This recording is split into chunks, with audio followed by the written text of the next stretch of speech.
The story begins with a world where powerful beasts and humans coexist. Here, owning a powerful and rare beast means everything. They are able to control the elements, and their power can bring the world to ruin. And the one who is at the top of this world is a guy named Su Liang. Because his beast is a moon butterfly morpho. It is a rare beast that only exists in legends, which is able to not only manipulate the space-time dimension, but also has immortality. What is more remarkable is the crescent moons in his eyes, shining with a dazzling light. The love, affection, and favor of the moon god, all of this is reflected in his eyes. In this world, countless people look at him with hope and awe, and call him the Moon King. Among the tall buildings under the bright sky, a black dragon flies. Su Liang sits on a chair at a table on which there is a computer, and putting his hand on the keyboard, says that it is amazing. With the legend of the mighty beast and his strange appearance, he managed to rise to the top of the world and gain 1 million loyal followers. Can anything compare to this? Su Liang stretched out a shaking finger to the computer screen that showed his face and said that it could be. After thinking carefully, he found something even more amazing. He pointed at himself with a surprised expression and said loudly that the Moon King Su Liang was himself. This young man was Su Liang, who had been transported from the Earth of the 21st century to the world of beast tamers a few hours ago. At the same time, he received fragments of the memories of the previous owner of this body. All because the invincible Moon King accidentally fell out of bed while sleeping and fell to his death. If he had just now been transported to this world, he would certainly have considered it a great success. Su Liang, with a drop of sweat on his face, looked forward and said that something was wrong with his status. He slams his fists on the table and looks at the system window, which notifies that the beast tamer Su Liang is a 1-star and his companion beast is a low-level flickering butterfly moon team contract beast. He points an angry finger at the system window and loudly says that the companion beast of the Moon King is not a legendary level morpho butterfly at all. Su Liang puts his chin on the table with a resigned look, and the memories of the previous owner come to his mind. He awakened the companion at the age of 14, and he is the best freshman student of the Moon Beast Taming Academy, and at 15 he received the title of the Moon King. At 16, Su Liang founded the Twin Moon Doctrine. 1 million followers revere him as the head of the doctrine. At 17, on the eve of receiving his academic degree, the Cold Moon Lord declared war on him. The decisive battle will take place in 3 years. He thinks that all this was a lie, it's just terrible. In fact, the original owner did not lie to anyone, he really believed that he was strong. And he also firmly believed that his shimmering butterfly was the reincarnation of a divine beast, which would reveal its true form when faced with a mortal threat. The previous owner of Su Liang's body stands under the rays of light and stretches out his finger upwards, saying that the coming will happen, you just need to believe. This is a fragment from the collection of favorite phrases of the Moon King. Even when he came face to face with the ruler of the Cold Moon, an 8-star beast tamer, he did not show an ounce of fear. Su Liang puts his hand on his face and loudly says that where does he get so much self-confidence from? He has had enough. Perhaps he himself would have believed it if he had not read the characteristics. Su Liang calmly thinks that no matter what, he will see what his beast is like. A beautiful shimmering butterfly illuminated by the light flies towards him. Su Liang looks at her with a dumbfounded expression. He stretches out his hands to the butterfly in the sphere that hits his cheek with admiration on his face, thinking that it is very beautiful. Su Liang looks forward with a humble expression, thinking that it is completely useless. He looks down with a sad expression, wondering what to do. Not only will he have to fight the Cold Moon Lord in 3 years, but he will not be able to counter the elite of the academy. Unless he has some kind of unfair trick like a golden finger, then defeating the Cold Moon Lord will be something out of the realm of impossibility. It seems that he really does have something like a golden finger. In the deep memories of the previous owner, a mystical item is mentioned. It is unknown where it came from, but the strange thing is that the original owner decided to completely ignore it, and its name is the Book of the Moon. Su Liang looks at the book in his hand with a look of admiration that is emitting a strong light and asks, "Is this an illustrated reference book?" He puts his finger on the page of the book that has low-level creatures written on it, and thinks that the reference book will be activated if he touches the actual beasts mentioned in it. Just like in some game, if you accumulate enough points, the reference book can give you a beast of an unknown level through a lottery. Su Liang turns the page and looks at the page that does not show the picture of the moon morpho butterfly, but it is written about it, and thinks that everything is clear to him now. The owner originally rejected this book because it denied what he firmly believed in, which was owning a moon morpho butterfly. He holds his hand in front of him with a puzzled look that is emitting a yellow light and thinks that this is not surprising. Su Liang crosses his arms in front of him with an excited look and says loudly that he is in the Moon Beast Academy, so there are moon-type beasts everywhere. It won't be difficult to touch them. It would be nice to accumulate 10 attempts and use them at once. Who knows, maybe he'll even get a Morpho Moon butterfly then. He puts on his cloak to leave the room and thinks that it's too early for him to think about the battle that awaits him in 3 years. First of all, he needs to become stronger as quickly as possible, and until that happens, he needs to make sure that no one will reveal him. Sometime later, in the elite dormitory of the Lunar Beast Taming Academy, Bayua holds a grass in her hand and feeds it to a low-level moon rabbit of the waning moon essence, saying that he's a good boy and should eat. Su Jing stands with her arms crossed and says that she feeds these low-level beasts all the time. What will she do if they really become attached to her? Bayua holds the grass in her hand forward with a smile on her face and tells her not to be afraid. Of course, she won't make a contract with a low-level moon rabbit. She's just playing and there's nothing to worry about. Su Jing walks towards her with an angry expression and loudly asks, "Why is it not a big deal?" Bayua is an elite of the academy. If she spends too much time playing with low-level beasts, she will be unable to attract powerful beasts. She crosses her arms with an excited expression and loudly says that the Moon King would never touch these beasts. Not to mention the mid-level and high-level small fish, it is not a fact that he will even give a high-level beast a glance when passing by. Su Jing confidently places one hand on her hip and raises the other in front of her, extending a finger upwards, and loudly says that his moon butterfly Morpho cannot stand the smell of low-level creatures. The moon rabbit runs towards Su Liang's leg. They turn around with surprised expressions. Su Jing with flushed cheeks puts his hands on his face looking at Su Liang and thinks that those overpowering crescent eyes, just one look is enough to make one desire and completely submit. Su Liang looks at them with an arrogant expression and wonders, is this a cat girl? He turns back and without looking at them thinks that he should not look at them. After all, the Moon King is famous for avoiding contact with beasts and does not touch them. After all, he had better leave here quickly. After a while, in the Moonlight Pavilion, Su Liang looks up at the glittering moon. He says with an admiring expression, "This is what the Moonlight Pavilion is like." Su Liang walks to the door where the stars in the sky can be seen and thinks that given the number of low-level beasts that live in the pavilion, if he can unlock them all, he will definitely be able to perform at least one extraction. He steps forward in the closed room with shining balls flying around. Su Liang extends his finger towards one glowing ball and it begins to disintegrate into many beams. The system window notifies that a new beast has been unlocked and the number of illuminated illustrations in the reference book has been increased. Various low-level beasts appear in front of him. He looks at them with a surprised expression and thinks, does the Moon Book, in addition to everything else, display information about specific beasts and their combat skills?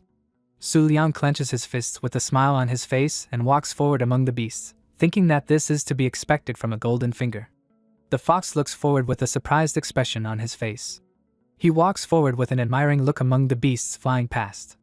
Su Liang looks at the door near which trees grow and thinks that it is very deserted here. Low-level beasts do not come here either.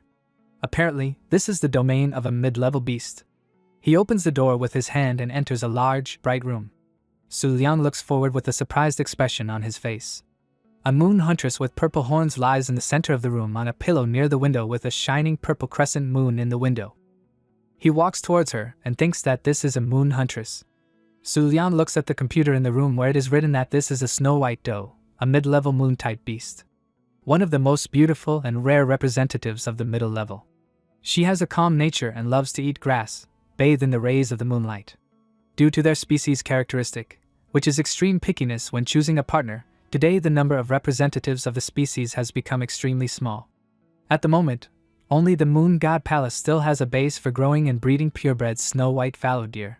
With a drop of sweat on his face, he wonders if he should have lied. This is just an ordinary beast. The man with a surprised face enters the room and asks, is it true that visiting the Moonlight Pavilion is free?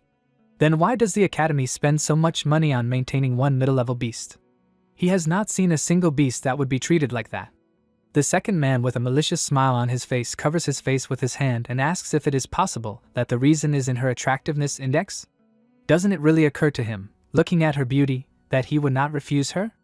The moon huntress with beautiful purple eyes turns her head in their direction. The man with a smile on his face puts his hand in front of him, stretching it forward, and says that it is possible that some rich people are into this kind of thing. He does not say that he himself would do such a thing. But he understands him, right? The second man with a surprise on his face looks at the water pouring from above onto the man's head. They look forward with surprise on their faces, not understanding what happened. The moon huntress, with an angry look, puffing out her cheeks, looks at them. The man runs to the door at high speed and asks if she really understood their conversation. The second man, with a drop of sweat on his face, runs to the door and, turning back, loudly says that they say that among the mid-level beasts there are those who have high intelligence. It is better to leave here quickly. Su Liang, with a drop of sweat on his face, thinks that this moon huntress looks very beautiful, so the thoughts of doing something to her are understandable to some extent. And now he finally understands why there are so many mixed races in this world. The moon huntress looks at him with a puzzled expression. She looks at his face with surprise on her face and thinks that these are those eyes. The moon huntress comes closer to Su Liang and looks at him. She brings her face close to his face and sniffs it. Su Liang raised his hand with a bright aura coming from it and looked at the book that appeared there. The moon huntress steps aside with an angry expression and looks at him. He looks at the book with amazement on his face, where it is written that a new beast has been unlocked. The number of illuminated illustrations in the reference book has increased. She is a top-level moon huntress. Su Liang looks at the book with a surprised expression and wonders, how is this possible? This is not some spotted deer, but a top-level beast that can destroy cities and sweep away countries? Top-level beasts are the embodiment of greatness, a creature that commands myriads of beasts. Just the mere manifestation of his overwhelming aura is enough to kill the weak creatures in the area. And if he gets angry, he can raise everything within a radius of several hundred kilometers to the ground. Why is this moon hunter within the academy? The entire academy could blow up at any moment. He needs to calm down since this monster has decided to lead a quiet and peaceful life here. Perhaps she has a calm personality, and the school administration knows that she will not harm people so easily. Otherwise, those two students would not have gotten off so easily. However, he also cannot rule out the possibility that she was simply trying to deceive everyone. Like the protagonists of books who hide their true strength. Unlike her, his situation is really bad. He has neither strength nor helpers. All he can do now is to instill fear in others with his reputation. Su Liang and the moon hunter look at the computer with information about her. He looks at her with a drop of sweat on his face and thinks that he can see that she also knows that there is something wrong with her information index. Su Liang looks at the angry moon hunter with a surprised expression, who is preparing to attack, and thinks that she is about to attack him. Has he really lingered here for so long that she has realized that her true identity might be revealed? He calmly walks forward and laughs and says that this mid-level snow-white doe is so beautiful that he has been unconsciously looking at her all this time. Su Liang, with a frightened expression, thinks that no matter what reason she is here, in any case, the main thing now is not to be the one to blame. He looks around and walks forward, thinking that he should pretend to be an aesthete for a while and then leave. Su Liang leaves the room and runs forward at high speed. At the same time, the moon hunter looks at the door with a surprised expression and thinks that it is the man with the patterns in his eyes. Who is he anyway? The moon huntress takes out her phone from under the blanket and searches for the man with the crescent moon eyes. She puts her foot on the phone and presses search. The moon huntress thinks with a surprised expression that it is him. After some time in the dormitory area, Su Liang scratches his head and says that it was dangerous. In general, someone is clearly not right in the head. Keeping this moon huntress here is like putting a tyrannosaurus in a zoo.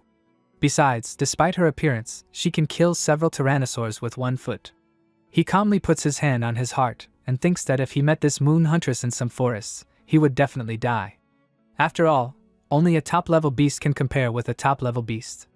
And his companion beast is just a beautiful decoration of the lowest level. If not for the golden finger, everything would be bad. When he was in the Moonlight Pavilion, the reference book displayed not only the category of beasts, but also showed their combat skills.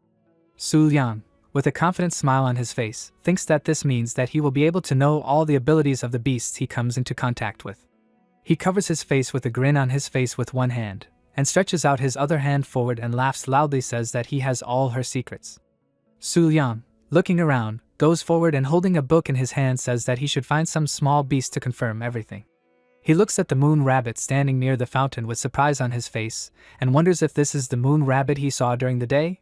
Su Liang, with surprise on his face, knelt down on one knee and looking at the moon rabbit, says that this is strange. According to the setting of this world, when under the moonlight, all normal moon-type beasts experience a big change in personality, becoming violent and hot-tempered. Of course, their fighting ability and physical performance also increase dramatically. Then why doesn't he react to the moon? The moon rabbit looks at him with a calm expression. Su Liang wonders with a surprised expression, is he also hiding his true strength? He stands up from his kneeling position with a horrified expression and steps back, thinking that he has an imperturbable expression, typical of kings. It is possible that he has encountered a big boss who can give a head start to the highest level beasts. Su Liang extends a trembling hand towards the moon rabbit and hums a song. He brings his hand to its face and thinks that now, with the encyclopedia function of the moon book, he will tear off its mask and find out what kind of deity it is. Su Liang kneels down and strokes the moon rabbit's head with his hand. He looks at the open book from which rays of light are emanating, and it says that this is the moon rabbit, his waning moon essence. The waning moon essence is a genetic defect caused by the body's innate weakness, due to which it is unable to strengthen at night by absorbing moonlight. The owner of the waning moon essence can only gain combat capability on the night of the full moon. Su Liang looks at the book in his hand with a surprised expression and thinks, so he is even worse than the low-level beasts. He puts his hand on his face with a disappointed look and says, what did he expect? Is it really destined for him to be destined to bypass luck? Baiyue stands behind the building next to Su Liang and a phone and beast treats fall from her hands to the ground. The phone that fell to the ground had a search for who the Moon King is. Su Liang turned his head towards the sounds with a surprised look. She hides behind the wall of the building and looks at him. Baiyue puts her hand on the wall of the building with an astonished expression and looks forward from behind it, and thinks, is it really the Moon King who is petting a low-level moon rabbit? Did she accidentally reveal the secret of the Moon King? After a while, Baiyue enters the dorm room. Su Jing turns his head towards her with a mask on and asks if she has finally come. She asks with an interested look what is the matter. Baiyue with a drop of sweat on her face asks her if she thinks there is a possibility that the Moon King actually likes small animals. Su Jing looks at her with a surprised look and asks if she really broke her brain during class. She clenches one of her hands into a fist with a smile on her face and says with a laugh that she is just joking. Baiyue walks into her room and thinks, what does it mean that the arrogant Moon King can be like this? She puts her hand on her chest with her mouth slightly open and wonders if she is the only one in the world who knows about this side of him. At the same time, there are buildings under the starry night sky. Su Liang calmly puts his hand on the door handle and thinks that although someone saw the scene of his deviation from the created image, after thinking carefully, he now thinks that it turned out to be a pretty good mole, built on contrast. Surely girls who read books about love for bad boys like such twists. Anyway, come what may, having suffered all day, the only thing he can think of now is how to quickly go to bed. He looks forward in amazement, and with a drop of sweat running down his face. In the dark room, a humanoid beast stands and clenches his fists, looking down. Su Liang with a surprised face wonders who it is? Something is wrong here. Such a physique cannot belong to a person. Could it be a humanoid beast?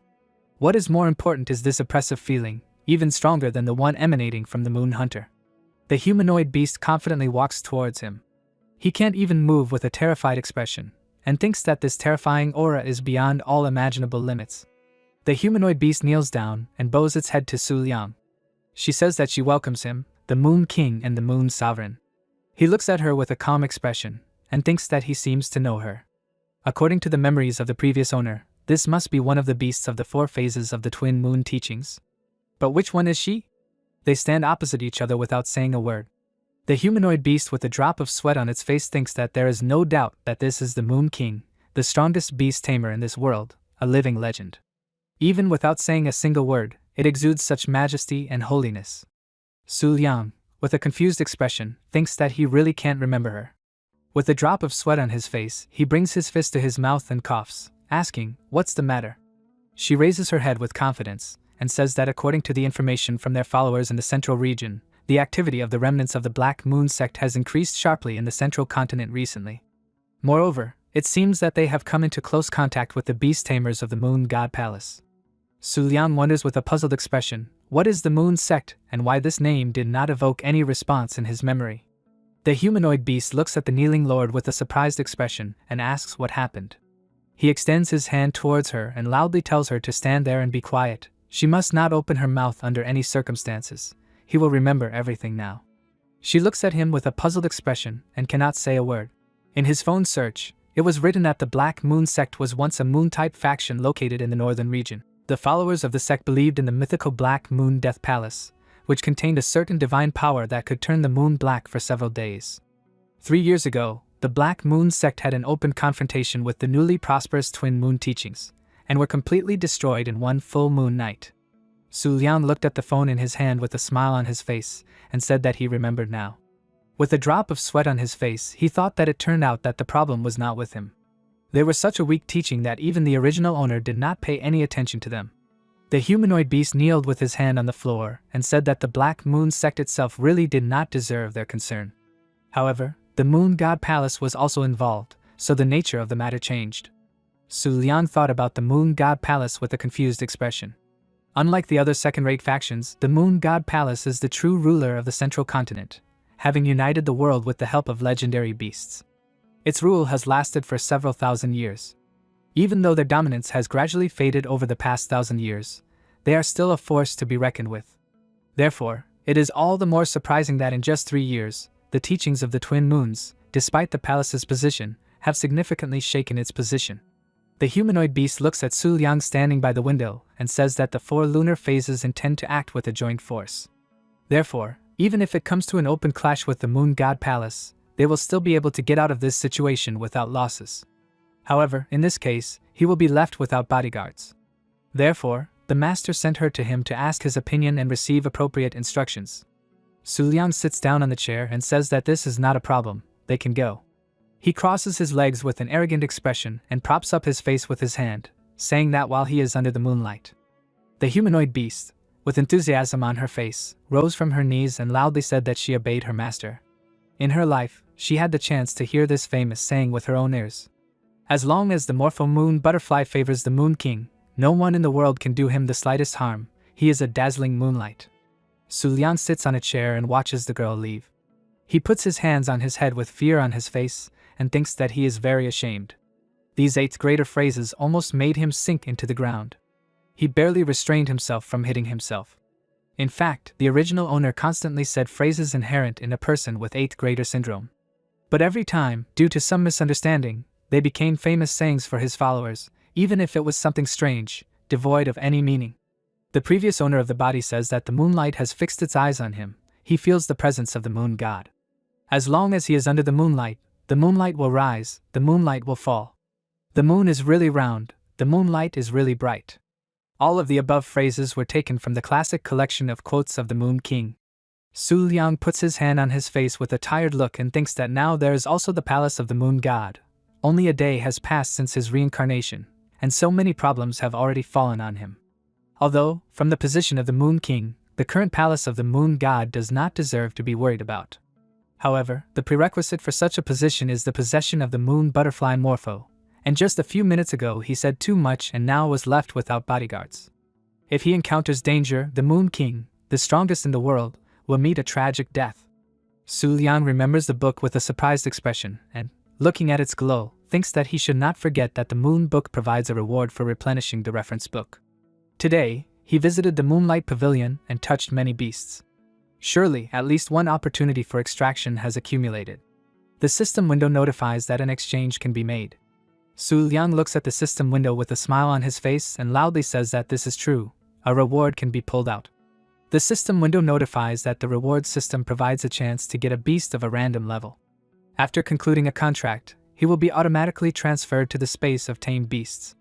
If the beast does not meet the preferences, there is a possibility of returning it and receiving compensation in the form of tamer strength points. He looks at the book with an astonished face and asks, in other words, if he draws a beast that does not suit him, he can terminate the contract in exchange for experience points. This is quite good. Su Liang looks at the system window with a tense expression and thinks that he will leave this aside for now. The most important thing now is to ensure safety. If he really manages to deal a critical hit and immediately draw a top-level beast, then he will have nothing to fear anymore. He moves his arms and legs, calling for good luck. Su Liang confidently extends his finger forward and loudly says that he is going to the top-level beast. He presses his finger on the system window and a strong yellow aura begins to emanate from the book. Su Liang covers his face with his hand from the strong and bright flow of aura. The pages of the book quickly flip forward and stop at one of the pages. The system window notifies that a new beast has been unlocked. The number of highlighted illustrations in the reference book has increased. He covers his face with his hand and looks at the page in the book with one eye. Su Liang looked at this with a drop of sweat on his face. The system window notifies that the beast he obtained is a high-level moon-type transparent shadow. Its ability is moon scale and darkening. He says with a surprised expression that it is a high-level support class beast, and it also has 2 skills, which is very rare. It seems that his luck is more or less good. Su Liang stretches out his hand towards the beast he obtained and thinks that if he were an ordinary disciple of the Tamer Academy, he would definitely jump for joy when he pulled out a rare high-level beast. But in the case of the Moon King Su Liang, the head of the Twin Moon teachings, an insignificant transparent shadow is not enough to change the status quo. The power of a high-level beast cannot resolve the situation he finds himself in. Su Liang looks at the book that is emitting a blue aura after the beast disappears. The system window notifies that the contract refusal has been confirmed. He has been given compensation in the form of Tamer strength points. He looks forward with a dumbfounded expression. The system window shows his level scale. Su Liang looks at the book with a happy expression and says that the compensation is quite fair and that he is about to become a 2-star tamer. He raises his hand in front of him with a blue aura emitting from it after the book disappears and thinks that even though he is not happy at all, he is not happy at all. In the past, the original owner had many opportunities to contract with the highest level beasts in the Twin Moon teaching domain.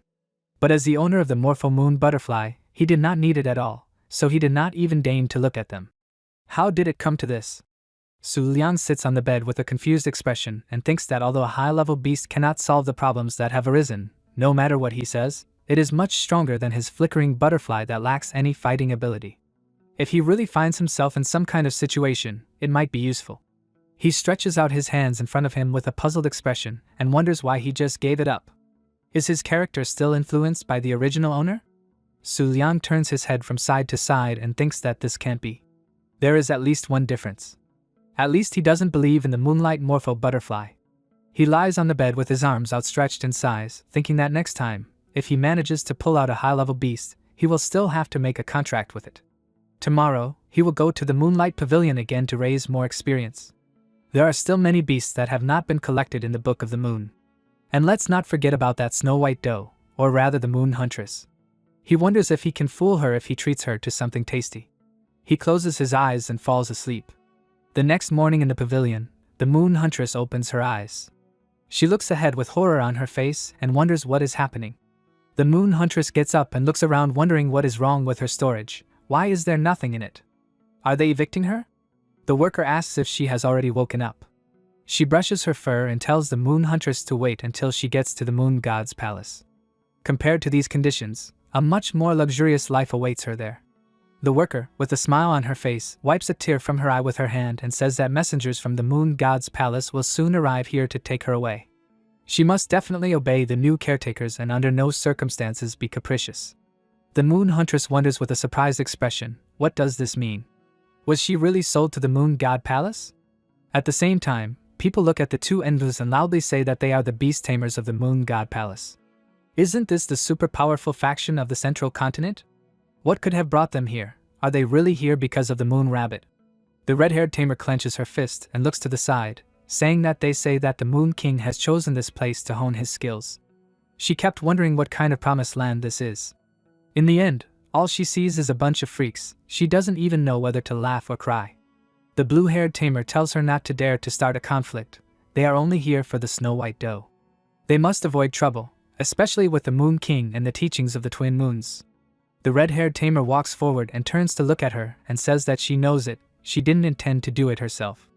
They just need to take the Snow White Doe and it's done, right? Jinhee, with a smile on her face, clenches her hand into a fist and greets the envoys from distant lands, saying that she is the head of the Moonlight Pavilion. They put their hands on their chests and say that the moon will not fall, because the night is eternal. Jinhee, with a fake smile on her face, thinks that this is all the same arrogance. It's a pity to disappoint them, but the era of the Moon God Palace's dominance is now in the past. She turns to look at them and says that their business is urgent, and they would like to see the White Doe as soon as possible. Jinhee asks them to follow her. The tamers look at her and say that this is not necessary. They have clearly seen the photos of the doe on the internet. The blue-haired tamer calmly says that they are willing to offer 10 times the price if she hands over the doe to them without further ado. She wonders with a surprised expression, could they really have offered 10 times the price? Due to their picky nature in choosing a mate, the Snow White Doe is currently on the verge of extinction. Therefore, despite being of average quality, their price is now comparable to that of high-level beasts. Moreover, the state of preservation of their Snow White Doe is beyond compare. They have come a long way and offered such a high price. It is easy to guess that they want to get it at all costs. Perhaps they should take advantage of this opportunity. He adjusted the glasses on her face with her hand and said that they should know that this individual's bloodline came from the beasts that the founders of their academy owned. Therefore, they raised it and treated it with luxury worthy of the highest level beasts. The tamer looks at her and asks, "What's the matter?" He sadly says that 10 times the price actually doesn't even compensate for the resources they spent on the dough for all these years. The red-haired tamer sighs loudly and laughs loudly and asks, "Which descendant of imperial blood is she talking about? Is she talking about that mid-level beast?" And they surrounded her with luxury, like for a top-level beast. Surely no one in their city has even met a real one. The second tamer loudly tells her to shut up. The red-haired tamer looks at her with a surprised expression. The blue-haired tamer seriously says that they will pay 20 times the price. Does she agree to this? He and the red-haired tamer look at her with surprised expressions. She asks, "What is her sister talking about?" The tamer looks at her with a tense expression and loudly says that 20 times the price is too much. Moreover, this amount is much more than the budget. The blue-haired tamer thinks that her companion beast Moon Voice is a rare, high-level beast. Its special ability allows it to foresee danger in advance, and right now Moon Voice is in a state of extreme irritation. It seems that something bad is about to happen. No matter what they say, they are currently outside the Moon God Palace. They must take the Snow White dough and leave here immediately, even if they have to lower the price. She thinks with fear and beads of sweat on her face that she feels a terrifying pressure that can kill all living things. Someone is approaching and that person is the Moon King. The blue-haired tamer looks at Su Liang with a terrified expression. He walks forward through the crowds of people retreating in different directions. The blue-haired tamer trembles with fear and wonders why the Moon King is in a place like the Moonlight Pavilion. What should they do now? The red-haired tamer with beads of sweat on her face trembles and cannot say a word. The blue-haired tamer thinks that things are bad for them. The Moon King has firmly bound and suppressed her will. She asks her sister in her mind if she can hear her voice. She should quickly bow her head and not meet his gaze. She asks her sister to quickly wake up, bow her head and not look at him. The blue-haired tamer holds the falling red-haired tamer with her hands. She sighs with red cheeks and can barely stand. The red-haired tamer with beads of sweat running down her face asks in a trembling voice, "Did she really just meet the gaze of the Moon King?" They look forward with horror on their faces and beads of sweat running down their bodies. Su Liang looks down at them with a terrifying gaze. They are unable to say a word due to Su Liang's extremely suppressive aura. The tamers kneel before him. The blue-haired tamer with fear on her face thinks that this cold manner is of a bad person to whom everything in the world is just dust, and she can't raise her head. It seems that there is a true divine spirit in his body. Su Liang looks at them with an arrogant expression. Are these two people from the Moon God Palace? What are they doing here? He is very curious to know, but his current status is comparable to the head of the Moon God Palace. He can't just talk to the two enders. The blue-haired tamer looks down and wonders why the Moon King is staring at them. Is he in a bad mood right now and thinking about killing them? Su Liang looks at them with a false calm expression and wonders what he should do. He asks for someone to help him. Let someone talk to him and fill him in. He is already at his limit. He ran up to him with a smile on her face and raised her hand up loudly greeting the Moon King. She happily crosses her arms in front of her and bends over to tell him that she is the head of the Moonlight Pavilion. It is an honor for her to see him with her own eyes. He pointed at the mark on her hand and said loudly that to tell the truth, she has been a follower of the Twin Moon's teachings for 3 months now. Su Liang looks forward with a calm expression and thinks that there is someone who has taken the initiative to approach him. This is not bad. She says that they are envoys from the Moon God Palace, who have come to buy a mid-level beast. It is about that Snow White dough he saw yesterday. Since its condition is beyond measure, they have offered a high price for it. Su Liang, with a surprised expression, thinks that it is about that Moon Huntress. So no one except him knows that this is actually a Moon Huntress? Could it be that the reason they almost blew dust off her is because they think her bloodline is related to her ancestors? He looks down with a creepy expression and thinks that the Moon Huntress is not an existence that can be bought with money. Su Liang cannot allow the pavilion to sell a top-level beast to the Moon God Palace like this. He turns to the exit and walks forward. The blue-haired tamer wonders with a fearful expression, has the Moon King finally left and spared them? Su Liang tells them to go back as he leaves. They shouldn't have come here. He says without turning around that the moon will soon fall. He raised her hand to her face with a surprised expression and thought, it's daytime now, how could there be a moon here? All the people around him look forward with horrified expressions and wonder what he just said. Will the moon soon fall? If an ordinary person had said this sentence, it would probably be considered nonsense. But the person who said it is the Moon King, known as the strongest in this world. The blue-haired tamer with beads of sweat on her face thinks that then the hidden meaning of this sentence addressed to the Moon God Palace is that the Moon God Palace may be facing a terrible disaster.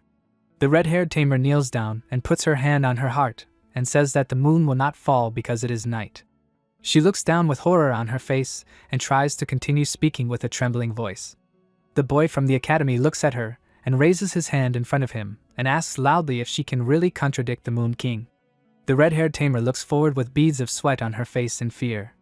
Su Liang looks down at her with a terrifying expression. She puts her hand on her chest with fear on her face and trembles with fear. The red-haired tamer falls to her knees in front of Su Liang, who is walking forward. The blue-haired tamer holds her fallen sister in her hands and loudly calls her by her status. She thinks with horror on her face that they will have to forget about her for now. The solution to the current situation is already far beyond their capabilities. The blue-haired tamer stands up with her sister's hand on her back and walks forward, thinking that she should immediately return to the palace and convey the Moon King's words to the 10 pillars. She looks forward with an anxious expression, thinking that a disaster is coming. Qin He stood outside under the clear sky with a smile on her face and wondered if the moon didn't fall because the night was eternal. What are they even talking about? The dim light of their moon should have faded long ago, don't they think? The true light of the moon is constantly dozing in the eyes of the Moon King Su Liang. After a while, Su Liang puts his hand on his clothes with a tired expression and says loudly that it was dangerous. He was lucky that junior envoy stuttered and did not finish her sentence. Otherwise, he has no idea how he would have gotten out of this. He walks forward with a drop of sweat on his face and thinks that he cannot say for sure whether he gave himself away or not. But after all that has been said, it is unlikely that the palace of the moon god will want to take this snow-white doe again. At the same time, in the room, the moon huntress assistant looks forward with a surprised face, hearing loud sounds. The moon huntress with a menacing look holds the assistant by the shirt with her teeth, and pulling her aside loudly speaks in her language so that she does not touch her things. One assistant looks at them with a surprised face and asks, "What is wrong with her today?" The second assistant says that she does not understand it either. Usually the moon huntress is very obedient. The assistant with tears in her eyes puts her hands on her chest and loudly says that she probably cannot bear the thought of parting with her mother. That is the point, isn't it? With a smile on her face and a tear running down her face, she hugs the moon huntress and tells her not to worry. Even when she ends up in the moon god's palace, her mother will still visit her often. The moon huntress holds the cloth in her teeth with a confused expression and says in her own language that she can do without it. The assistant, with a smile on her face, brings her hands to the doe's bed and tells her to be good, and she will clean up here in the meantime. She lifts the blanket with her hand with a surprised expression and looks at the doe's things. The assistant, with a confused expression on her face, asks if pet animals really like things like this. She puts her hand on the doe's pink phone and asks what is this.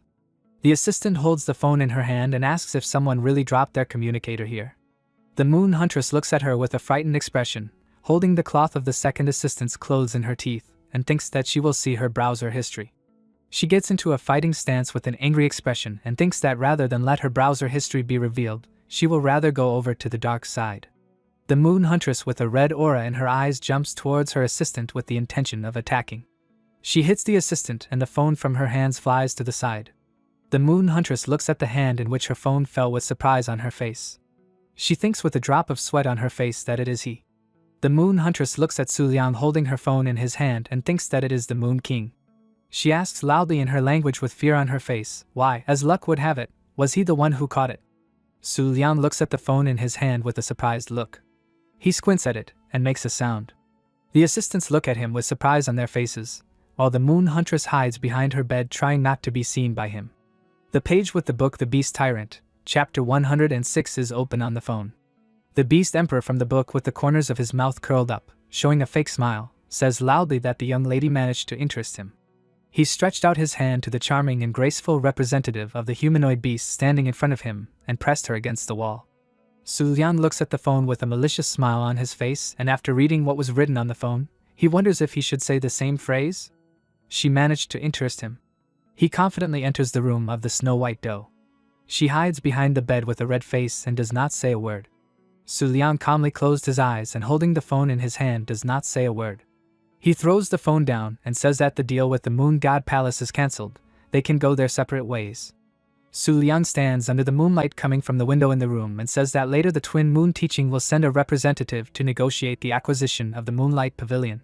The assistants ask loudly with surprise on their faces, "Is the Twin Moon Teachings really going to buy the pavilion?" Su Liang thinks with a grin on his face that this is the reason he originally came here. The cover of the Moonlight Pavilion will give him an excuse to touch many moon-type beasts. No one will be surprised by the owner of the pavilion wanting to expand his collection. Now it's time for him to return to the situation of publicly disgracing one top-tier beast. For safety's sake, he thinks he should still make a tactical retreat. Su Liang leaves the room, slamming the door behind him loudly. The assistants look around with surprise on their faces. One of the assistants is sitting on the doe's bed and loudly says that out of nowhere, the Moon King announced that the deal was cancelled. What was that anyway? So he had already met with the envoys of the Moon God Palace? This is very curious. The assistant holds out his finger and loudly says that the deal has been cancelled unilaterally.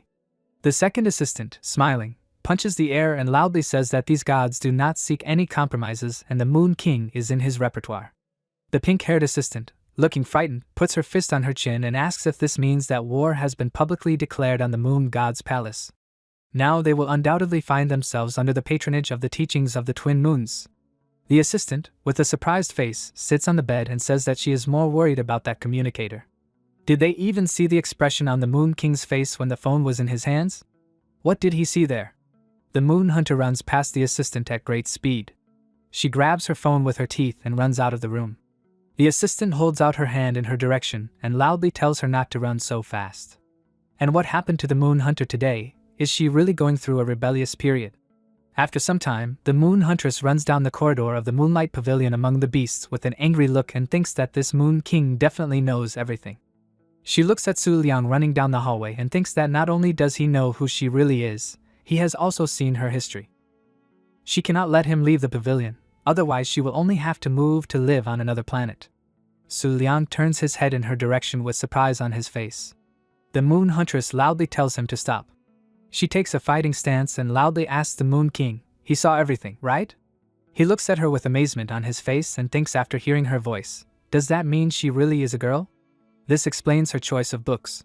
The Moon Huntress with a menacing look loudly says that if he tells anyone her secret, then he must be sure she will not leave it just like that. Su Liang looks at her with a calm face. She wonders if she really succeeded and her threat worked. Su Liang raises his hand in front of her with a malicious smile on his face and tells her not to be sad. Sometimes public shame is a great incentive to change the past version of yourself. Moon Hunter looks at him with horror on her face after hearing this. He looks down at her with a smile on his face and laughingly says in words from a book that this young lady managed to interest him. She puts her hands on her face with a bashful look and shouts loudly at him to shut up and not to say anything. Moon Hunter with an irritated look says in a trembling voice so that he does not think that because he is the Moon King, she will not do anything to him. If she finds out that he told anyone about her or said those words, she will break out of the Moonlight Pavilion, rush to his house, and then trample it. And his blood will fly everywhere. Su Liang looks at the Moon Huntress with a calm expression and thinks that the highest level beasts have a special sixth sense. If they are within a certain radius, and you summon them using their real name, they will instantly sense it. He says that if that is the case, then in other words, if he summons her while he is nearby, will she be able to instantly appear next to him? The Moon Huntress confidently says loudly that this is true. She wonders with a drop of sweat on her face, what are they talking about now? Su Liang says that in that case, she can consider it an agreement. He leans closer to her with a smile on his face, and says that if he summons her, and she does not show herself, then he will tell everyone her secret. The Moon Huntress looks at him with a surprised look and a red face, and says that she agrees to this. He closes his eyes with a satisfied look. Su Liang leaves and says goodbye to her, telling her to remember this, and now it is time for him to go. She loudly tells him to stop with a menacing look. He turns to look at her with a surprised expression. The Moon Huntress with glittering horns tells him to remember to be wary of the full moon. Su Liang turns his head forward and agrees with her. He leaves the Moonlight Pavilion. The Moon Huntress looks at him with a puzzled expression and recalls his words. Su Liang asks if he summons her while he is nearby, will she be able to instantly appear next to him? She returns from her memories with an angry expression and wonders if these words are too much like a twisted confession. Just like the incidents of chance encounters in books about bad people. After a while, there is a building under the night sky. Su Liang puts his hand on his chest with a frightened expression and says that this can't be. Did he manage to intimidate a beast of the highest level? With a drop of sweat on his face, he recalls how the moon huntress looked during their conversation and thinks that, to tell him the truth, she looked so funny that he wanted to tease her a little. In the end, he accidentally said that phrase. After all, according to the customs of this world, if a contract is made between a beast tamer and a pet beast, they will stay with each other until death. And it's not like it's much different from a confession and a marriage proposal. If he really incurs her wrath, then it's possible that his life will end there. Which proves that she's very worried about the prospect of social death. After all, it was a funny incident. Just what did she mean by that phrase about being wary of the full moon? Besides, it seems strange for a person known as the Moon King to give such a warning. Su Liang calmly stretches out his hand with the floating book in front of him and wonders if something bad will happen in 3 days, on the night of the full moon. There are no bodyguards around him now. If he gets into any danger, no one will help him. He puts his hand on his chin with an interested look and looks at the book, thinking that in general, just in case, he needs to strengthen his fighting force. Sometime later, in the main hall of the Moon God Palace, the 10 princesses of the Moon God Palace pillars are sitting around the table. 10 beast tamers, standing at the top of the hierarchy of the Moon God Palace. Their true identities are unknown, but according to rumors, they are all very beautiful girls. The tamers are kneeling on one knee and say that the moon will soon fall. The pillar asks if the Moon King really said that. They look down and say that they conveyed word for word as he said. The 4th princess, with a drop of sweat on her face, sits on the throne and says that his words really made her remember something. She raises her finger with a smile on her face and says that the last time the season changed, the time of the full moon was different. The 4th princess asks them not to forget to adjust their watches. The princesses loudly tell her to adjust her brain, that there is something wrong with her head. The 4th princess, with an angry look, loudly asks what is wrong with them. Did she say something wrong? One of the princesses says that this is not good. The Moon King is not the type of person to get close to low-level beasts. His appearance in the Moonlight Pavilion completely goes against common sense. Therefore, she believes that there must be something in the Moonlight Pavilion that managed to attract the attention of the Moon King. And she can say with a high probability that it is the Emperor. The 2nd princess asks with a surprised face, did she really say the Emperor? But if the Moon King manages to subdue an Emperor-level being, it will be bad. The princess confidently says that this is exactly it. This will prove that the Moon King has a divine spirit in his body, and it is very likely that he will awaken soon. If the miracle of awakening happens, then the Moon God Palace will lose all ability to resist. After some time, the 4th princess sits at the table with a calm face. A screen appeared in front of her face, from which the followers of the Black Moon sect ask if she really decided to help them. She looks at the screen with a sad expression and asks, will they still think they have a chance of success if it turns out that the Moon King has made a contract with an imperial beast?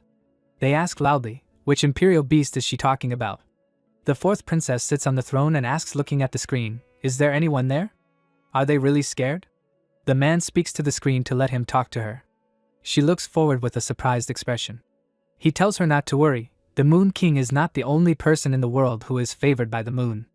In the past few days after the Moon King acquired the Moonlight Pavilion, the followers of the Twin Moon's teachings began to search for moon-type beasts everywhere and bring them to the Tamer Academy. All this commotion caught the entire northern region in a panic. Each faction was shaking in fear and forgot about sleep. Some believed that this was the Moon King's way of increasing his power by devouring small beasts alive to raise his energy. There were even rumors that all this was happening was nothing more than the phantoms of the awakening of the divine spirit hidden in the Moon King's body. Due to all sorts of guesses, the northern region became quite tense. Everyone thought that they were in danger. As for the man who was at the epicenter of this storm, bright light rays were emitted from the window of the academy dormitory. The system window notified that a new beast had been unlocked and the number of illuminated illustrations in the reference book had been increased. 5 beast cards of different levels were hanging in the air. Su Liang scratched his head with a puzzled look and, looking at the 5 cards in front of his face, said that this time he managed to pull out a high-level beast in one try, but now he got one only on the 5th try. He puts his fist on his mouth with a thoughtful expression and says that 3 days is too short. Even with the help of the Twin Moon's teaching, accumulating 5 attempts has already proven to be difficult. Su Liang throws his hand aside in front of the cards and thinks that there is no point in making a contract with low-level and mid-level beasts. The only benefit from them is the tamer's strength points and replenishing the Moon Book collection. He extends his hand towards the remaining card with an interested expression and thinks about the high-level beast. Of course, he said that if he draws a high-level beast, he will make a contract with it, but from what he understands, the Lake Moon belongs to the support class. He has a feeling that it will not help him in any way. He holds the card in his hand with a sad expression and scratches the back of his head looking at it. Su Liang holds the phone in his hand and thinks that, moreover, the name of this beast is not in the memories of the original owner, so it probably belongs to some niche group. He types in the phone search what is a Lake Moon and gets no results. Su Liang looks at the phone with a surprised expression and wonders how this is possible. Are there really beasts in their day that are not included in the encyclopedia? He confidently reaches out his hand towards the card and thinks that since he opened it, he can see information about it in the Moon Book. Su Liang flips through the book in his hands with a surprised expression. He looks at the book with a surprised expression and thinks that he has found it. The book says that the high-level lunar-type Lake Moon is an abnormal beast that was discovered once 13,000 years ago and is listed in the Lunar Book. Due to the lack of reproduction function, it is completely extinct and there is no information about its ancestors. Its combat skill is diving, a special innate skill that can absorb all shock pulses and wave vibrations at close range. Reaching the limit leads to the rupture of the body and the death of the Lake Moon. After a certain amount of time, the pet beast that has made a contract with the tamer will be resurrected. This is also one of the reasons why relatively weak people were able to coexist with beasts. Su Liang trembled and held a book in his hand, saying that 13,000 years ago was a long time ago. He showed 2 fingers of his hand with a surprised expression and asked loudly, "So it appeared before the Moon God Palace?" Su Liang put his hands on his head with a tense expression and said that it was no wonder that there was no information about it on the internet. This creature was not even from the current era. He wondered with a surprised expression, how could this creature not be from the current era? Su Liang looked forward with an unconscious expression and clenched his hands into fists. He looked down with a drop of sweat on his face and thought that the main reason he was unwilling to make contracts with high-level beasts was because he was afraid that others might find out. No matter what you say, high-level beasts are completely unsuitable for a person who has the status of the world's strongest beast tamer. But what if it is an unknown high-level beast? Since the Lake Moon has long been extinct, no one will be able to detect its true level. Moreover, its ability will be very useful in overcoming a sudden crisis. In addition, its presence is difficult to detect. Yes, it lacks combat capability, but it is quite suitable for the current situation. Su Liang confidently clenches his fists and looks at the system window. He calmly closes his eyes and spreads his arms out to the sides, loudly saying that he is entering into a contract with the Lake Moon.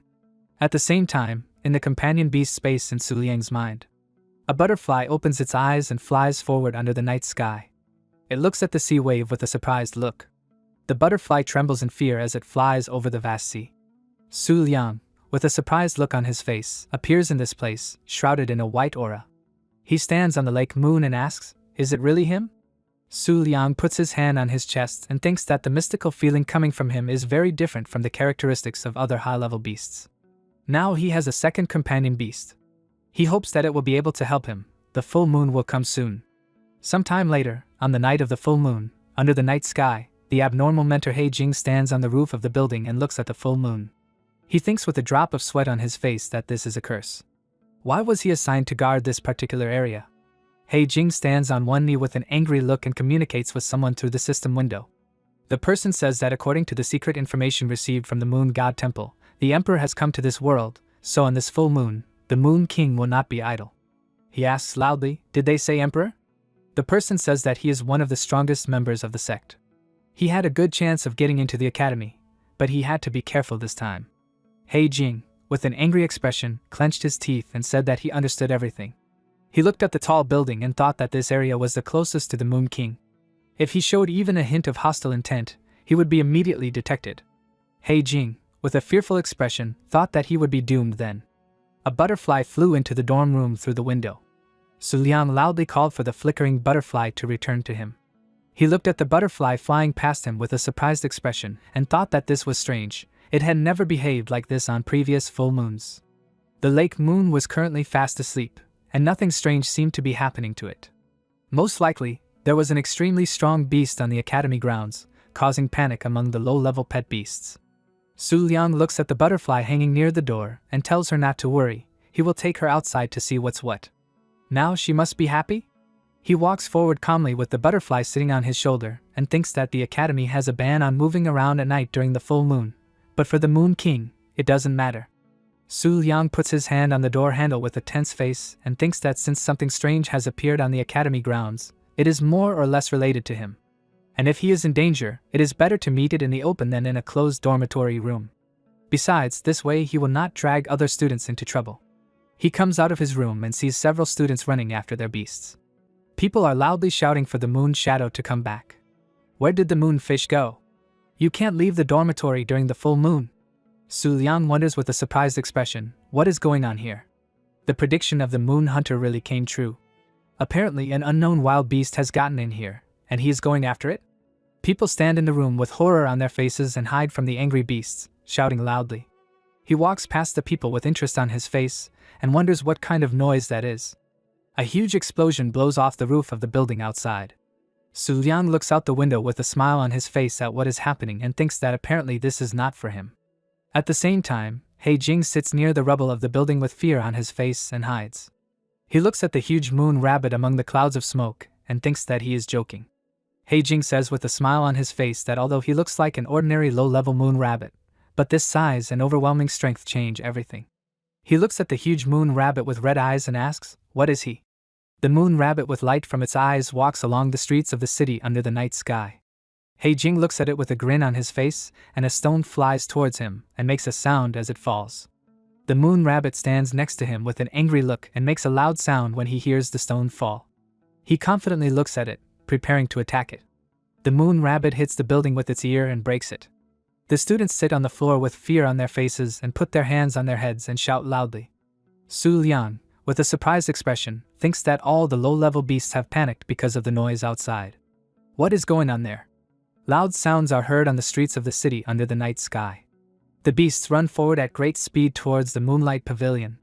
They look at the door of the Snow-White Doe's room. It makes a loud sound that blows away the other beasts with its power. They are frozen in place in fear. The moon huntress asks them why they are making so much noise in the middle of the night. She stands confidently by the window where the full moon can be seen and tells them to go to bed. The beasts bow to her with calm faces. The assistant, with a surprised expression, holds her hands on the plate on her head and watches the beasts leave and asks loudly, has the panic really stopped? They obediently return to their place. She stretches out her hands towards the beast and looks forward and thinks, isn't this the Snow-White Doe's room? Why have all the beasts that came running here calmed down? All the beasts and assistants came out of the Snow-White Doe's room.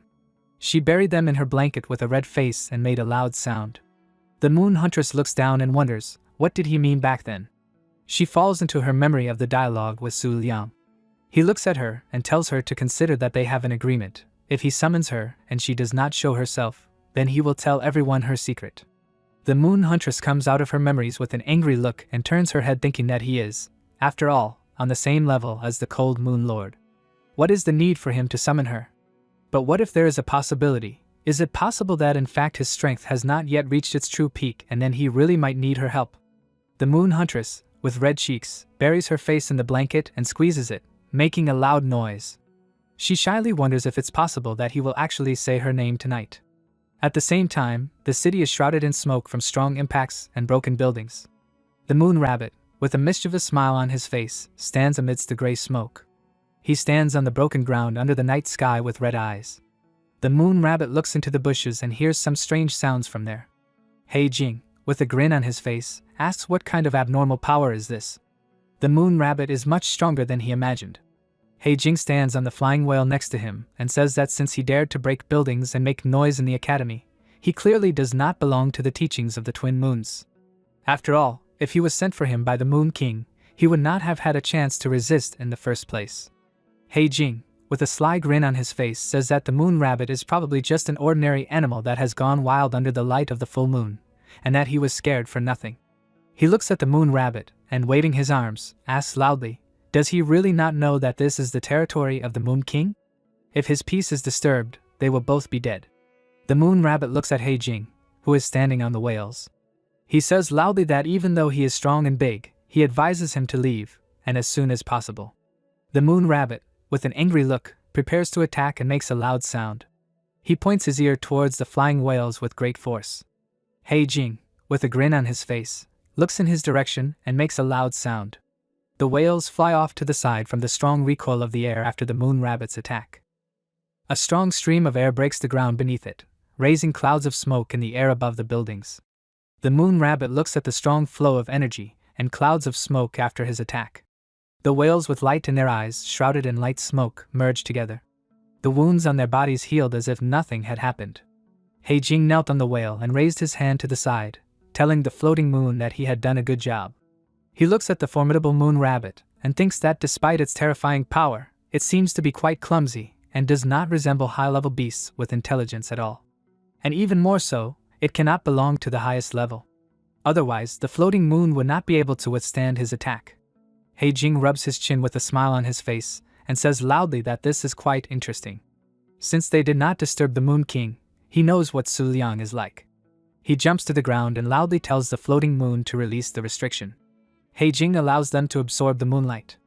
The floating moon releases the restrictions and absorbs the moonlight. One of them transforms into a black whale with sharp teeth and a crescent moon for an eye. He Jing, with a drop of sweat on his face, kneels down and places one hand on his heart, loudly telling the floating moon to stop absorbing.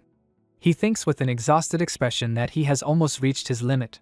Apart from the cold moon lord and the moon god palace, there are no people who can absorb moonlight in unlimited quantities, and exceeding the limit can lead to death. As for the Moon King, his existence has long been beyond the point. However, his abilities are more than enough to deal with him. He Jing looks at the moon rabbit and laughs, saying that since he became an abnormal mentor, he has never had to fight at full strength. He stretches out his hand with a smile on his face and loudly says that tonight will be an exception. The moon rabbit is not the only one who can become a monster under the full moon. He Jing stretches out his hand and with it, his floating moon jumps forward to attack him. A strong gust of air and smoke rushes between the buildings. The academy teacher stretches out his hand towards several people and loudly tells them to keep up and be very careful. A female student puts her hand on her chest with a confused look and asks if the academy was really attacked by a hostile faction. The academy teacher asks if that is possible. The Moon King lives here. Probably some beast went berserk because of the full moon. The student does not notice how a person runs past her at high speed and says that it is quite possible. On the night of the full moon, moon-type beasts become very dangerous. In this state, they are able to defeat even abnormal teachers. The academy teacher looked in the direction Su Liang ran with a surprised expression on her face. She stretches out her hand with a serious look and loudly tells him to stop. The students are not allowed to run far from her. The academy teacher looks forward with a surprised expression. She looks at Su Liang standing there with a dumbfounded expression and asks loudly, "Is this really the Moon King?"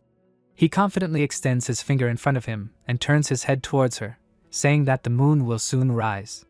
Su Liang walks forward and thinks that despite the fact that he only has the lake moon at his disposal against the impending threat, for some reason there has always been a feeling of inexplicable confidence in his strength in his heart. And under this full moon, it has only grown stronger. In the language of the original owner, this feeling can be described in words: the moon favors him. He looks forward with a confident expression and a butterfly sitting on his shoulder. At the same time, the floating moon with a malicious smile on its face hung between the clouds of smoke.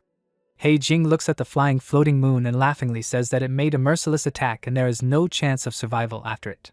The floating moon opened its toothy mouth wide and stuck out its tongue. He looks at it with fear on his face and loudly shouts the floating moon. A huge moon rabbit shrouded in gray smoke stands near the buildings. He Jing looks around and thinks that thanks to his strength, he has achieved one of the highest positions in the Black Moon sect. How did it come to the point that he cannot defeat one wild beast that went mad under the full moon? He thinks with an angry look that he is just a monster. The moon rabbit turns towards the sounds near the buildings. Bayur says in a trembling voice that they are scared. She hides behind the building with a frightened look and, looking at what is happening, loudly says that the fights between students are not even close to this. Su Jing, looking angry, loudly asks, did she really just realize this? And since she is scared, then she should not approach the epicenter of events. Bayur, smiling on her face, says that the roof of the dormitory was blown off, and who would not want to see such an event with their own eyes? Su Jing slapped her face with her hand and said loudly that as she could see, she was completely tired of living. She puts her hands on her head with a pitiful look and asks why she feels like she has seen this beast somewhere before. Su Jing, looking interested, puts her hand on her chin and looks at the moon rabbit and asks, judging by its appearance, is this a high-level moon rabbit? But for this species, it has a rather unusual physique. They look forward at the events with surprise on their faces. A huge moon rabbit holds a floating moon with its ears. He slams it with all his might onto the ground, breaking the earth's crust beneath him. He screams loudly in pain, opening his mouth wide with drool oozing out. He Jing, with fear on his face, asks loudly, is it possible that his regeneration speed can no longer compensate for the damage? He stretches out his hand with an angry look and loudly says that a wild beast has cornered his floating moon. He cannot loosen his grip. The floating moon must use the martial skill moon absorption. He lies on the ground, opening his mouth wide with drool oozing out. The floating moon rises into the air and makes a loud sound, from which a huge stream of energy emanates. Moon absorption. The floating moon spews a huge amount of energy at the target, causing loss of control and death. The moon rabbit looks down with a bewildered expression on his face at the ground beneath him collapsing with great force. He turns back with a puzzled look. He Jing stretches out his hand with a smile on his face, and says loudly that no one has been able to repel this powerful attack yet. Moon absorption is unmatched. He looks at the enraged, screaming moon rabbit with fear on his face. He Jing stretches out his hands with sweat on his face and asks, what is this? Is this a martial skill? Does a low-level wild beast also have a martial skill? The moon rabbit throws its head back and opens its mouth wide, spewing energy from it. Bai Yue looks at this with a surprised face and is speechless. Su Jing presses her against the wall with a sweat on her face. She asks with a puzzled expression, what is she doing? Su Jing loudly tells her to be quiet and not move. She loudly calls out to the silver fox. The silver fox stands on them and covers their bodies with its tails. The moon rabbit has grown even larger and created a light sphere around itself, the power of which creates streams of smoke around it. He screams loudly, preparing to attack.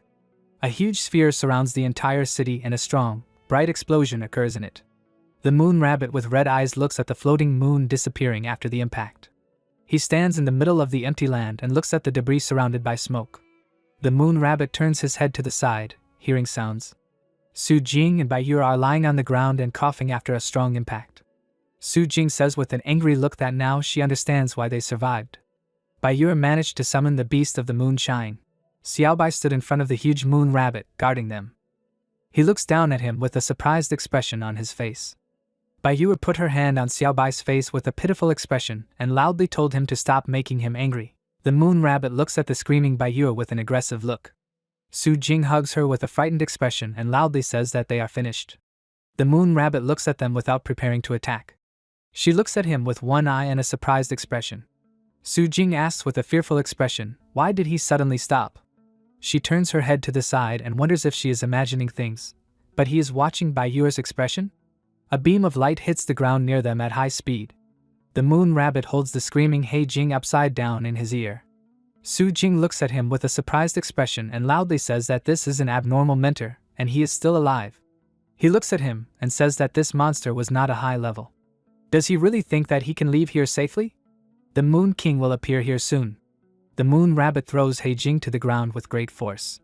He raises his paw up to attack him. Bai Yue looks at them with a frightened look and loudly says that he is about to be killed. What should she do? Should she order Xiaobai to intervene? Su Jing asked loudly with a menacing expression. Was she joking?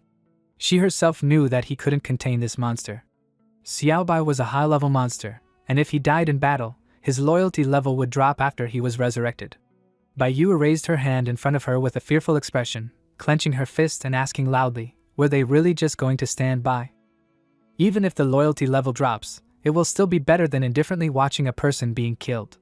Su Jing looks down and sighs heavily, saying that she agrees to at least try. They will do what they can, but they will not act rashly. Bai Yue, with a drop of sweat on her face, crosses her arms in front of her and tremblingly says loudly that she will do it then. She looks at the hand that appeared in front of her with surprise on her face. Bai Yue, with admiration on her face, loudly asks, is it really the Moon King Su Liang? He confidently covers them with his hand and tells them to retreat. They are not in a position to interfere in this battle. Su Liang straightened his cloak and walked forward, saying that the moonlight was flowing. The moon rabbit looked at Su Liang, who was surrounded by bright light, who was walking towards him. Bai Yue looked at the bright light coming from it with admiration on his face, and said loudly that it was dazzling. Is it possible for a human to achieve this? He walked up to the body of the huge moon rabbit. Su Liang looked up at it, and thought that among the highest level, there was no beast with such a size and appearance. He thought with a smile on his face, so after thinking about it, he realized that there was one explanation for this. About 10 minutes ago. Although Su Liang was inspired and filled with indescribable self-confidence, he could not defeat it at all. Even the high-level beast of the 4-star abnormal mentor was instantly killed. And his lake moon and shimmering butterfly would not be able to leave a scratch on him. He needs to touch it so that the Book of the Moon can determine its level. But no matter how he looks at it, it is impossible now. What should he do? Is he really going to retreat like this? Su Liang looks ahead with a surprised expression and thinks that something is wrong. Why didn't this monster attack the two of them? Loss of control combined with common sense. Such contradictions never occur in high-level beasts. He looks at the moon rabbit with a smile on his face and thinks that therefore there is only one explanation left. He Jing, with a wounded face, crawls on the ground and looks at it, and wonders, is this really the Moon King? Has it been so close all this time? He thinks with a smile on his face, is this really the beast of the Moon King that he will see with his own eyes? The information about the Moon King's beast, unknown to everyone, is capable of shaking up this world. And only he will be able to witness it personally. Xiao Bai picks He Jing up from the ground and places him on his back. Bei Yue looks at them with an excited expression and gives a thumbs up, loudly saying that Xiao Bai is great. Su Jing confidently points her finger at them and loudly says that they should leave while they have the chance. He Jing looks angry and stretches out his hand towards them and loudly asks what are they doing. He loudly asks them to leave him here. He Jing lies down on Xiao Bai and runs forward, loudly shouting that he does not need to be saved. Su Liang confidently walks towards the huge moon rabbit. He looks at it with a thoughtful expression and says that animals that go crazy on the night of the full moon are not able to maintain clarity of mind, which means that the moon rabbit is not crazy at all. Is it true that he simply acted on instinct? Only low-level beasts rely on instinct, so there is no need to speculate anymore. Su Liang extends his hand to the moon rabbit with a smile on his face and asks if it has been looking for him all this time? Bei Yue and Su Jing are watching from behind the rocks and ask what the Moon King is doing. Bei Yue, with a surprised expression, shouted loudly for her to look forward. The red-eyed moon rabbit shouted loudly, preparing to attack. Su Liang confidently extended his hand towards him. They, with horror on their faces, ask loudly why the Moon King has not summoned any beasts to fight him. He is about to be crushed. Su Liang, with a drop of sweat on his face, closes his eyes and stands under the flow of energy. He reaches out to touch the ear of the moon rabbit flying towards him. Su Liang walks on the water, causing bubbles in it. The lake moon, with its eyes closed, places its hands on his body. Su Liang, with a drop of sweat on his face, closed his eyes and stood surrounded by the lake moon and water. They looked at what was happening with surprise on their faces. He Jing, with a look of amazement, clenched his fist while lying on the ground and thought about what this was. Ancient, mystical and unknown, there can be no mistake. Everything is according to the information mentioned by the Black Moon sect. He opened his eyes wide with horror on his face and wondered, could this really be the Emperor? The Imperial Beast has come to this world. Su Liang, with a drop of sweat on his face, closed one of his eyes and looked forward. He looked at his hand surrounded by water with a smile on his face and thought that it worked. The Lake Moon successfully managed to repel the attack. But, to tell the truth, the attack was really strong. It will not be enough for a second time. Su Liang, with a grin on his face, looked at the card that appeared, which said that the moon rabbit is an essence of the waning moon, a low-level lunar type. He thinks that, however, there is no need to continue the fight. It is indeed him, the little moon rabbit he saw. He did not attack them because he saw them as familiar. His guess was correct. Su Liang puts his hand on the moon rabbit's fur and says that so that's it. He strokes its ear and says that those with the essence of the waning moon can only absorb power without limit during the full moon. That is the reason why he was so hungry for moonlight. So much so that he grew to such a size and managed to defeat a high-level beast. The projector of the Moon Beast Tamer Academy, Tsang Ryu, jumps to the ground and asks what is going on here. Are they too late? He Jing lies on the ground and looks at them loudly, says that they are not too late. There was no point in them coming here at all. The people who appeared ask what he is talking about. He says loudly with a smirk on his face that the Moon King's peace has been disturbed and now it's all over for them. Tseng Zhu asked with fear on her face, is this really true? Su Liang looks at them with a serious expression and wonders if reinforcements have arrived. He should hurry. He looks at the moon rabbit and asks if it's because of him that he's here. The moon rabbit slams his paw on the ground. He falls to the ground with great force and lies in clouds of smoke. The girls who have arrived look ahead with surprise on their faces. Su Liang says loudly with a smile on his face that seeing such an obsession with the moonlight, he was able to understand his thoughts. And he will grant him what he so desires. Su Liang approaches the moon rabbit with a serious expression and says loudly that they will meet again a little later at the place where they first met. The moon rabbit rises from the ground and looks at him. He turns around and leaves the scene of the battle. The girl asks if they will pursue him.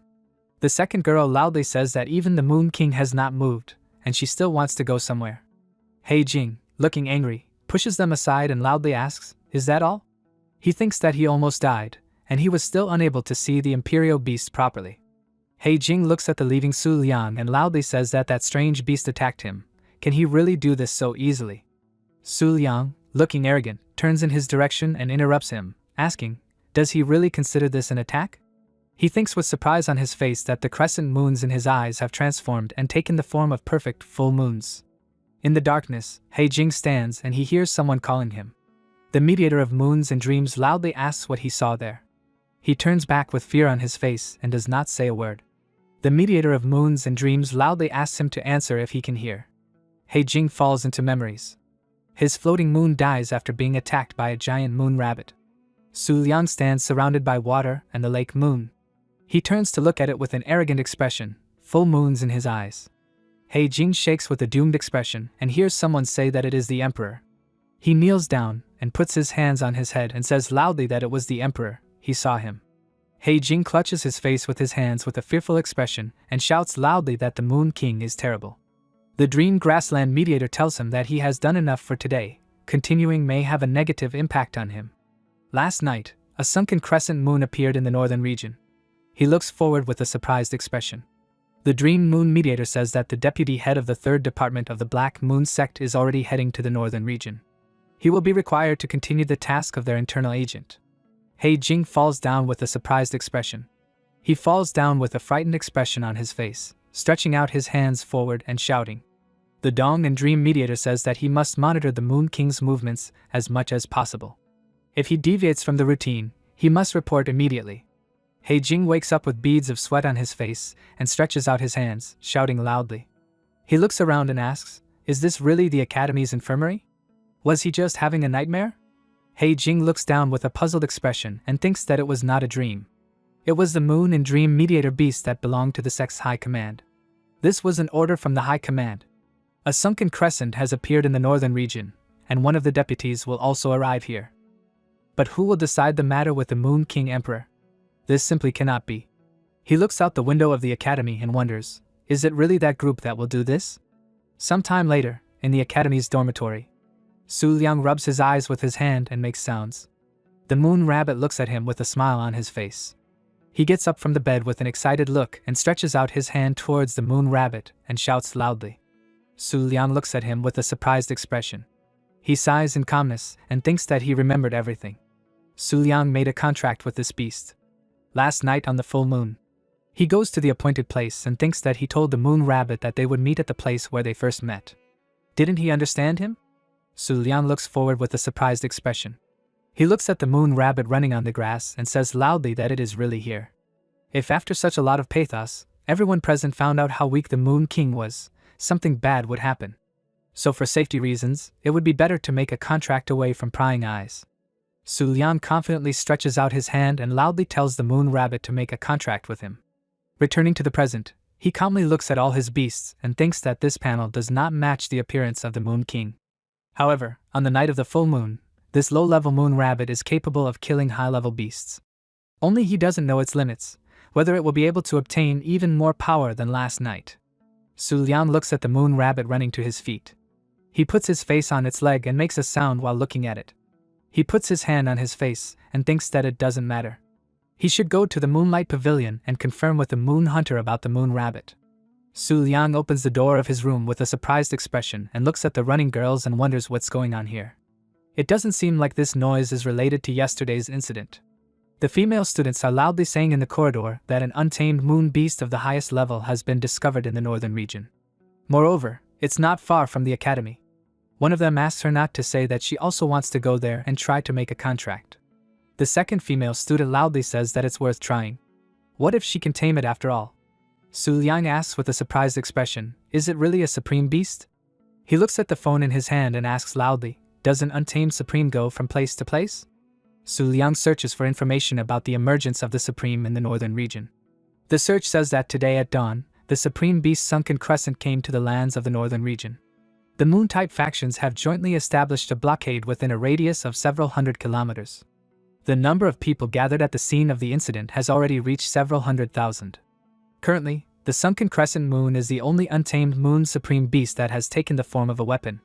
The sunken crescent moon has never met a beast tamer that it would like to approve of. For this reason, it is always asleep. In the end, even the cold moon lord and the 10 pillars of the moon god palace were unable to awaken it. And last night, it suddenly woke up from its sleep and came to the northern region. As a result, there is not a single faction that does not associate this incident with a certain person, and his name is Moon King Su Liang. He calmly puts his hand under his clothes and thinks that this is the case. It seems that everyone thinks that the sunken crescent moon is here for him. 2 people watch him with surprised expressions from behind the wall. People run forward and ask loudly, "Did the Moon King show no interest in the sunken crescent moon?" Su Liang, looking puzzled, thinks that of course he would like to take it over. But would he really go and tame the sunken crescent moon under the gaze of hundreds of thousands of people? If he doesn't have the strength to tame it, it will all end in public disgrace. Just in case, he'd better not tempt fate once again. Besides, there's another, more beautiful supreme right next to him. The moon hunter calmly rests her face on her hand and lies on the bed. She turns to face the opening door with a surprised expression.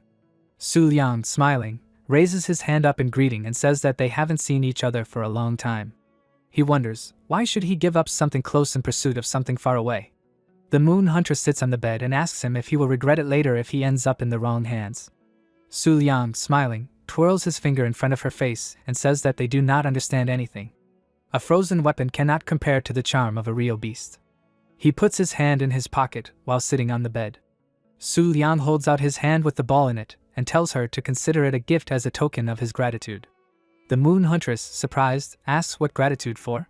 He, smiling, brings his fist to his mouth and thinks that in the end, it was only thanks to her warning that he was able to successfully tame the moon rabbit. But in order to maintain his image, he will not reveal the details to her.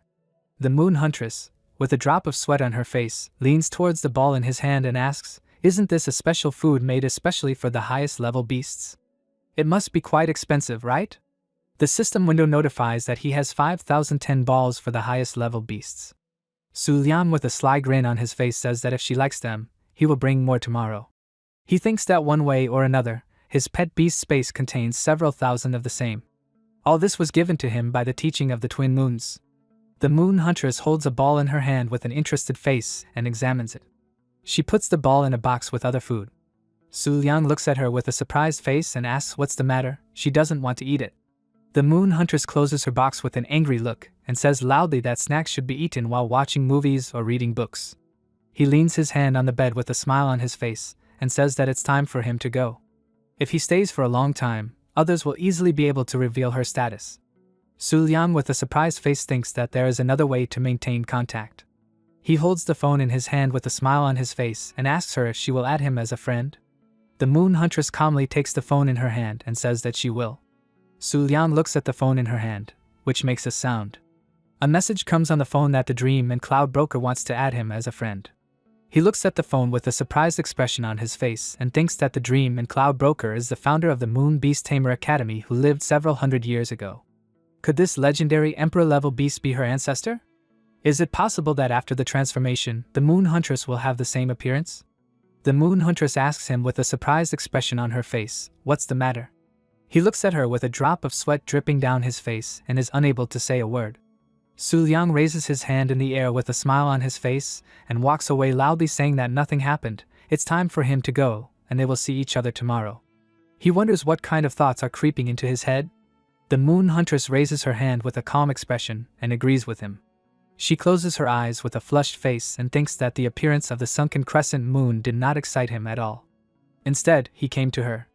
The Moon Huntress claps her hands with an astonished expression and says loudly that she understands everything. This technique is called a game of cat and mouse. He planned to lure her over to the side of the teachings of the twin moons. That's what it is. She raises her hand with an angry expression and loudly says that she understands his plans.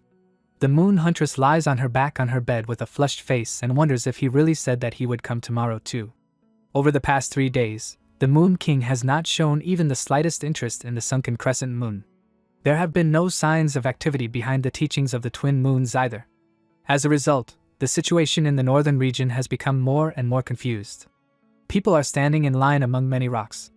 Sangju slams her fist on the table with a menacing expression and loudly tells them not to push each other. They were only allowed here to broaden their horizons.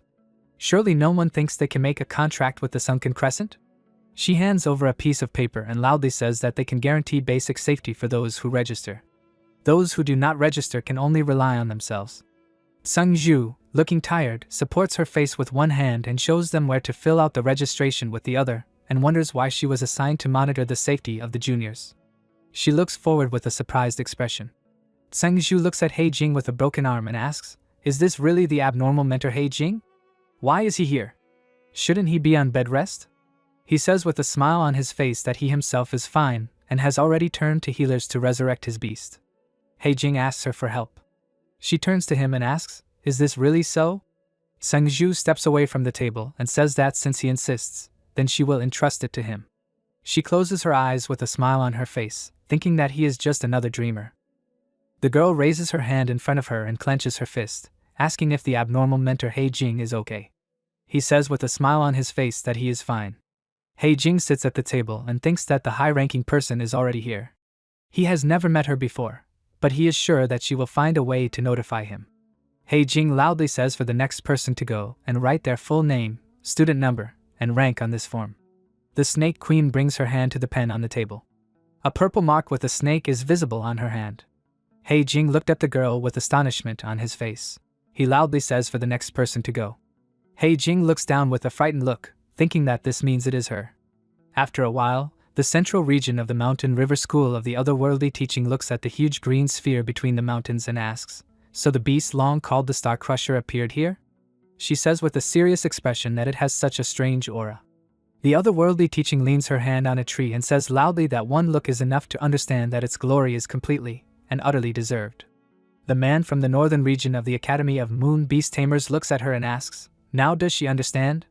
He says loudly with a serious expression that the barrier will reject any beasts that are not of the moon type, and their tamers who decide to recklessly break in will doom themselves to death. The girl from the northern region of the Teaching of the Fallen Moon loudly says that this is an empty dream. The second girl with an arrogant expression from the northern region of the Spiritual Moon School says that to think that non-lunar tamers are deceiving themselves with the hope of conquering the Sunken Crescent. The Otherworldly Teaching looks at them with a sad look. She walks forward with a smile on her face, putting her hands in different directions, and says that she has understood everything. She will order all their students to return, but she herself intends to stay. She will be interested to see how many arrogant fools will die. The spiritualized moon with a menacing look loudly says that she is a very bad woman. She herself is afraid to die, and she still laughs at others. The fallen moon teaching says loudly with a menacing look that if the otherworldly teaching did not have such a huge influence, no one would let her blabber on about anything she wants. The moon beast tamer puts his hands on their shoulders and says that they need to stop. They have no business waiting for them. It is time for them to start selecting people who will cross the barrier. First of all, to avoid rejection, all the tamer's beasts must be of the lunar type. Next, if the highest level beasts enter, the Sunken Crescent will immediately react and put up an equal resistance. The girls look at each other with surprise on their faces. He says with confidence that everything is correct, only beasts of a level lower than the highest can enter the barrier. The fallen moon teaching put her hand on her chin with a thoughtful expression and asked, "Was it really for this reason that the Moon King didn't show up here?" The moon beast tamer says that it is quite possible. Sungshu walks forward and loudly announces that they have arrived. They look forward with arrogant expressions. The otherworldly teaching thinks that she is afraid that the disciples may be seriously injured. Sungshu turns his head in her direction with a serious expression.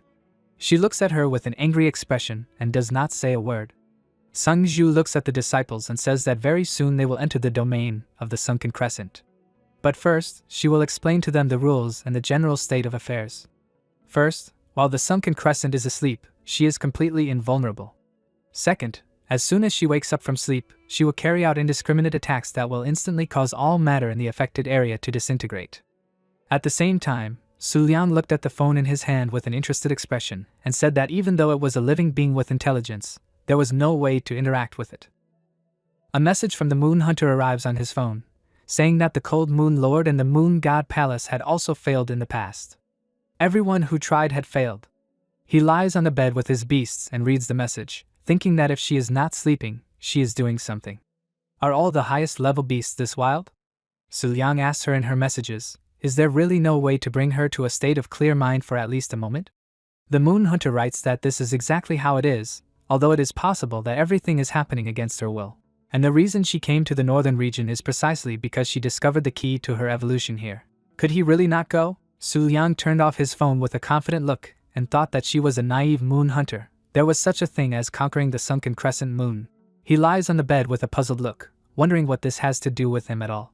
The world-famous Moon King met a tragic death from an accidental attack by a top-level beast. He can already imagine how funny his name will be in the history books. Su Liang lies sadly on the bed with a sleeping moon rabbit on his chest. He lifts his entire body with a puzzled look, throwing off all the beasts, and looks forward. Su Liang picks up the phone and turns it on. He thinks with a drop of sweat on his face that it is possible. After some time, the disciples walk forward between the rocks. The Snake Queen looks around and thinks that the Moon King really did not come. This is a big surprise. In his place, she would try to find a way to conquer the sunken crescent. Once the sunken crescent is in her hands, she will need to kill all the tamers present. This is the only way to avoid information leakage. She looks down with a surprised face, bringing her hand to her dress. The Snake Queen holds the phone in her hand and wonders, is there really new information at a time like this? She looks at the phone with a dumbfounded expression and wonders, what is this? The Moon King has revealed his location. Moreover, he is now rapidly moving towards the hidden Moon Mountains? Why is this, and how come at the most inopportune moment? Sang Zhu points his finger at her with an angry expression and asks her loudly, does she really think that now is the time to play with the communicator? She puts her hands on her hips with a menacing expression and loudly tells her to concentrate. Does she really want to die here? The Snake Queen bows and says that she apologizes for this. Sang Shu walked forward with a calm expression and raised her hand in front of her and said loudly that if she did not intend to change her attitude, then she recommended that she go back. The Snake Queen laughs and wonders, is she really going to teach her? Once she subdues the sunken crescent, they will have a proper talk with her. After a while, Sang Shu tells the disciples something. She raises her hand in front of her with a smart look and holds a stone in it, saying that this time everyone will receive a teleportation stone. By crushing the stone, they will instantly be transported beyond the barrier. If they find that the sunken crescent begins to open its eyes, they must immediately use the stone. In the worst case, they will be doomed to die. The disciples hold stones in their hands. The Snake Queen thinks with a smile on her face that the Moon King will be here very soon. The otherworldly teaching stood behind the rock with her arms crossed. She thinks with a smile on her face, they can't seriously think that tamers with 1 or 2 stars can subdue the sunken crescent? Even the Cold Moon Lord, an 8-star beast tamer, failed to do this. Wherever you look here, even third-rate people are only 3 or 4 here. How boring it is here. Apparently, the entry of the Moon King into this academy does not make the others stronger at all. She notices the Queen of Snakes in the crowd of people. She turns to her side and pierces her with her green eyes. The otherworldly teaching looks at her with surprise on its face. The Queen of Snakes goes deeper into the crowd of people so as not to be noticed. She hides behind a tree with a frightened look and putting her hand on her cloak wonders, what is this? What rank is this tamer? Was such a monster hiding within the walls of the Moon Academy? The students pass through the green barrier between the rocks. The Queen of Snakes thinks that the Moon King will soon reach the hidden Moon Mountains. Before this happens, she must have time to understand the principles of the sunken crescent. She asks her Libra of Serenity to block the passage. As soon as the Moon King tries to enter, his imperial beast must be sealed. The Snake Queen steps into the barrier and disappears into it, while the other participants look at her. The otherworldly teaching asked Vice Principal Tsang Zhu with a smile on her face, why are all the first-second-tier mediocrities who passed through? Even the Moon King did not show up. Could it be that she realizes that it is impossible to subjugate the sunken crescent? She says with a smirk on her face that even though she knows this, she still sent them out. Is this really just for the students to realize the greatness of the highest level beast? Tsang Zhu asked with an angry expression and the veins on her face. And did she come here solely to laugh at them? Is this the only reason that brought her, a person with an inappropriate elemental affiliation? Or does she really think that belonging to a different element won't stop her from subduing the Moon Supreme? They look at each other with menacing expressions. The otherworldly teaching calmly thinks that she doesn't seem to know about that black-haired girl. She says that she's in their academy. And before she can finish listening to her words, everyone standing around looks forward with surprise on their faces. Su Liang stands in front of them, his cloak fluttering in the wind. Everyone looks at him and wonders why he's here. Sang-ru humbly puts her hands on her skirt and asks him if he really came here with the intention of subduing the sunken crescent moon. The girls with surprise on their faces say that if the Moon King Emperor disturbs the sunken crescent moon, Sang-shu said with a smile on her face that they were ignorant. The Moon King's arrival clearly proves that he has enough control to hold the Emperor Beast, and that he can subdue the sunken crescent moon. Su Liang, with a mischievous grin on his face, thinks that it is actually simple. By touching the sunken crescent moon, he will unlock it in the reference book of the Moon Book. When this happens, he will be able to understand her actions and the reasons for her awakening. It is possible that with this information, he will even be able to tame her. He looks forward with a confident expression and tells them to keep their heads down and act according to his orders. They bow to him and loudly agree with him. Su Liang puts his foot into the green barrier. He looks forward with a surprised expression. Su Liang looked at the open book with interest on his face. It says that the Serenity Scale is the highest level with the combat abilities of balance and silence. The highest beast, belonging to the extremely rare pure attribute in this world. It has no offensive abilities. It has a large set of skills of the restrictive type. For the sake of its survival, it has to rely on the owners of great strength. Balance is an ability that, when activated, makes the Serenity Scale vulnerable only to attacks from highest level beasts. In addition, the tamer who finds himself in the area of the ability loses the ability to summon an Emperor level beast. Silence is an ability when facing superior opponents. The ability allows you to completely hide your presence even from Emperor level beasts. Su Liang, with fear on his face, wonders if this is really a highest level beast. He takes his foot out of the barrier and looks at it. Sang-shu looks at him with a confused look and wonders what is going on here and why the Moon King suddenly froze. Su Liang holds his phone in his hand and writes something on it. She clasps her hands in front of her with a puzzled expression and approaches him, calling him by his status. He turns his head towards her with a smile on his face and asks, "Is it really that easy for them to let the parasites from the Black Moon sect in here?" They ask loudly with surprise on their faces, "Is it really the Black Moon sect?" Su Liang goes forward and says that from now on, entry is prohibited here. The Twin Moon teaching will take charge of the solution to this situation. He turns towards them with a grin on his face and says that he will personally handle the rest. They look forward with confusion on their faces. The otherworldly teaching with a drop of sweat on her face remembered the face of the Snake Queen and thought that this meant that the terrible woman was the beast tamer of the Black Moon Order. The spiritual moon with a frightened look asks loudly, "Didn't the Twin Moon teaching drive them out of the northern region? Are they planning to take revenge with the sunken crescent?" The fallen moon teaching said loudly and solemnly that the Moon King said that those who had infiltrated here were nothing but parasites. However, what should they do with the disciples? Sang-ru said thoughtfully that they had the teleportation stones. There should be no serious danger. Su Liang walked forward with a serious expression and thought that the Serenity Scale specialization were Emperor-level beasts. Could it be that the Black Moon sect really thought that they owned the Emperor? In other words, one top-level beast was not the only thing waiting for him inside the barrier. He had never encountered such a dangerous situation in his life. Surely, the him who had just arrived in this world would not have had the courage to step forward, but now it was a different story. Su Liang walked into the green barrier with a determined expression. They looked at him and said loudly that he really was the Moon King. His charisma was simply astounding. He Jing confidently thinks that the Moon King has really entered. He loudly says that the freaks of the Black Moon Order have arrived here. They must hurry to help. He Jing angrily raises his fist in front of him and loudly says that the Moon King is also a student of their academy. Sang-shu put her hand on her chin with a thoughtful look and said that it was indeed so. The Moon Beast Tamer asks her what they will do then. Will they go together to help? He Jing puzzledly shakes his head in different directions and raises his hand in front of him loudly says that there is no need to do that. Such a number of powerful tamers can disturb the sunken crescent. He confidently steps forward and loudly says that one of him will be enough.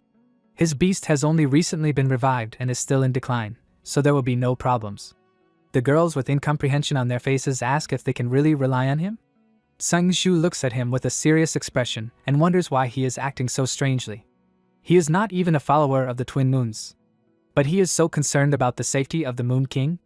He Jing puts his hand to the barrier and is struck by strong yellow lightning. A huge stream of energy hits him, throwing his body aside and breaking the earth's crust beneath it.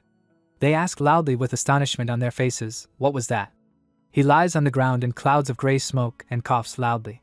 The seventh of the Twin Moons looks down at him with a confident expression and asks if he is taking on too much. Even if his beast was at the peak of its powers, it would only be possible for him to disturb the sunken crescent in his dreams. Hei Jing looks at her tattoo with a frightened expression and thinks that it is the wings of a butterfly. She is one of the 12 months of the twin moons. Besides, the 7th seat, the Queen of Snakes, is in big trouble. The 7th girl puts her hand on her thigh with a menacing look and asks, "Did they not hear the Lord's order?" From now on, this area is under the control of the twin moon teachings. And whoever it is, no one will pass.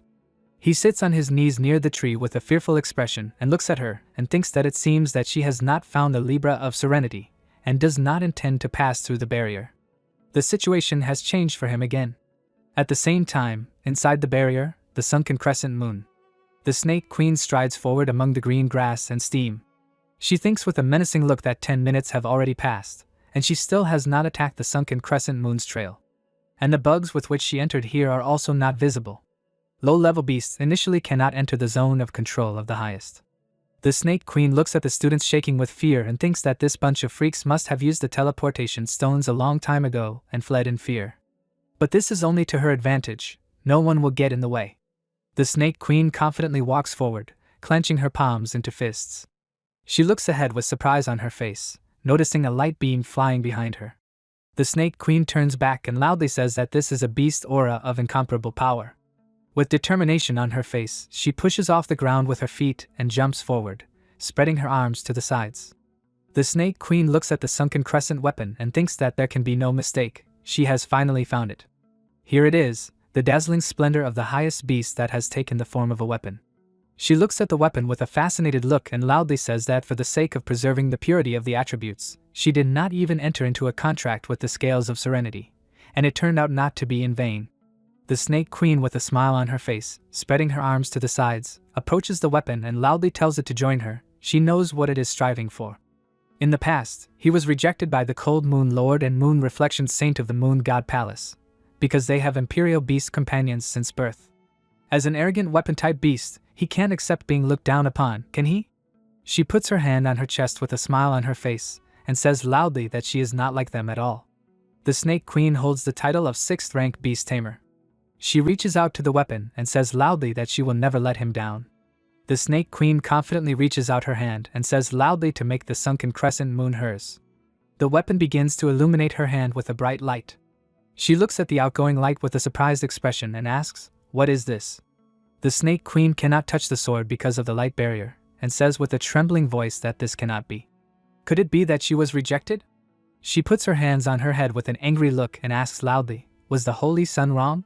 It's impossible. He personally said that she is the best fit to tame the sunken crescent moon. So what's the problem? The Snake Queen puts her hands on her face and turns around when she hears the sounds. The boy loudly calls out to the woman from the Moon Academy.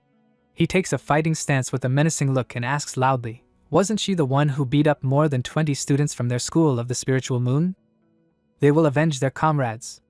The boy remembers how he runs towards his comrades lying on the ground. He holds his wounded comrade in his arms with an angry look and asks loudly, "How did it come to this and what happened here?" The man, cringing in pain, says that they were attacked. He says that it was a girl from the Tamer Academy. She had black hair and eyes like a snake. The boy comes out of his memories and says loudly that first they will deal with her, and then subdue the sunken crescent. The Snake Queen, with a smirk on her face, covers her face with her hand and laughs. He, with a menacing look, clenches his hands into fists and loudly asks, "What's funny here?" She stands slightly crouched and, covering her face with her hand, says that she is already bad, and now ignorant children have come to look for death. And freaks like them still hope to touch the sunken crescent moon? The Snake Queen holds out her hand in front of her with an ominous look and loudly tells them to come out. An ominous purple aura flies from her body. She summons her beasts, the Devil Moon King, Wandering Shadow, and Thunder Moon. The boy looks at them with a frightened look and says in a trembling voice that they are all high level. Summoning 3 beasts at once in one breath is completely beyond the level that a student can achieve. In addition, this terrifying aura, it is impossible to imagine how many fierce battles they had to endure. She walks forward with a smile on her face, surrounded by her beasts, and says that there is no need to praise her. Does the Snake Queen think that there are high-level owners among them too? If they do not hurry with the summoning of them, every single one of them will die. The Snake Queen holds out her hand forward and all the beasts fly forward, attacking them. She looks up and sees the Thunder Moon holding a bleeding bull in its jaws. The Snake Queen raises her hands and asks if Sunken Crescent Moon has seen this. There are several corpses of the boy beasts lying around her. She confidently stretches out her hands and asks if he has acknowledged her power now. Sunken crescent moon does not make a sound. The snake queen looks at him with an angry expression.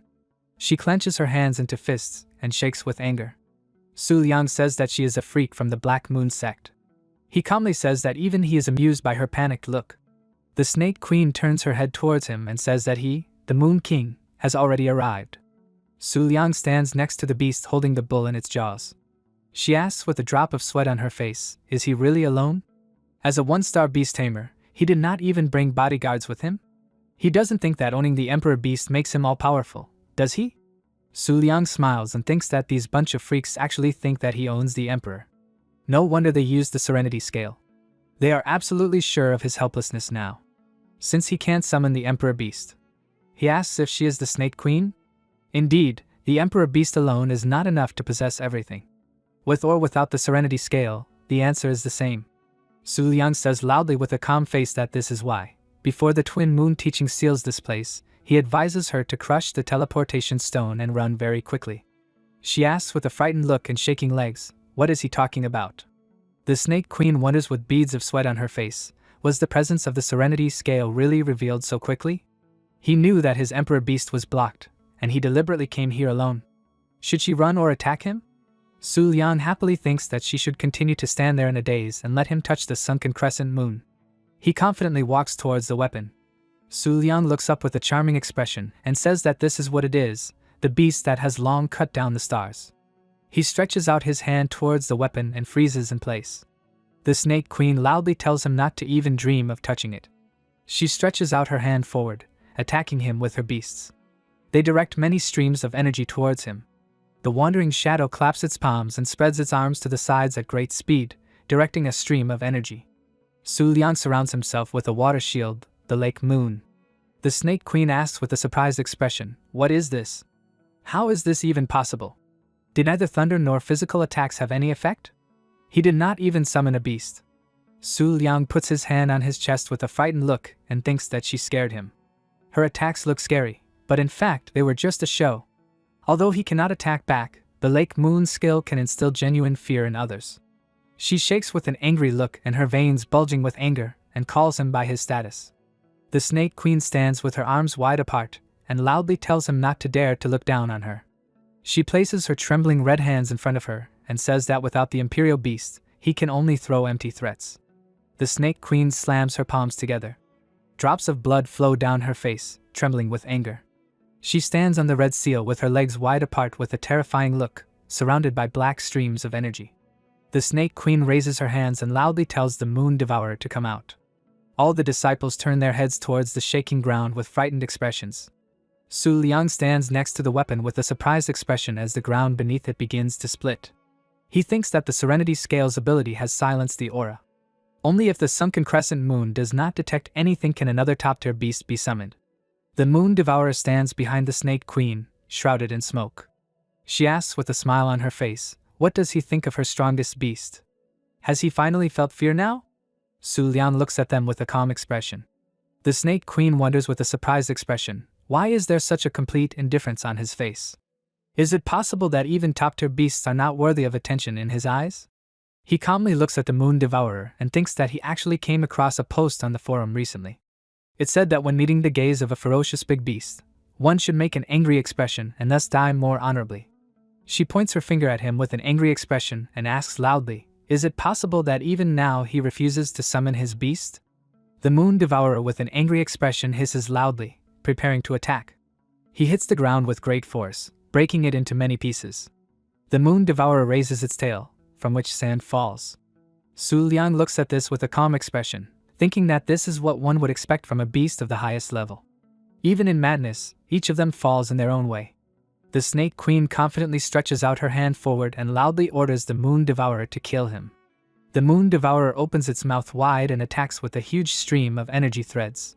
Su Liang closes his eyes, thinking that no matter what happens, he is counting on the Lake Moon. He stands on the sea water, and only small waves are moving forward. A huge stream of purple energy hits the ground, breaking the earth's crust into pieces. Su Liang stands surrounded by purple smoke and rock fragments without receiving a single scratch. He looks forward with a fake grin on his face. Su Liang thinks that hello to the day in the sun, he was able to survive. During the daytime, moon-type beasts can only exert half of their strength, so this attack did not even deal 30% of the damage. If she wants to break through the defense of the Lake Moon, she will have to work hard. He looks at the Snake Queen who has fallen to her knees and thinks that it probably won't come to that. She shakes with an exhausted look and asks, was this really a mythical blessing from the moon god? Su Liang looks down at her with an arrogant expression and loudly tells her not to worry. Once he deals with the sunken crescent moon, her turn will come. The Snake Queen, with a surprised expression, thinks, what does it mean? The Moon King ignored her all this time, so as not to disturb the sunken crescent. She looks at Su Liang, who is bringing his hand to the weapon, and thinks she does not know what kind of crazy shapeless shield surrounds him, but will he be able to withstand a blow that can cut through the stars? The Snake Queen loudly asks the Libra of Serenity to cancel the effect of the skill. Su Liang looked down with a drop of sweat on his face. The Moon Devourer with red eyes looks at the radiating light. The weapon is enveloped in green energy and bright light. He looks at it with an angry expression and thinks that she has torn the barrier, and now nothing hides the aura of her supreme beast. The hand easily takes the weapon and pulls it out of the ground. The sunken crescent holds her weapon with her hands and opened her eyes. The weapon begins to shake and shrink in size. The sunken crescent grabbed the weapon with her hands and, lifting her leg, opened her light eyes. Huge stones fly around from a powerful explosion. The students, with surprise on their faces, shake with fear and ask what is happening here. One of them runs away and loudly says that this is a sunken crescent. She opened her eyes and they need to leave quickly. Su Liang wraps himself in water and looks at the strong green explosion next to the sunken crescent. He thinks with a drop of sweat on his face that the attack of the Moon Devourer barely dealt 30% of the damage. The remaining defense of the Lake Moon can withstand it, right? Su Liang, with surprise on his face, looks forward and sees a whirlpool of water with his two beasts. He looks at his shoulder with a dumbfounded expression that is hugged by the Lake Moon and thinks that there is no chance. The probability of repelling her attack is less than 1%. Is the difference really that big? Su Liang looks back with a tense expression and wonders how the Snake Queen decided to defend herself. He looks at the curled-up Moon Devourer and says nothing. The sunken crescent with a weapon in her hands jumped on top of him. Su Liang looks down with a doomed expression and thinks, what does it mean there is no chance? He looks forward with a sad expression and tells the Moon Hunter to rescue him. A few minutes ago, a boy loudly asks if the elder is listening to him. He tells them that a girl from the Moon Academy attacked them. The boy asks with an angry expression how the people of the academy could do such a thing. The spiritual moon with a drop of sweat on her face puts her hand on her forehead and tells him to calm down. It was not an academy student who attacked them, but a high-ranking member of the Black Moon sect. She sighs and thinks that the fact that ordinary disciples managed to survive an encounter with a high-ranking sect member is actually an unprecedented success. Spiritual Moon looks at Seven and wonders why that girl is showing absolute calm despite the situation. Is she not worried about the safety of the Moon King? Seven looks forward with a surprised expression. She turns back with a menacing look and asks loudly, has the sunken crescent's peace been disturbed? The sunken crescent opens its eyes. Seven confidently jumps on them and holds out her hand in front of her, loudly telling everyone to retreat immediately. The people cover their heads with their hands with horror on their faces and scream loudly as they run away. Seven raised her hands in front of her and thinks that for a moment she felt another aura surge. Could it be the Overlord's Imperial Beast? At the same time, Su Liang blocks the attacks with a water shield. He covers his face with his hands with a tense expression and thinks he said her name, so why didn't anything happen?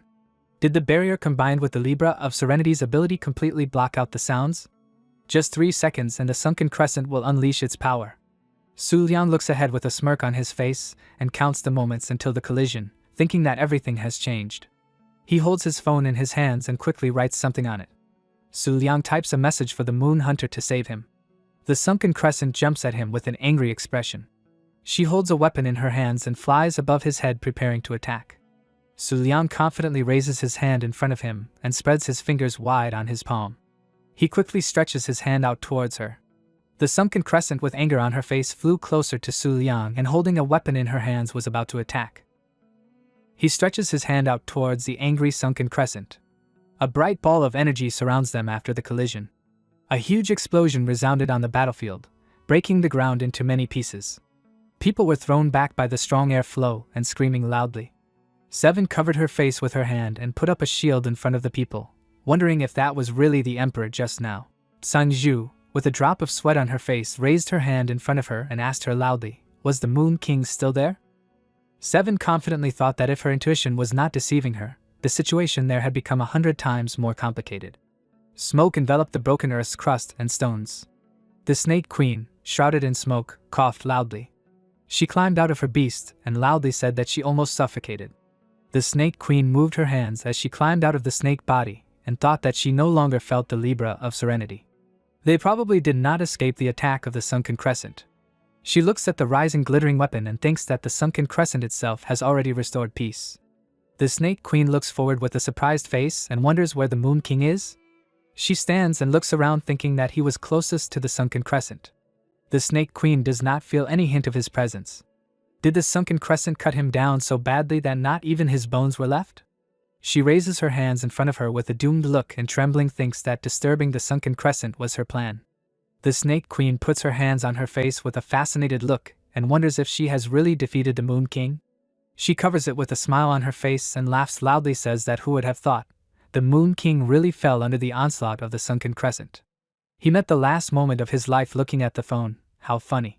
The Snake Queen spreads her arms in front of her with a smile on her face and says loudly that she has defeated the renowned Moon King. She confidently turns her head back and says that the sunken crescent will now be hers. The Snake Queen looks at the weapon from which a bright light emanates. She looks forward with a surprised expression and wonders why she woke up again.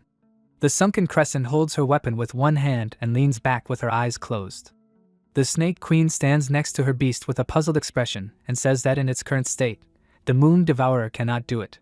She does not have time to finish speaking and turns back. The Snake Queen looks at the cloud of smoke in the air from which rays of green energy are emanating. Su Liang stands calmly among the smoke without receiving a scratch. She, with an amazed look and beads of sweat running down her face, says that this is impossible. Not only did he not receive serious injuries, but there is not a single scratch on him. He walks out of the smoke clouds with a confident look. The Moon Hunter places her foot shrouded in gray smoke forward. The Snake Queen asks with a confused expression, what is going on here? She looks at the shadow of the red-eyed Moon Hunter in the smoke and wonders if this beast is too huge. Isn't it an emperor-level young beast? This beast is too huge for a top-level beast.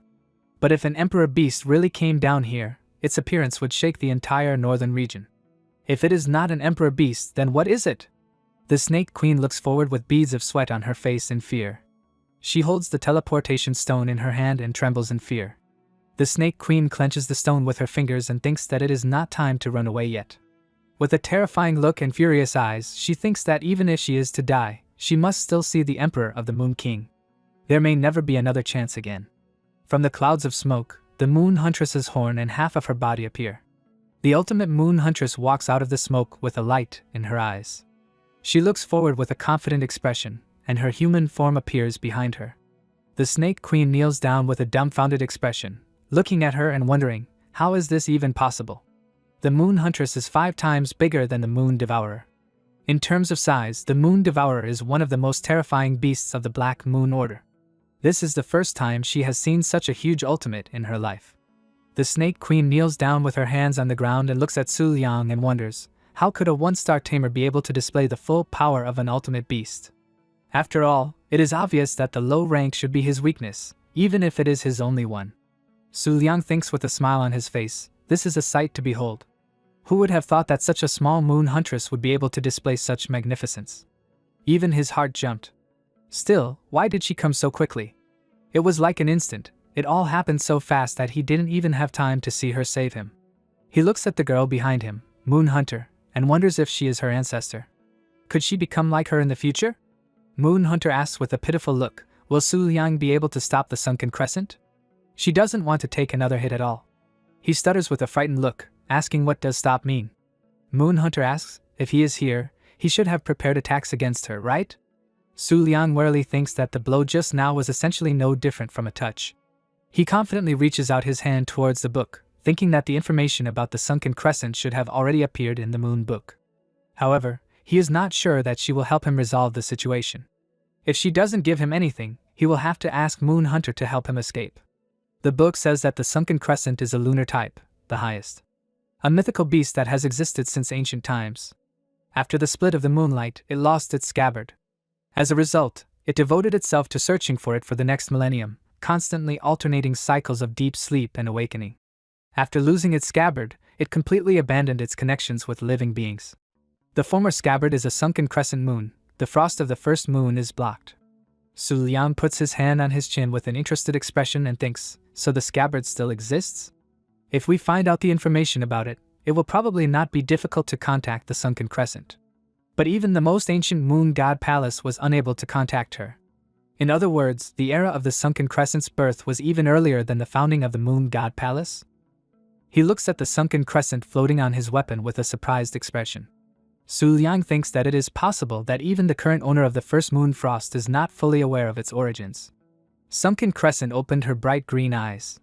The Snake Queen runs to the side with a frightened look and loudly says that things are bad. She wakes up again. She runs to the sleeping beast and loudly says for the Moon Devourer to protect her. He wakes up in the dying phase and wraps his body in black thorns, opens his mouth and sticks out his tongue. The Sunken Crescent looks at the Moon Hunter with a fierce look. She looks at her with an arrogant expression and asks why she is looking at her like that. The energy beams of the Moon Hunter and the Sunken Crescent are directed towards each other. Su Liang runs towards the Sunken Crescent at great speed among the white smoke. The Snake Queen sits on her beast with a surprised expression and loudly asks what the Moon King is up to. After all, he has left the protection zone of the highest beast. With a confident smile on his face, he loudly tells the Sunken Crescent to submit to him. Su Liang holds his hand at the green barrier, and the Sunken Crescent moon looked at him questioningly, and he says that he knows about the frost of the first moon. She looks at him in surprise and he asks, she is looking for this scabbard, right? She looks at him with a kind look, and he says that he will call Su Liang by the name of the Morpho Moon Butterfly and promises that within 3 years he will bring her to them. He offers to make a deal. In exchange for this service, he will also need something from her. She looks at him silently for a while, and then closes her eyes and returns to the form of a weapon. He stretches out his hand to her zone and the Snake Queen looked at him irritably and asked how he was able to break through. Is it possible? Water appears at his feet and it began to surround the Sunken Crescent moon, and the power of the water and the weapon merged and gathered at Su Liang's chest. And she thought, did the Sunken Crescent moon really accept the Moon King? The Snow White Doe looked at him in surprise and said that everything that happened here would definitely cause a sensation throughout the world. Su Liang clenched his hand into a fist and looked up with a satisfied expression, and the Snake Queen looked at this in surprise and thought that this couldn't be true. After all, tens of thousands of famous beast tamers tried, but they couldn't do it. Because the Sunken Crescent moon had an unchangeable feature. If she made a contract with a person, the death of that person would also lead to her own destruction. Therefore, the Sunken Crescent moon could only agree to make a contract if she thought that person could not lose to anyone, and such a person turned out to be the Moon King. The Snake Queen said that she could only know this truth by being here, in the center of events. She gets irritated, and her eye becomes like a snake's, and she said that she must at all costs pass this information on to the Black Moon sect, even if it costs her own life. She summons Moon Devourer and uses Crimson Full Moon, and Su Liang stands next to the Snow White Doe, and then turns around and says that that girl saw too much. Although it is not in his habit to eliminate witnesses, he will have to do it. The Snow White Doe stomps her hoof and spits. Her attack knocks down a mountain, and Su Liang thinks that he wonders if he was too wrong with the gifts he brought her last time. The Snake Queen is bleeding, and she thought that since the Moon God Palace, the Moonlight Pavilion, the Snow White Doe are connected to him, everything fell into place. She looked at the Snake Queen with a serious expression and thought that this was not an ordinary supreme beast, but a descendant of the Emperor. She took out the teleportation crystal and thought that she could not die, and this information was much more important than the information about the Sunken Crescent moon. They must know about it. She looked at them with a serious expression, and she thought that if she could distract their attention, then she would still have a chance to escape. She summoned her creatures, and holding the crystal in her hand, she thought that this area had not yet been completely blocked. If she could increase the distance between her and the Moon King, then she would have a chance to escape. The teleportation crystal began to dissolve, and then she looked at her hand in shock and thought, where is the crystal? The Snow White Doe looked at her in surprise and said, was it really stolen by a low-ranking shimmer butterfly? There is a crystal in the butterfly's paws, and she gives it to Su Liang, who asks with a satisfied look, is it true that in the midst of the battle of the highest, hardly anyone will pay attention to a small low-ranking moth?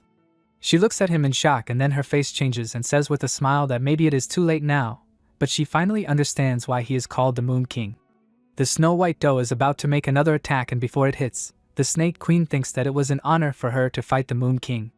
After a while, The butterfly wings look forward in surprise and says loudly that the Lord is here. She kneels before him and he comes up to them and says that the Snake Queen is dead and it is possible to lift the blockade. He wanted to say something else, and they look at him in surprise, and then he says with a serious look that from now on he will take charge of the sunken crescent moon. The news that the Moon King managed to subjugate the sunken crescent moon shocked all the moon-type factions. After some time, the southern region, the cold moon's sacred school. A girl with pink hair is bathing among the sakura trees and someone says that he has news for the cold moon lord. They are in trouble, because the Moon King subjugated the sunken crescent moon. The girl runs up to her, and the cold moon lord takes water in his hands and says that there is no point in panicking, because she has long known that this will happen. She gets up from the water and says that he is the face of moonlight and the current owner of the Book of the Moon, so everything that happened was quite natural. She looks at her in surprise, and then says that all this also applies to her, because as soon as she was born, she was immediately a 4-star tamer, and her beast companion belongs to the imperial rank. And her moonlit eyes can encompass everything in this world. She says with a satisfied look that she is also curious about which of them the moon shines brighter. The Moon God Festival is about to begin and all the school's applicants must withdraw.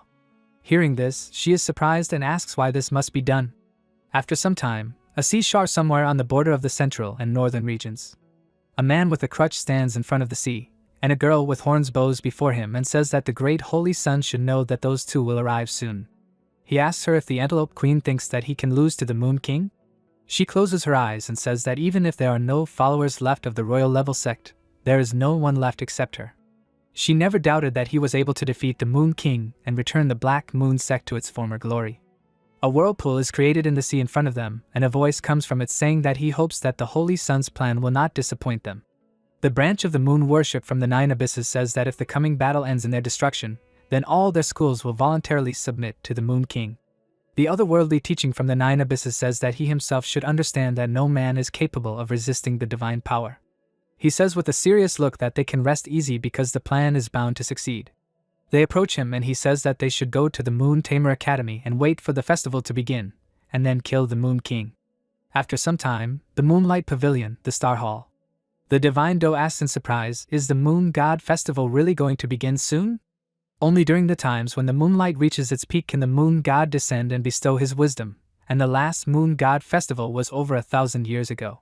He presses his hand to his face and says that he already knows this, as the principal of the academy has already contacted him about it. During the festival, select moon-type tamers may become victims and engage in a fierce battle with the ultimate goal being the Moon Throne. And the rewards bestowed upon the victors of the battles can allow the tamers to achieve terrifying growth rates. They can even provide an excuse for multiple battles between emperors. The festival itself will last until someone ascends to the throne, or until the remaining contenders give up their claims. For this reason, the current Moon God Festival will not end until they defeat the Cold Moon Sovereign in 3 years. He is silent for a while, and then he reads from his phone with an irritated look and says that the victims will be able to locate each other. And for this reason, he had to respond to the rector's request to protect the 2 participants from their academy. The Snow White Doe looks at his phone, and he grabs his head and thinks with a surprised look that he does not understand why he has to be the one to fulfill the promises of his predecessor. And how many people has he already managed to fool during all this time? The Snow White Doe laughs, and he looks at her with a stunned look, and she says that he does not need to worry so much, because there are rewards for fighting. No one knows the future, because it is possible that in 3 years the ruler of the Cold Moon will only be able to crawl at his feet. And besides, there is a chance, albeit extremely small, but he can get a piece of a page from the Book of the Moon. He looks at her in surprise, and she asks if he didn't know that, according to legend, the owners of fragments of the Book of the Moon are able to increase their limits in the number of possible contracts with beasts up to several dozen. He keeps looking at her, and then looks up in surprise and thinks if you can make so many contracts with just a piece of a book, then what about the whole book? The Snow White Doe yawns, and he puts his hand to his chin and thinks with a thoughtful look that he is interested in one thing. If he has the Book of the Moon, then where do the others get the pieces of pages from it? She hits him in the back and says discontentedly that he should stop winding himself up, and it would be better if he talked to the staff so that she would be given more freedom.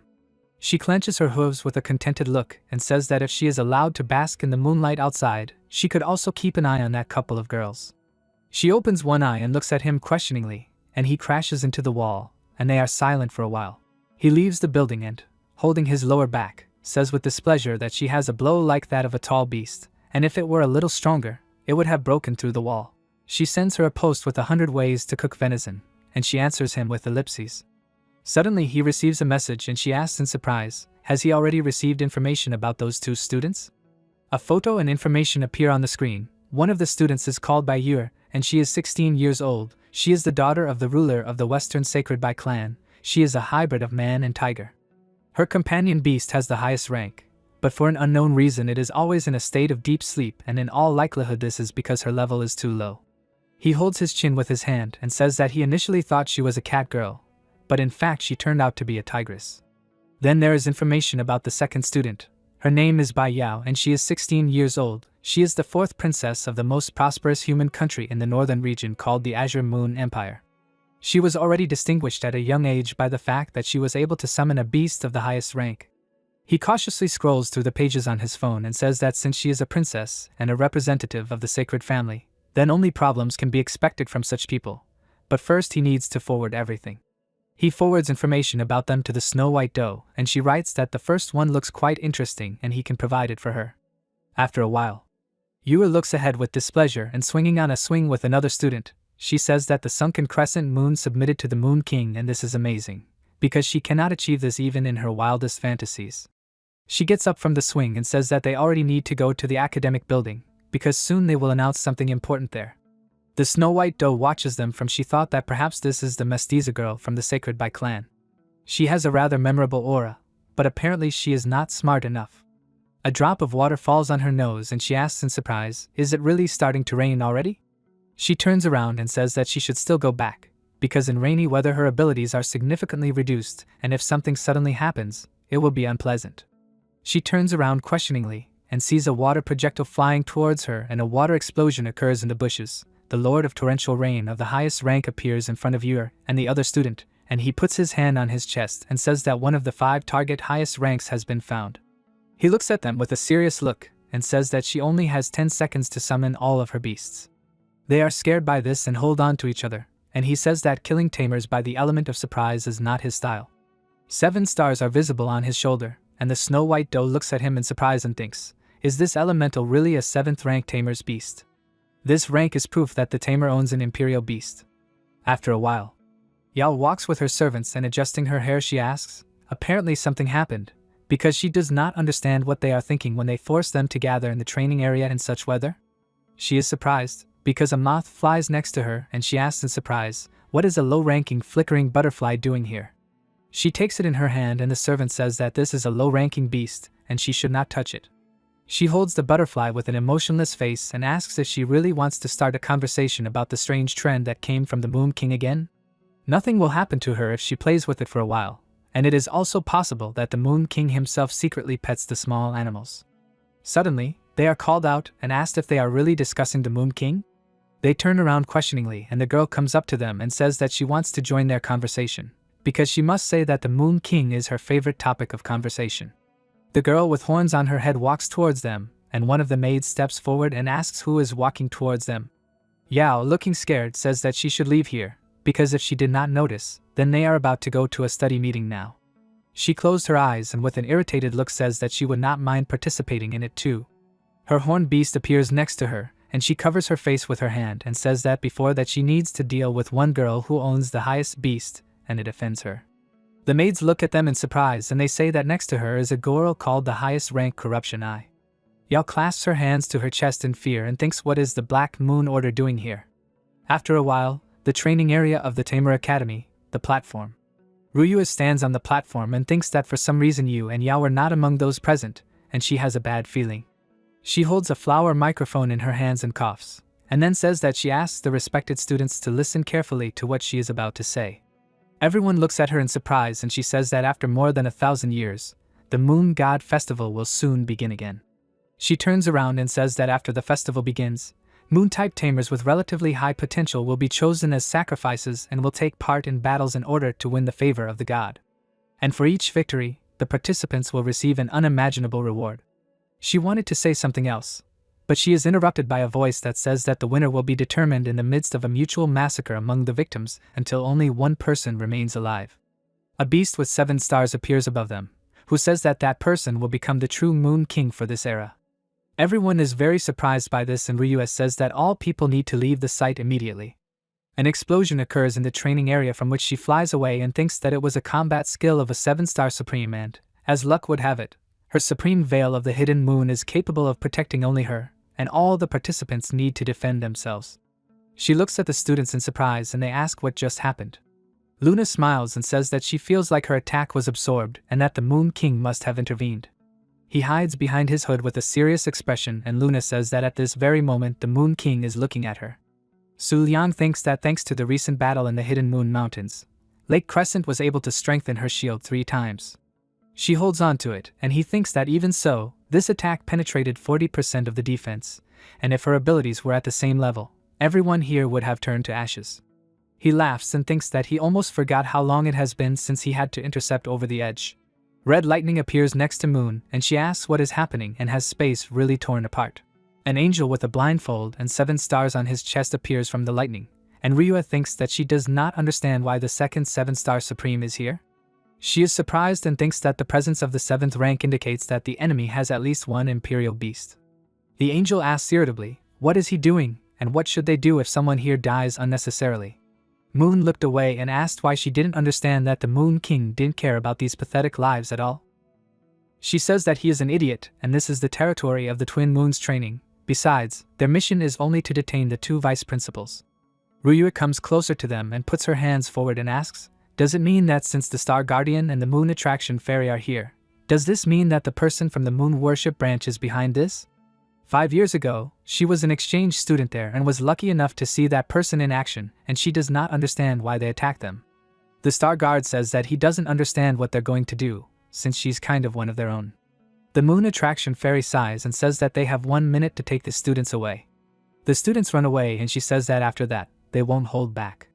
Su Liang walks towards them and asks, so they're from the Moon Worship branch, right? They turn towards him in surprise. He says that the culprit of the pilgrim himself didn't dare show himself, and didn't even undertake to demonstrate his emperor. He asks with a serious look, are they still deceiving themselves with the hope of getting away unharmed after everything they've done? A sunken crescent appears from the sky and they are surprised and ask, is he really using the highest sunken crescent? She rushes towards them with burning eyes, and Ryua thinks that from her look it's clear that she's not going to figure out who's a friend and who's an enemy. The sunken crescent raises its hand back and she asks if it really intends to destroy everyone present. A bright light illuminates the enemies and a crater appears at the meeting place.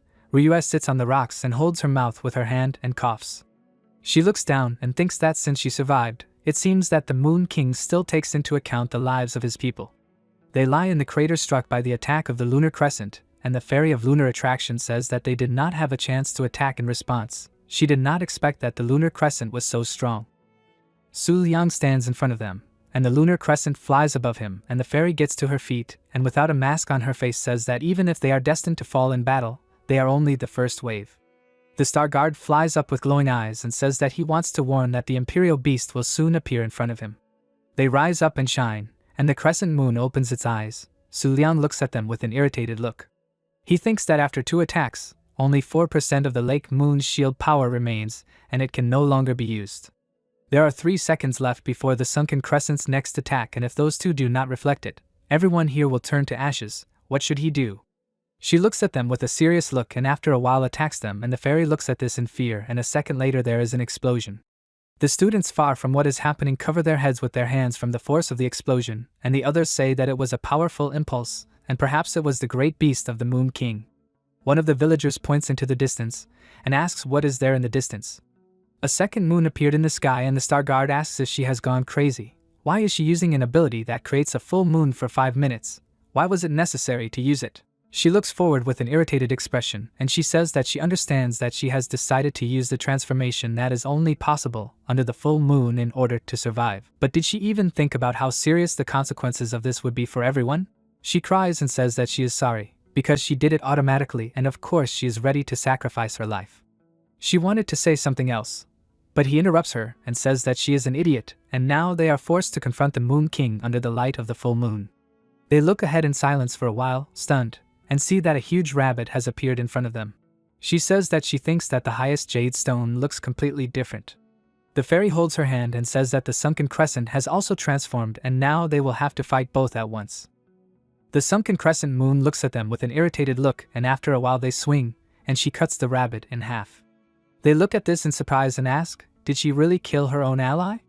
After Lunar Crescent deals with the rabbit, she turns to them with a serious look. Some time later, the Lunar Tamer Academy, outside the Imperial residence.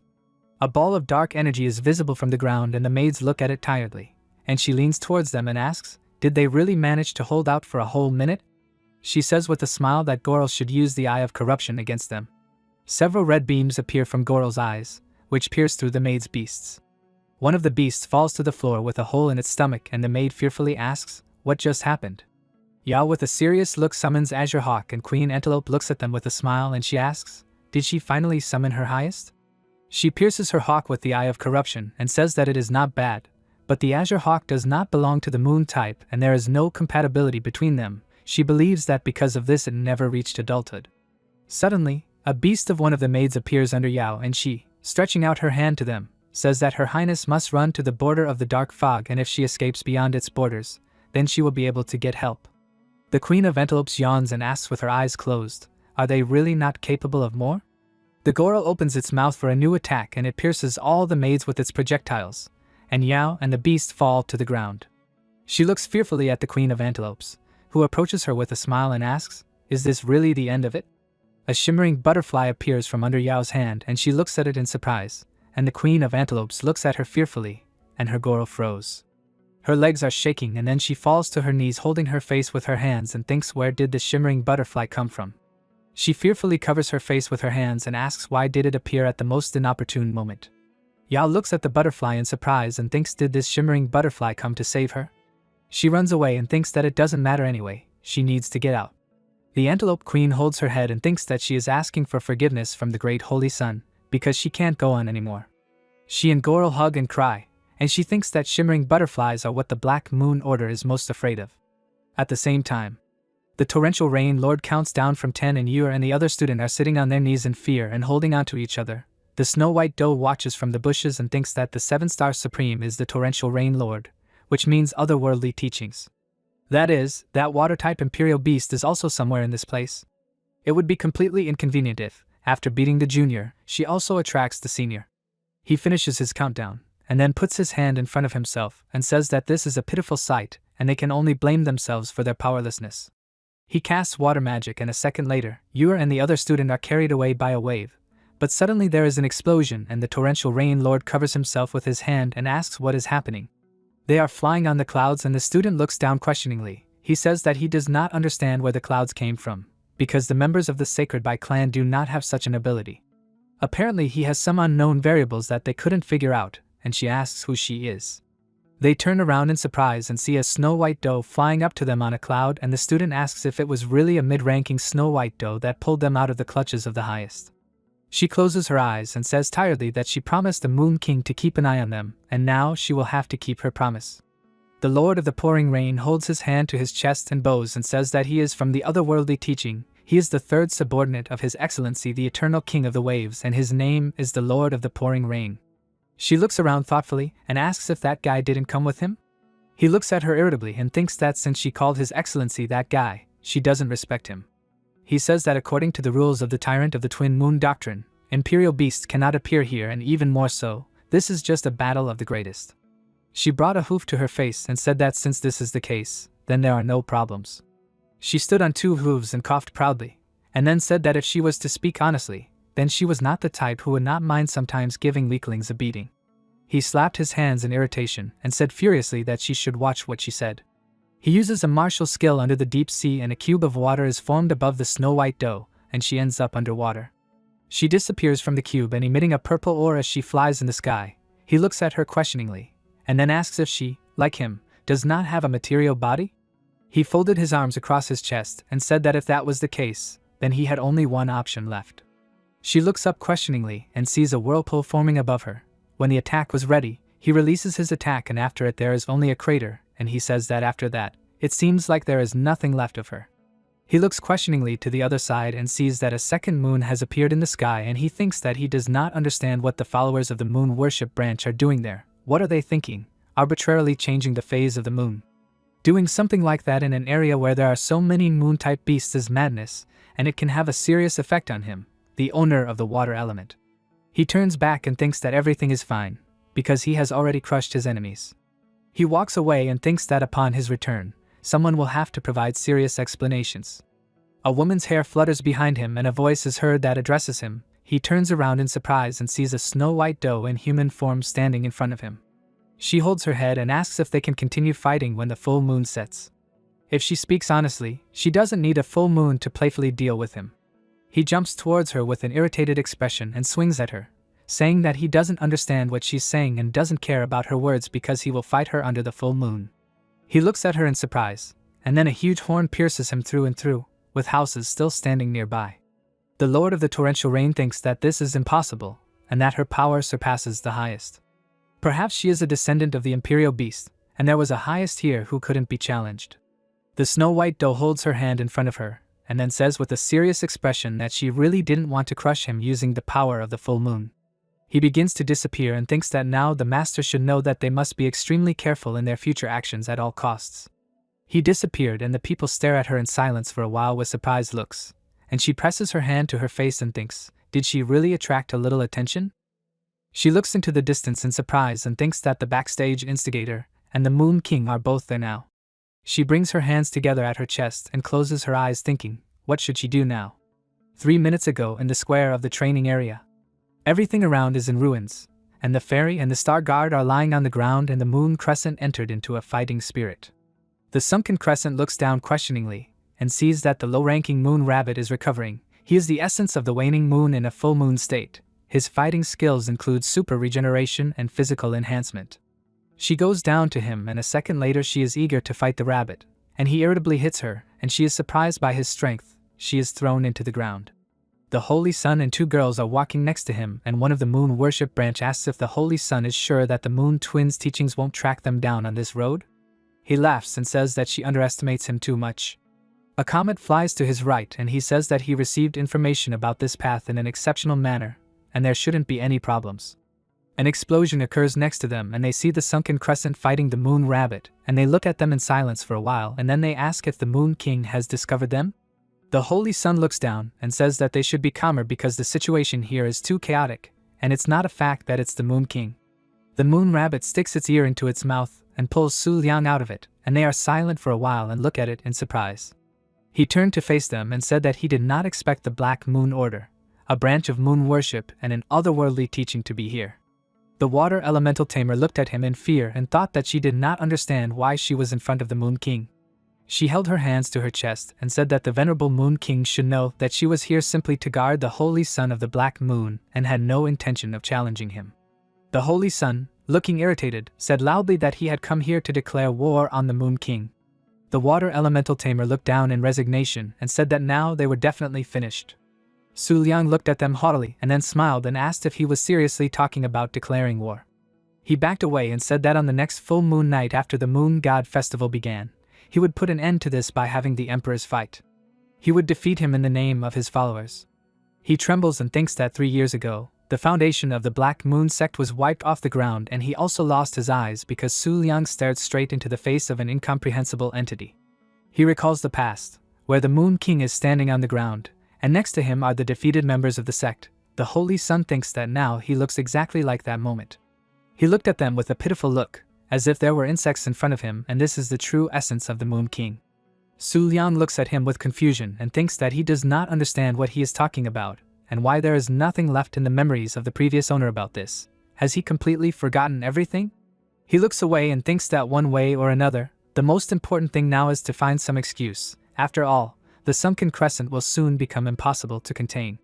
He says that the desperate struggle of insects for survival is a very unsightly sight, and yet he can give him a chance. They look at him in surprise and he says with a serious expression that there is a price to pay for this challenge. He will order the Twin Moon teachings to hunt him down madly, and if he manages to escape with all his limbs intact, he will give his consent. He turns away from them and calls upon the sunken crescent to act. She hits the ground and an explosion occurs. About 10 minutes later, they are all sitting in the mud and one of the girls asks if the Moon King has left or not. She looks into the distance with annoyance and says that the sunken crescent simply has abnormal strength. If it were not for the hidden intervention of her imperial beasts, there is no way they would have survived. She looks at the holy sun and says that such a gross violation of the rules probably did not escape the attention of the tyrant of the twin moon teachings. She thinks that now they should split up and act on their own until everything calms down. The water element tamer sighs and says that now they will have to think hard to escape the pursuit of the twin moon teachings.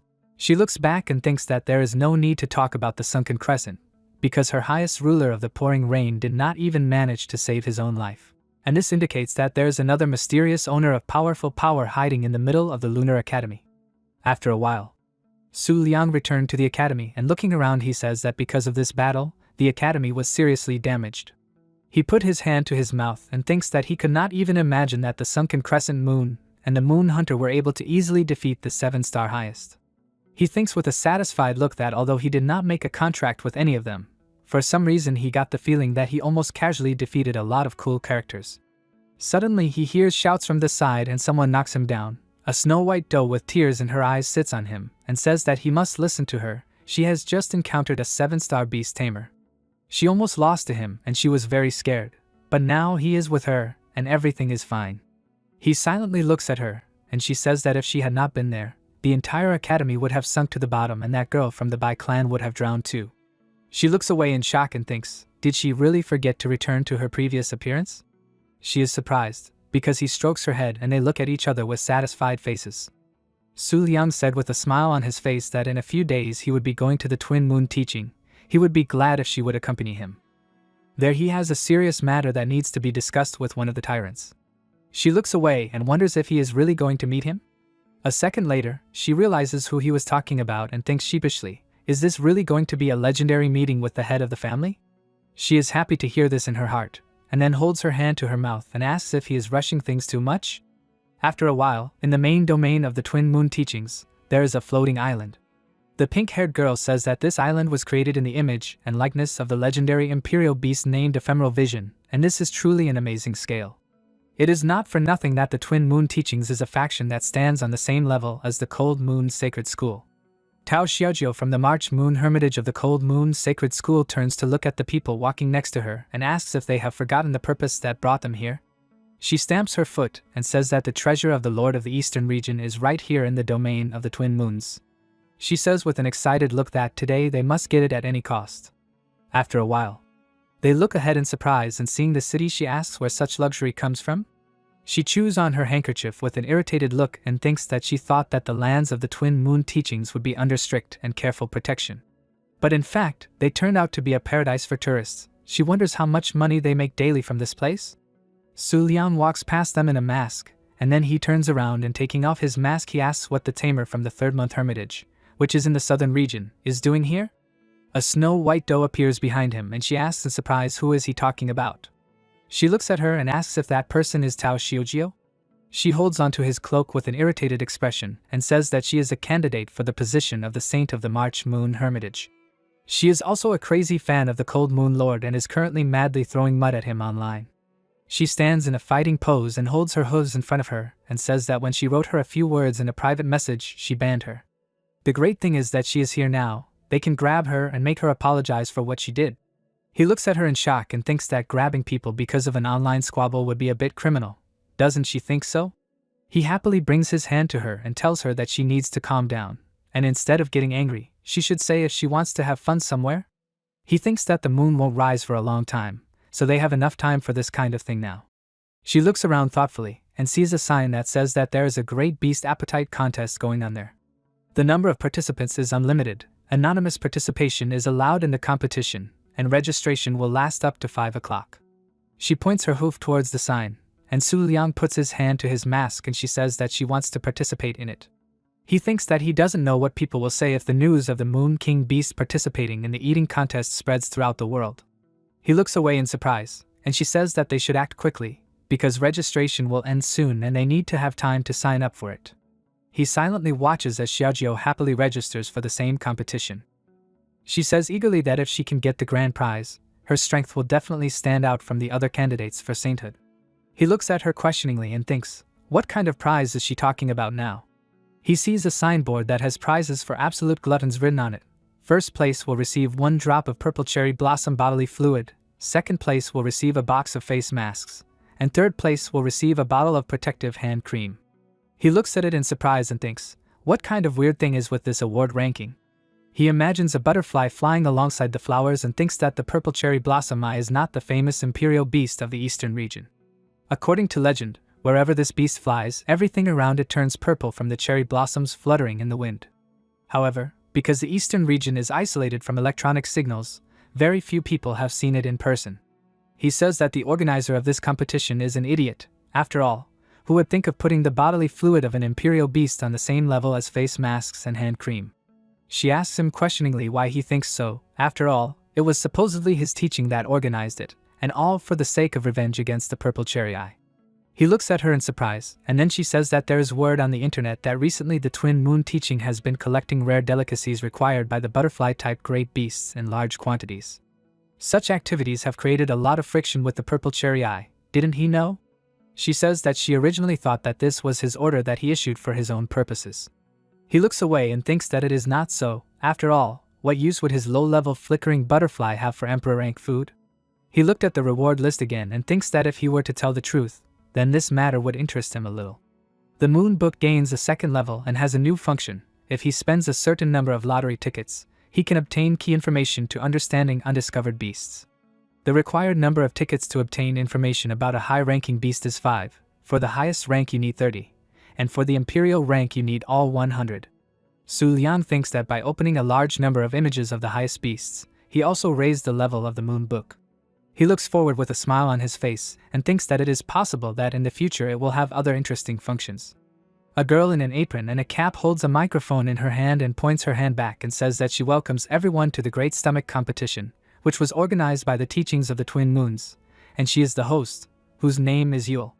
He walks between the tables at which the participants in the competition in cloaks are standing, and she says that she thanks everyone for such an active registration.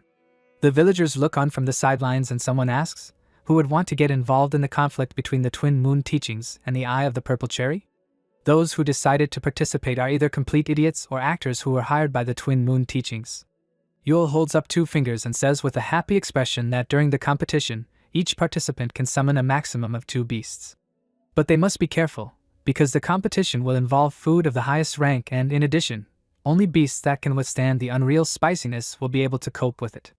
Xiaojiu listens to her attentively, and the girls standing next to her open their mouths in surprise, and then several trays of food are placed on the table. The 2 girls look at their beasts in fear, who burst into tears just from the smell and stopped wanting to participate, and the snow-white doe stuck out her tongue in anticipation and looks at the buns.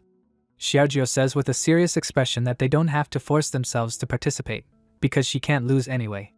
She puts out her hand and orders a top-ranking fire-type flame turnip to appear.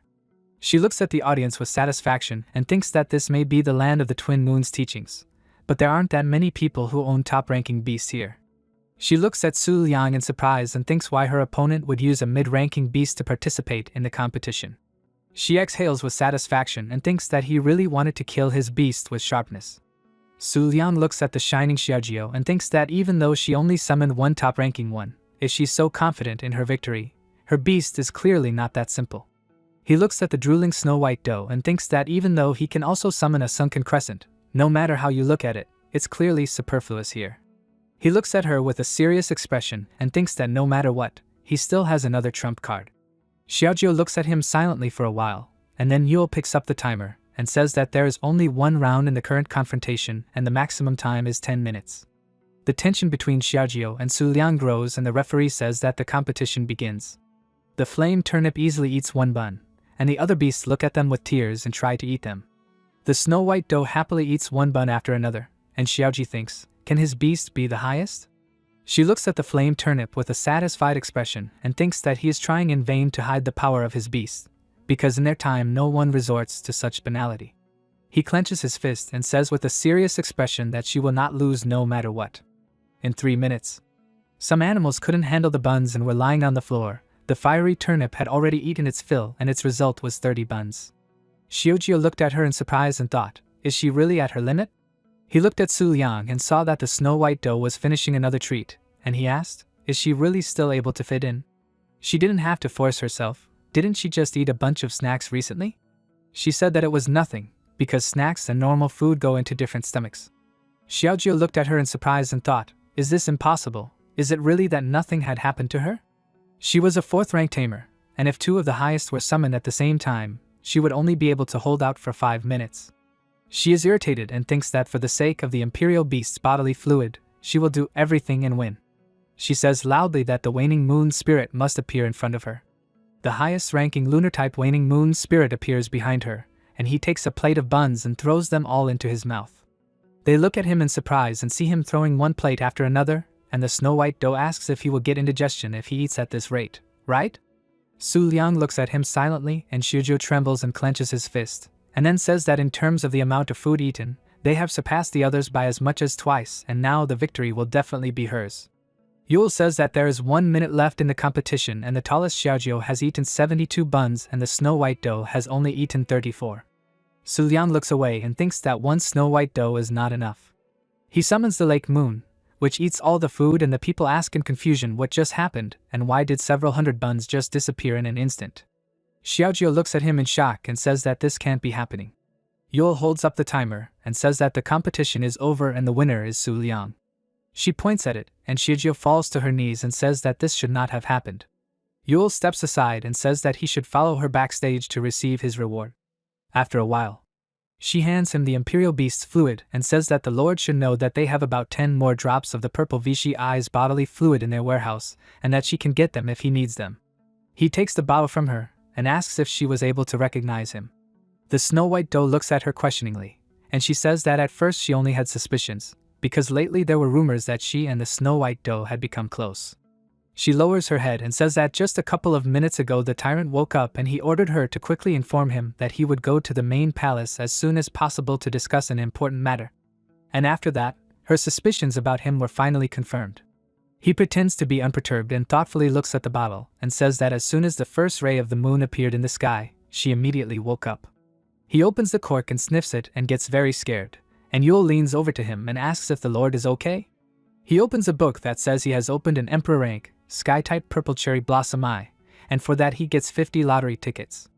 Now the unlocking properties have been changed, and any moon-type beast that appears in his field of vision will automatically open in the reference book. The Purple Cherry Blossom Eye is an imperial beast that has settled in the eastern region of the Great Continent, and has existed in this world for over 10,000 years. He is one of the 3 representatives of the Azure Sky, and his combat capability has already approached the scale of a tyrant. He thinks that since she has approached the tyrant, it means that this is no longer an ordinary imperial beast.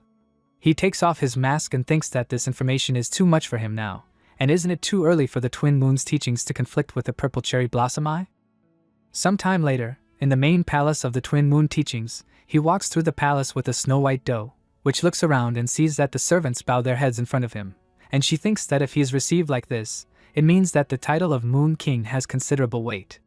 There is a portal in front of them and they enter it. He opens his eyes and sees a girl sitting on the moon and a Snow-White Doe looks at her in surprise and says that apparently this is the tyrant.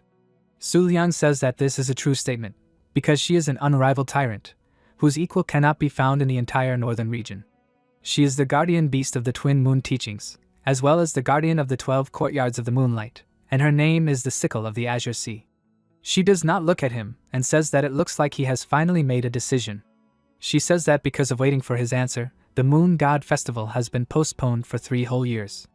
And the old junk from the western region is happy with evil, and the divine spirit is not happy either. He looks at her silently for a while, and then brings his fist to his mouth and thinks that judging by the memories of the Moon King, he was waiting for a certain turning point, but after he was moved, these memories had time to be erased. He coughed and said that he came for precisely this reason, so the Moon God Festival can be started soon, but before that, he has one question. She looks ahead questioningly and he confidently and consciously asks, how can he win the imperial battle? She turned to him and asked, what level of emperor is he asking her about now? He warns in advance that during the festival, she will not have the opportunity to intervene in the battle. He thought about it and said that he definitely cannot say this now, but he clearly belongs to the Black Moon Order. She says that he shouldn't joke around with her like that. He is a miracle of the moonlight after all. He wouldn't seriously approach her over such a boring trifle, would he? He looks at her dumbfoundedly, and then covers his face with his hand and thinks with tears in his eyes that he wasn't joking. After all, being a 1-star tamer, he really has no chance of defeating the Emperor. Suddenly, a ring appears in front of him, and she says that it is a certificate of the northern region called the Moon God's Mark. They look at the ring in surprise and she says that as soon as he puts it on, the Moon God Festival will officially begin. The ring hits his hand and he takes one of his off his hand and agrees with her, putting the ring on his hand. Suddenly, he disappears and the system reports that the Moon God Festival ceremony is now in the process of starting. The Moon God's mark and the Moon representative of the northern region have been detected.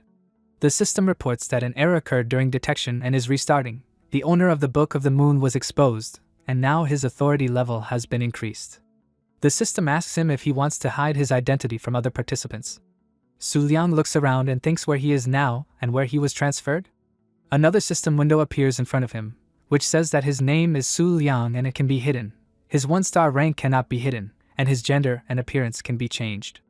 3 character models were found in the character panel that can be selected to implement identity concealment, and the note says that if not used, the actual rank will be visible to other representatives. He looks at this in shock and thinks that he is a representative of the northern region with the 1st rank, and this information speaks volumes about his identity. 3 emperor panels appear in front of him, which say about the sickle of the Azure Sea, the sunken crescent moon and the moon huntress. He looks at it thoughtfully and thinks that the most important thing at the moment is to not let others detect his low rank, otherwise things will take an unpleasant turn once the festival starts.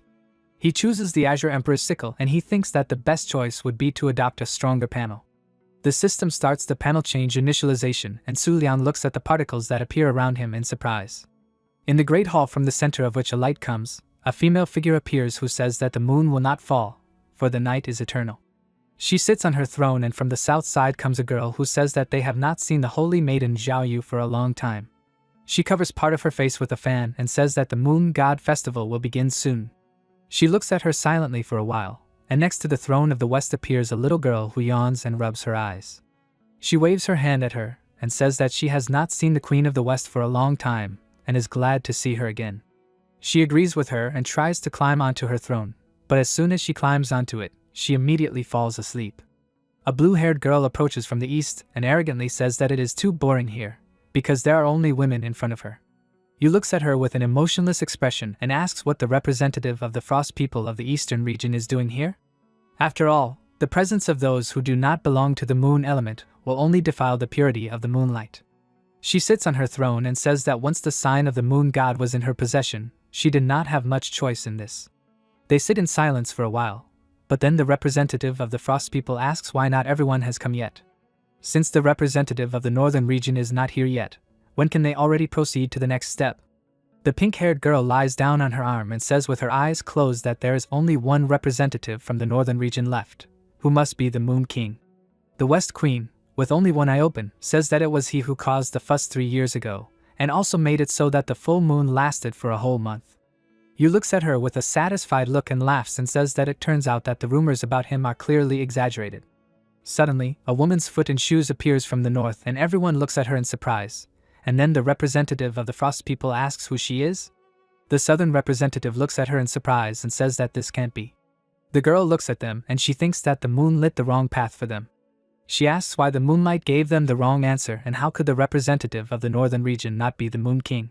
Yu closes her eyes and says that in all likelihood, the Moon King is just an ordinary mediocre person, and there are many more worthy candidates. She looks away and remains silent for a while, then thinks that since she has no reaction to her words, does she really have no connection with the Moon King at all?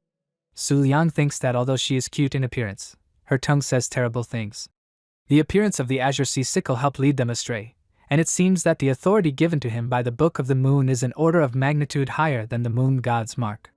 Suddenly, a voice announces to them that after several thousand years, the Moon God Festival will soon be held again and the final winner will be determined from among the rulers present. But it seems to him that the Moon God wants to enjoy the fun before the fierce final battle takes place. Yu covered one ear and gritted her teeth, thinking that the voice was too loud. He says that he asks everyone to nominate their trusted strong victims who will meet in battle, and until the battle is over, the rulers are forbidden to attack each other. The Queen of the West lies on the throne with one eye open, and then a voice says that if the ruler personally goes out to fight against victims from other regions, he will be disqualified. The representative of the frost people looked at her nails with a satisfied expression, and then the voice says that it is forbidden to put up tyrant rank beasts as victims. Also, they must belong to their camp, otherwise the selection will be done again, and now each ruler must announce their special victims. Su Liang is frightened, thinking that if he needs to put up a special victim, who can he choose, except for the beasts of the twin moon teaching? He sweats and thinks that it will be too shameful if he is discovered after all the effort he has put into his disguise. The representative of the Frost Nation yawns and says that there is no fun in this, because she hoped to judge the strength of their victims herself, but in the end she will not even be able to personally participate. She summons a special sacrifice from the eastern region, a heavenly type, an emperor rank, and a name, Eye of the Purple Cherry. Su Liang thinks that if she can summon such a powerful emperor beast right away, it proves that she must have contracts with more terrifying creatures. Yu summons a special sacrifice from the central region, a moon type, an emperor rank, and a name, Full Moon Fall. Su Liang thinks that Full Moon Fall is the renowned moon type emperor, who symbolizes the moon god palace. The Western Queen yawns, and a silhouette of a beast appears behind her, and she says that they have already gotten her. The system reports that the special sacrifice from the Western region is the Emperor rank, Moon type, Primordial White Sage. He is stunned, thinking that the Primordial White Sage is the progenitor of the Sacred Bai clan, and he doubts that his strength has gone far beyond the tyrants. The representative of the southern region stares at Su Liang, and the voice says that within a minute he asks the other rulers to make their choice. She ignores these words and looks at him silently for a while, and he thinks in surprise, wondering what if he makes his choice the emperor who once existed in the northern region, but is now missing? Ideally, he needs to be somehow connected to him. An idea comes to him, and he orders the Book of the Moon to spend 100 lottery tickets. The book turns its pages and he says that it should open the information in the reference book about one imperial beast. The page of the Dream and Cloud Broker opens in the book. She is an imperial rank beast of the ancient era from the northern region and the founder of the Lunar Tamer Academy. He receives the first paid information. 10,000 years ago, the Dream and Cloud Broker was the guardian of the Snow White Doe Palace of one of the 12 palaces of the moon's shine. After the split of the moonlight, her power descended from a tyrant to an ordinary emperor, after which she sank into a state of thanatosis. The mediator of dreams and clouds fell into a deep hibernation, the place of which became the misty lake of the northern region, waiting for the day of awakening, the day when the moonlight converges again. In the paid information, number 2, it is written that the 12 tyrants of the palaces of the moonlight are 12 puzzle pieces of the Morpho-Moon butterfly system, of which only the guardian of the Sagittarius Palace, the 9th palace of the moonlight, namely the sickle of the Azure Sea, currently exists. Su Liang is surprised because the voice says that there are only 5 seconds left, and if they do not make their choice, they will be disqualified. In the 3rd tablet, it is written that the descendants of the mediator of dreams and clouds in the direct line are called the highest-ranking moon hunters. After obtaining the Snow White Doe Palace Moonshine Fragment, they are able to upgrade their rank to Emperor. The voice starts the countdown, and the last window says that a Dream and Cloud Broker who is part of the owner's camp has been found, suitable for the role of the special sacrifice of this moon god festival. He is surprised, and at the end of the countdown, he and the representatives of the south put their hands forward. He calls for a special sacrifice of the northern region under the name of Dream and Cloud Broker with an Emperor rank and a moon type. She looks at the message in surprise and thinks that in the end it really was not a beast of the twin moon teachings. Su Liang looks at the message in surprise and thinks that he does not understand what is happening, and why did the Cold Moon Lord choose the highest one as the special sacrifice. The special sacrifice of the southern region is the first moon of Nile with the highest rank and a moon type. Su Liang thinks that on top of all this, the initial part of this beast's name is the same as the frost of the first moon, the very scabbard that the sunken crescent is looking for. The voice says that all the special sacrifices have been decided and the moon god festival will soon begin, so they should enjoy themselves with all their hearts, and it starts the teleportation. The Queen of the West wakes up and asks in surprise how she can summon the mediator of dreams and clouds. How is this possible, and who is she? The Moon King appears at the place where he met the crescent of the Azure Sea, and he looks at her in surprise, and she looks at him and asks if the Moon King feels the same as she does. The Moon God Festival had started a few seconds earlier, so he should go and win the throne that is rightfully his.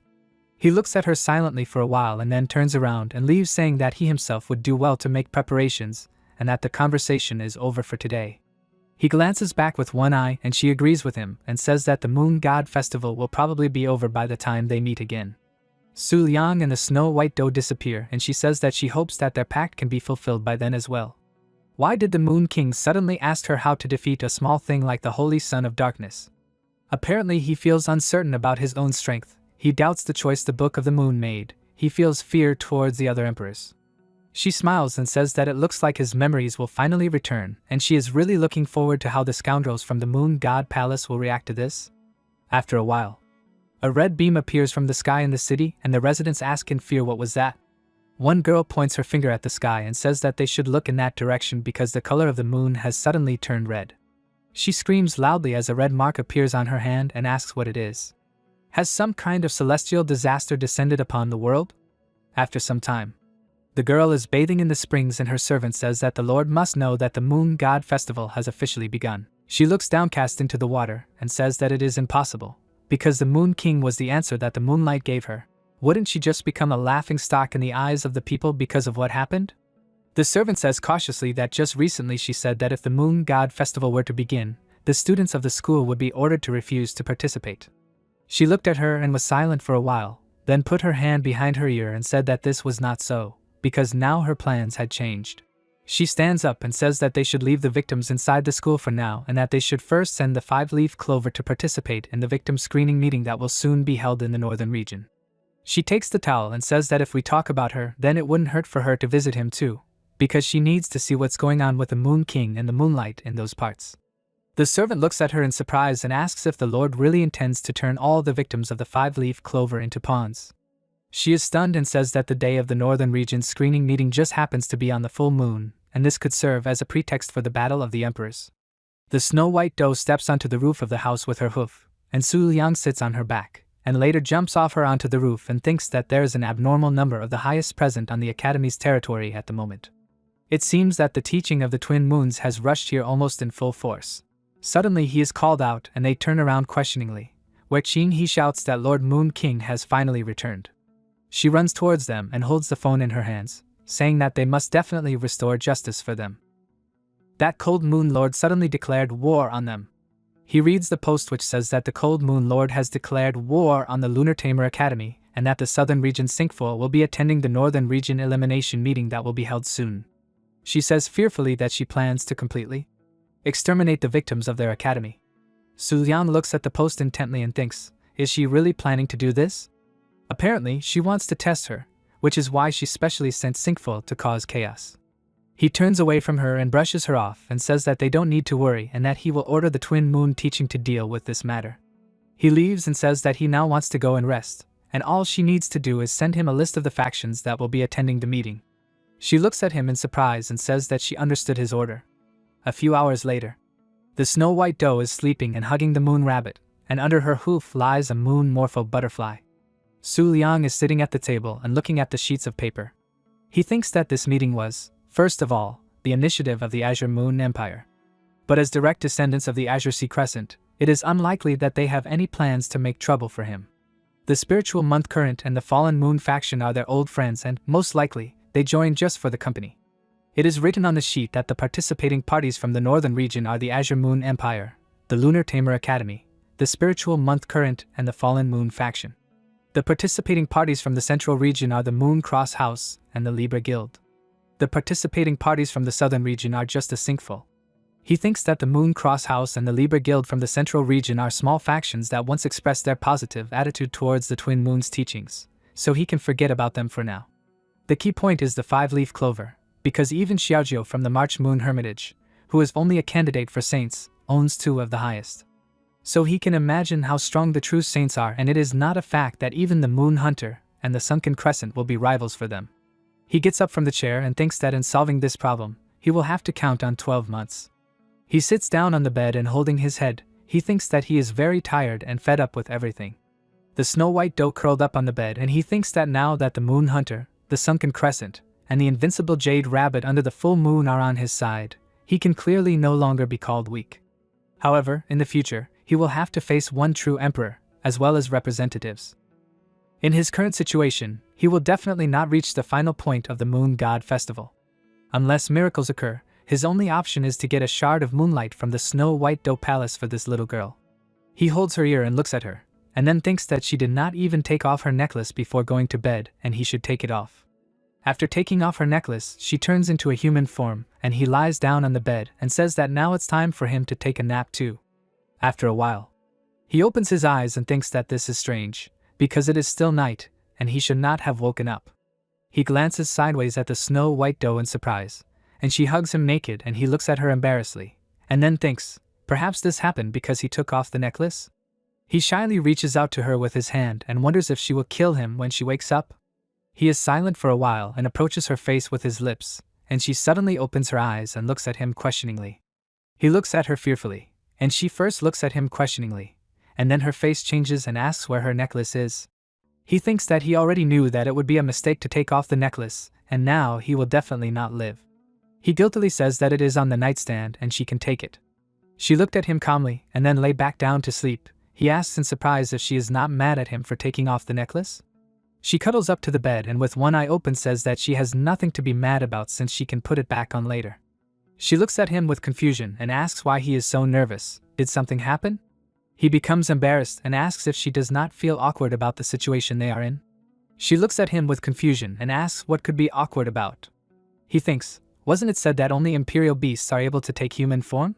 Maybe it is their habit to go naked. After all, in beast form they are not dressed. She approaches him and asks in surprise what is this awkwardness. He says that he wanted to say that she looks too attractive in human form and that he has never seen anyone more beautiful before. She is so beautiful that he can hardly contain himself. She looks at him embarrassedly, and he thinks it is strange that she is embarrassed because of such words. The next day, the Snow White doe gets up and rubs her eyes and Su Liang pulls back the curtains and full of cheerfulness he asks if she is already awake. She says that she does not know what the reason is, but since their first meeting he has always been so tense and looked like he is very nervous.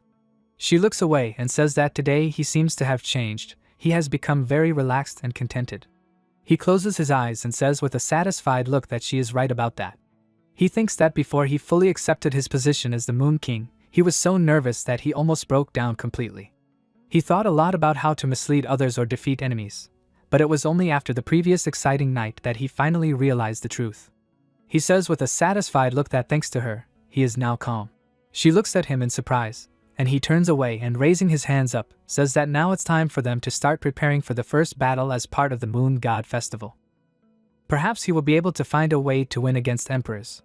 She puts her hand to her face and looks at him questioningly, and then asks if she did something. The Snow White doe says with a satisfied look that if they are going outside then she is glad. He says embarrassedly that she should wait a little since she is still naked. After a while, they are standing on the roof of the house and he asks if her necklace is really responsible for her appearance. She looked at him questioningly, and he guiltily says that he took off her necklace yesterday, and then she immediately changed, and even so seriously asked where it was. She says in surprise that her mother left her this necklace, and she couldn't help but ask where it was. And her unconscious transformation into a human is only connected with the approaching full moon. During this period, it becomes difficult for her to control her blood heritage, and the necklace has nothing to do with it. He looks ahead in shock and she asks if since he brought her here, he is going to prepare for the battles of the emperors. He says that this is the tallest building and it has a view of the entire academy, including the place where the meeting for the selection of victims is held, so he will start preparing here. She looks around and says that she does not understand why this place in particular, because there is nothing here. He turns to her with a satisfied look and he says that he wants to test whether he, as the Moon King, is able to establish a connection with the divine spirit. He summons a shimmering butterfly and the Snow White doe looks at her in surprise, and then asks if he just released a shimmering butterfly, then what kind of test is this? He points to the side and she looks in that direction questioningly, and he says that she should look at Su Liang again. And she is surprised because she sees myriads in front of her, and he says that the main purpose of low-ranking flickering butterflies is reconnaissance, but they have another feature, they like to gather together. He holds the butterfly on his hand with a smile, and says that every time his flickering butterfly goes somewhere, along the way it takes supremacy over a bunch of its wild brothers and thus, no one will be able to understand which one is his. She comes closer, and then sees a bright glow and she spreads her hands in fear. She turns around at him and asks what he did, and why did they disappear. He holds his finger to his mouth, and says that it is a secret, and she will find out when the full moon comes. She turns away from him and with an offended look says that after this she will not sleep with him. He stares at her in a daze, and then receives a message that the contracts have been completed. He receives information on the beasts, such as the high-ranking moon-type Lake Moon, the mid-ranking moon-type Jade Rabbit. It has the essence of the waning moon. He also receives information on the first to 1017 flickering butterflies, all of which are low-ranking moon-type. He thinks that by relying on the imbalanced property of the unlimited contracts of the Book of Moon, he was able to contract with more than 1,000 flickering butterflies in an instant. He looks at his hands and thinks that he didn't even remotely feel like he was close to reaching the limit. Since the divine spirit likes miracles, it will condescend if he presents it with a miracle of the highest scale, and he hopes that this is the case. The Snow White doe huddled in a corner, feeling offended, and suddenly she noticed someone shouting downstairs, saying that someone dared to sneak in here. Someone on the street said that there were 1 star, 2 stars, and 3 stars here. Although the 3 stars were barely visible, she couldn't even believe it. The holy maiden of the 5-leaf chrysanthemum tower said that the 3rd rank was only the minimum threshold for entering the chrysanthemum tower, so why did the Lord send them out? The holy maiden of the 5-leaf plum temple hides her face, and says that the Lord does as he sees fit. Besides, if it weren't for the Moon King, the Moon Tamer Academy wouldn't be worth paying attention to at all. She raises her hands and looks at her sadly, saying that no matter what, she's still too disappointed. The Snow White doe looks at her, and she's scared, thinking that someone strong has glared at her. The holy maiden of the March Moon Sinkful Skeet approaches her, and says that she too had a vague sense of the presence of someone beyond their power. It must be someone from the elite of the Twin Moon teachings, and they must not look back under any circumstances. The bored Snow White doe looks down silently, and Su Liang says that there are the highest everywhere, and this one has a scope worthy of the factions of the Cold Moon Sacred School. Apparently, this way it can come to the appearance of emperors. She says that he has read too many novels. After all, you can hardly see the battles of emperors once every few years. Does he understand? He approaches her and asks if she is still angry with him. He asks with a cheerful look, maybe she wants to make peace with him? She turns away from him resentfully, and he seriously thinks that since this is the case, then she cannot blame him for resorting to a fatal method. He says that the young lady managed to interest him. She clenches her teeth and looks at him with an embarrassed look, and then he presses his hand to his face and asks with a smile on his face if she is really so afraid that he will tell others about her passion for novels. She gets embarrassed and says loudly that everything is exactly like that, and it would be better for her to kill herself. He thinks about it and says that if so, then she can come up to him. She spreads her arms embarrassedly and asks why she should do that. He says with a sly look that she should come up and stand still, because he is going to appreciate her charms, and if she refuses, he will spread that quote throughout the academy. She embarrassedly lowers her head and silently approaches him. He waves his hand and says that he was just joking. She throws herself at him and hugs him. He sits down on the floor and looks at her embarrassedly, and she moves closer to him and breathes in his ear. She moves away and says that all he knows is how to take advantage of other people's weaknesses, and he pisses her off. She quickly runs away and says that she is going to go back to the Moonlight Pavilion. She jumps off the roof and says that he does not dare to follow her. Her silhouette disappears and he looks to the side where she was just standing, and he thinks that she left quickly enough. Someone jumps towards him from behind and he thinks that he does not understand why she even took his words seriously. Did she really decide to attach such importance to such a dubious threat? The girl in the rabbit mask lands on the roof and he thinks that at least she is not embarrassed at all by walking naked. He cannot understand at all how her sense of shame works. She looks at him and he gets scared, because she suddenly asks if she disturbed the head of the teaching? Silver Rabbit of the 12 months, she ranks second there and is in the teachings of the Twin Moons. Su Liang made a gesture with his hand and said that everything was fine and he was listening to her. He is frightened, thinking that she came just in time. If she had come a minute earlier, he does not even know how it would have ended. She bows her head and says that they seriously injured the holy son of the Black Moon, but they still let him escape. She wanted to say something else, but he interrupts her and says that it does not matter, because now it is enough to wait for the descent of the full moon. She agrees with him and jumps from the roof. He thinks that one way or another, he is the successor of the Black Moon sect, and it would be too naive to think that it will be possible to get rid of him so easily. Su Liang summons the sunken crescent moon and it says that it is offering her a deal. She must lend it her power on the night of the full moon, and in exchange it will provide her with information about its sheath. She opens her eyes and stares at it silently for a while. A green glow appears on the roof of the tower, and the maiden of the March Moon Hermitage says that something is happening in that direction again.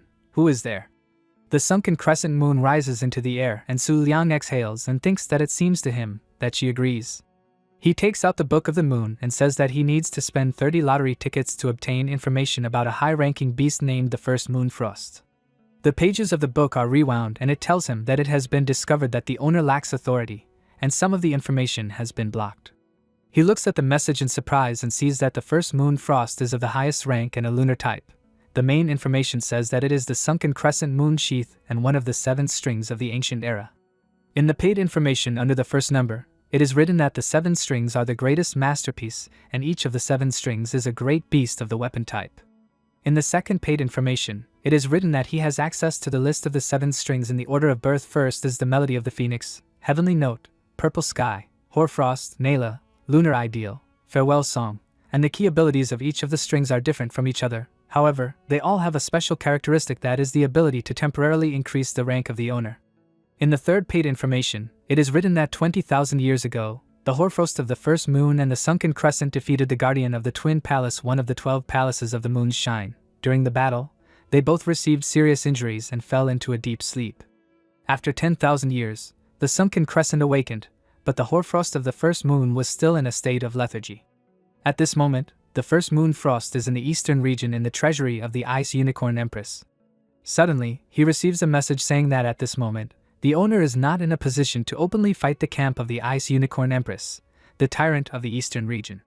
In order to ensure a minimum chance of survival, the owner must form a contract with at least one great beast of the emperor rank. He is surprised, thinking that he did not expect the tyrant of the eastern region. Taking away his scabbard is a delusional fantasy.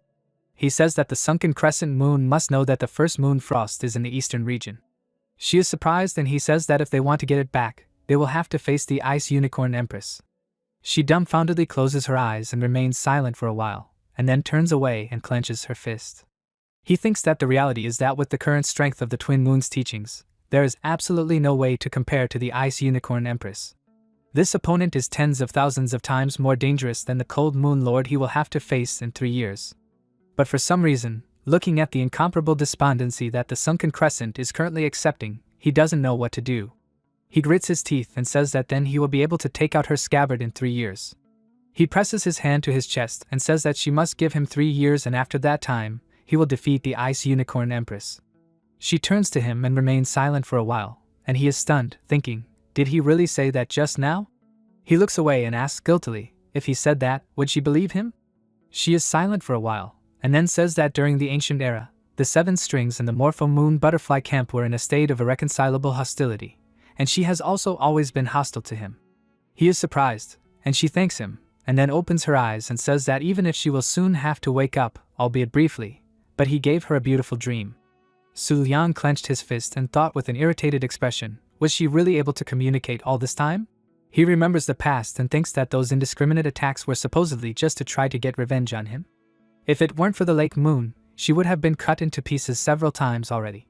He sighs and thinks that he should have been calm now, and what happened was, there is no point in him getting to the bottom of what happened now. He leaves and says that no matter what, he will try to make this dream last longer. He turns to look at her and asks her with a satisfied look if he really succeeds, will she marry him? She says that the era of hostility with the divine spirit has long since ended, and if he returns the scabbard to her, then marriage will be fine.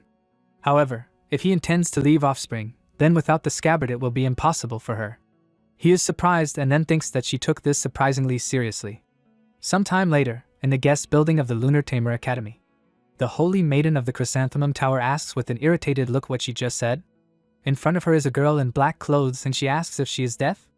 After all, she told them to go back to where they came from, but now she is standing in front of her again. She points her finger at her and says with a displeased look that the ruler of the cold moon has declared war on them, and in that case, she can scatter their ashes to the wind right there and then, right?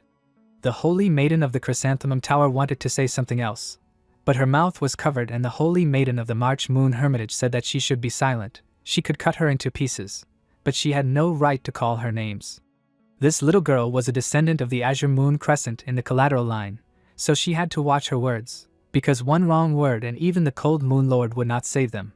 She walked closer to her and asked, is she the 7th princess of the Azure Moon Empire named Bai Xingxi, right? She may be the owner of the sacred moon essence, but it is too early for her to challenge them so openly, about 10 years too early. The Holy Maiden of the Chrysanthemum Tower was surprised and thought that this girl turned out to be the owner of the rarest essence that grants her beasts the ability to show their strength even during the day. Xingxi crossed her arms and said that whether it is too early for her or not is a different conversation, and the work of this guest house is sponsored by their empire. And if she said she wouldn't let them live here, then that's how it's going to be, so they can go sleep outside. The Holy Maiden of the March Moon Hermitage looks at her furiously and says she's overstepped her bounds now. She puts her hands in front of her and lets out a puff of air and says if Sinkful hits her again before the big meeting starts, they'll be disqualified. Silver Rabbit says she's asking the 7th princess to let them through because that's the Moon King's will. The holy maiden of the March Moon Hermitage says she's from the 12 months of the Twin Moon School. Silver Rabbit says she's asking the 7th princess to let them through. She looks away and is silent for a while, then agrees with a satisfied look and says she'll do it for the rabbit's sister. After some time in the guest house, Shensia put her hand to her chin and asked, what place does she occupy among the 12 moon disciples? She says with a satisfied look that she is in 2nd place, and why does she need this information? She looks up and says that now she understands what the bar is for 2nd place, and it turns out that 12th place is about a little stronger than her. And if she can take 1st place in the next 3 years, then she will have the right to challenge the 4 lunar phases. The Silver Rabbit looks at her questioningly, and then Shensia embarrassedly clasps her hands and says that if she had been born 3 or 4 years earlier, then right now she could have created the strongest bloodline in the world together with the Moon King. She says that she will wait for the day when she can fight with her on the same battlefield. She steps aside and thinks that she has become too arrogant, and be that as it may, the big meeting will take place the day after tomorrow, then she will find out what the true power of the sacred essence is. The night before the full moon.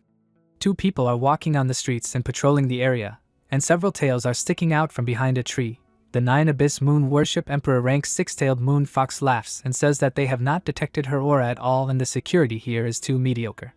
She says that she is talking to that person from the otherworldly teaching. Has she also come here to join in the fun? The 9 Abyss Moon Worship Emperor rank 1000-year wave lies on a leaf and says that she advises her to be quieter. After all, they are in the northern region now and there is a possibility that they might actually be discovered. The fox clicks and says that they can do without intimidation. Didn't she, like her, accept the Black Moon Sex Commission out of pure curiosity? Who does she think will ultimately win? She herself can't even imagine what the Moon King's beasts look like. He is just a 1-star tamer, and he can really tame the Emperor? The 1000-year wave is silent for a while, and the fox looks up questioningly and asks why she is always silent. She falls from the leaf and says that in her opinion, the fact that the Moon King has been a 1st-rank tamer all this time makes him even more terrifying. She does know the difference between a vessel and an apostle, right? She looks at her questioningly, and then asks if she is talking about the righteous of the divine will? Those who have never known defeat all their lives are apostles, and those who have been defeated are vessels. After all, this is because even after a single defeat, they are no longer worthy of the gaze of the divine spirit. She imagines a hand holding a puppet and the 1000-year wave says that her statements cannot be called wrong, because apostles are indeed much more impressive than vessels. However, the essence is not in their final results. If we base ourselves on ancient works of otherworldly teaching, then the main difference between apostles and vessels is that vessels are able to receive instructions from gods in an unknown way, like characters in a game who receive a plot task. She imagines how the puppet takes a piece of paper from a hand, and then she says that in the world most conductors of divine will are vessels, while apostles can be said to be few. Their history is as follows: at a certain moment, having met with God in a dream, they seem to become a part of him. The puppet flies on the wings of a butterfly and she asks if she knows what the Moon King once said. The fox looks at her in surprise and she says that to this day she constantly remembers that phrase, and every time she shudders from it. The Moon King stands on the roof and looks into the distance, and sees someone attacking him. A fireball has flown into the building and the Antelope Queen is kneeling and laughing, and then says that the power of that attack had reached its maximum limit, but it had overextended her strength and affected her lifespan. She is sure that there was no way he could have stopped her. She looks back and says that He Jing did a great job and thanks to him she was able to get close enough to the Moon King. He looks at her in fear and asks how the Antelope Queen is suggesting that they get out of here. She says that they don't need that, because she has already defeated the Moon King. She gloats and spreads her arms and says that from now on the divine spirit and the moonlight will fix their gaze on her, and it cannot be otherwise. Suddenly she looks questioningly at the tower and sees that it is safe and sound, and Su Liang says that the Lake Moon did a good job. He says with a serious look that now the sunken crescent can open its eyes. She gets into a fighting stance and green lightning comes from her, and the Queen of Antelopes looks at this in fear and pressing her hand to the floor teleports from the scene. Jing stretches out her hand to the place where she was and thinks that she ran away, abandoning him and her beast. Her beast uses a fighting skill called Evil Look and All-Encompassing Gaze.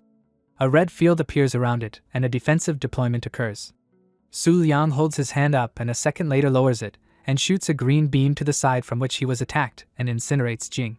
The Queen of Antelopes laughs and says that she has already moved away several hundred kilometers, and now she thinks that she is safe. Suddenly she turns around and sees a green beam flying at her. She wants to say something with tears in her eyes, but she does not have time. Xiaojiu happily told the ladies and gentlemen loudly that the grand sacrifice selection meeting would be starting soon. And she would make sure that they could see it from beginning to end, so they should remember to subscribe and like. She thought with a smile that there were several tens of millions watching her live broadcast. That was several hundred times more than usual. After all, the battle lineup of the Moon King beasts would be announced today. The girls sitting in the stands asked, by the way, isn't the meeting starting too early? There's still quite a long time until the full moon. She herself doesn't understand it. How will they display their full strength without the full moon? The March moon turned to them and said that within the framework of the Moon God Festival, their victories and defeats didn't matter much. As long as they could see the battle of the emperors and come back alive, that would be more than enough. She thought that even though their competition was just a prelude to the main act, it would be good if we could weed out this girl. If we continue to ignore her growth, it is possible that she will be able to influence the outcome of the Moon God Festival. A member of the royal family of the Azure Moon Empire, the breadwinner of the Tyrant of the Moon Twin Teachings, Bai Yu entered the arena and said that she was grateful to everyone who had come a long way to participate in this meeting to weed out victims. And now she will announce the rules once again. First, the participants must be no more than 20 years old.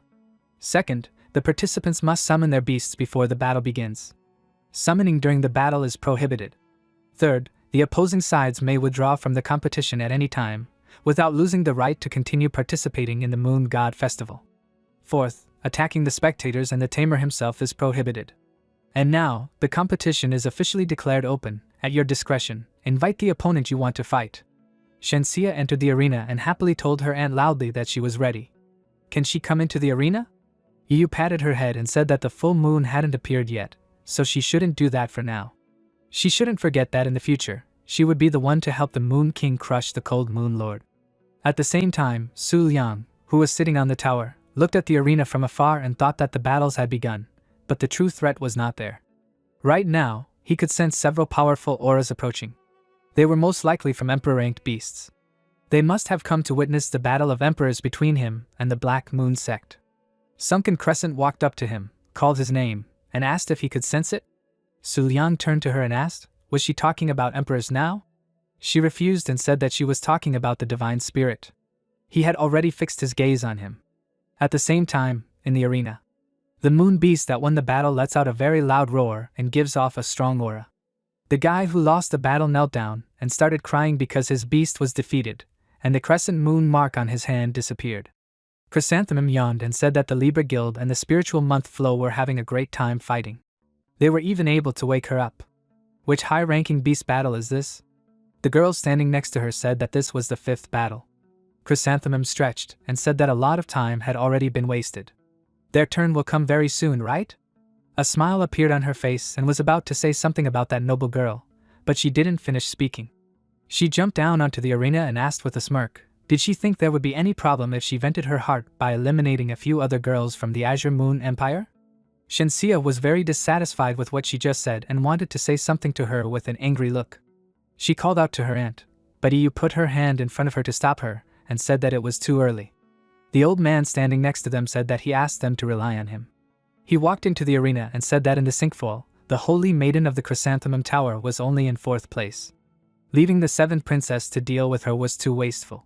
He was about to say something else, but he didn't finish his sentence.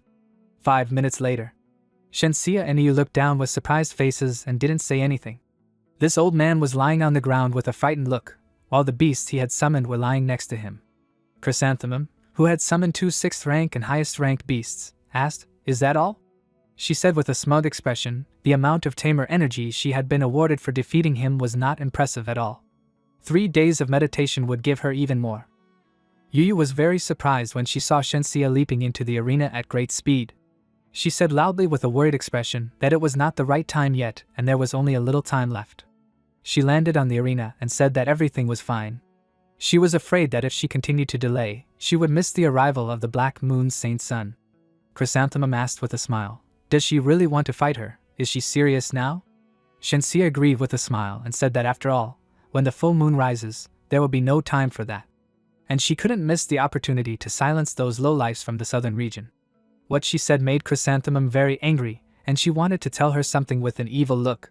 March Moon walked up to her, stood in front of her, and said that they were changing. Chrysanthemum looked at her with a slightly worried look and said that she was just a 3-star summoner. She had a hunch and wondered with a worried look, was she really going to accidentally kill her in this battle to get rid of the trouble that this girl might bring in the future? She asked with a confused look. Even though she was the leader of the 5-leaf clover, didn't she think that this was too rash? March Moon looked at her with a very evil look and she immediately fell silent because of this. Chrysanthemum left with an upset look and she turned to her opponent and thought that something was wrong with this princess. There was no way Sinkful could afford to be eliminated at the beginning of the Moon God Festival. She would personally find out what she was worth. Shensia said with a smile that this was quite a wise choice. After all, that mediocrity wouldn't last even a second against her. This made Chrysanthemum very angry, and while the girls were holding her back, she loudly asked what she said. Shensia said that perhaps she could entertain her for a little while longer. March Moon didn't respond to this and released her beasts outside. They were all Moon type and of the highest rank, and their names were Moon Pearl, Moon Wanderer, and 6-leaf Peach, who had the fauna type. March Moon asked if she was going to summon her beasts.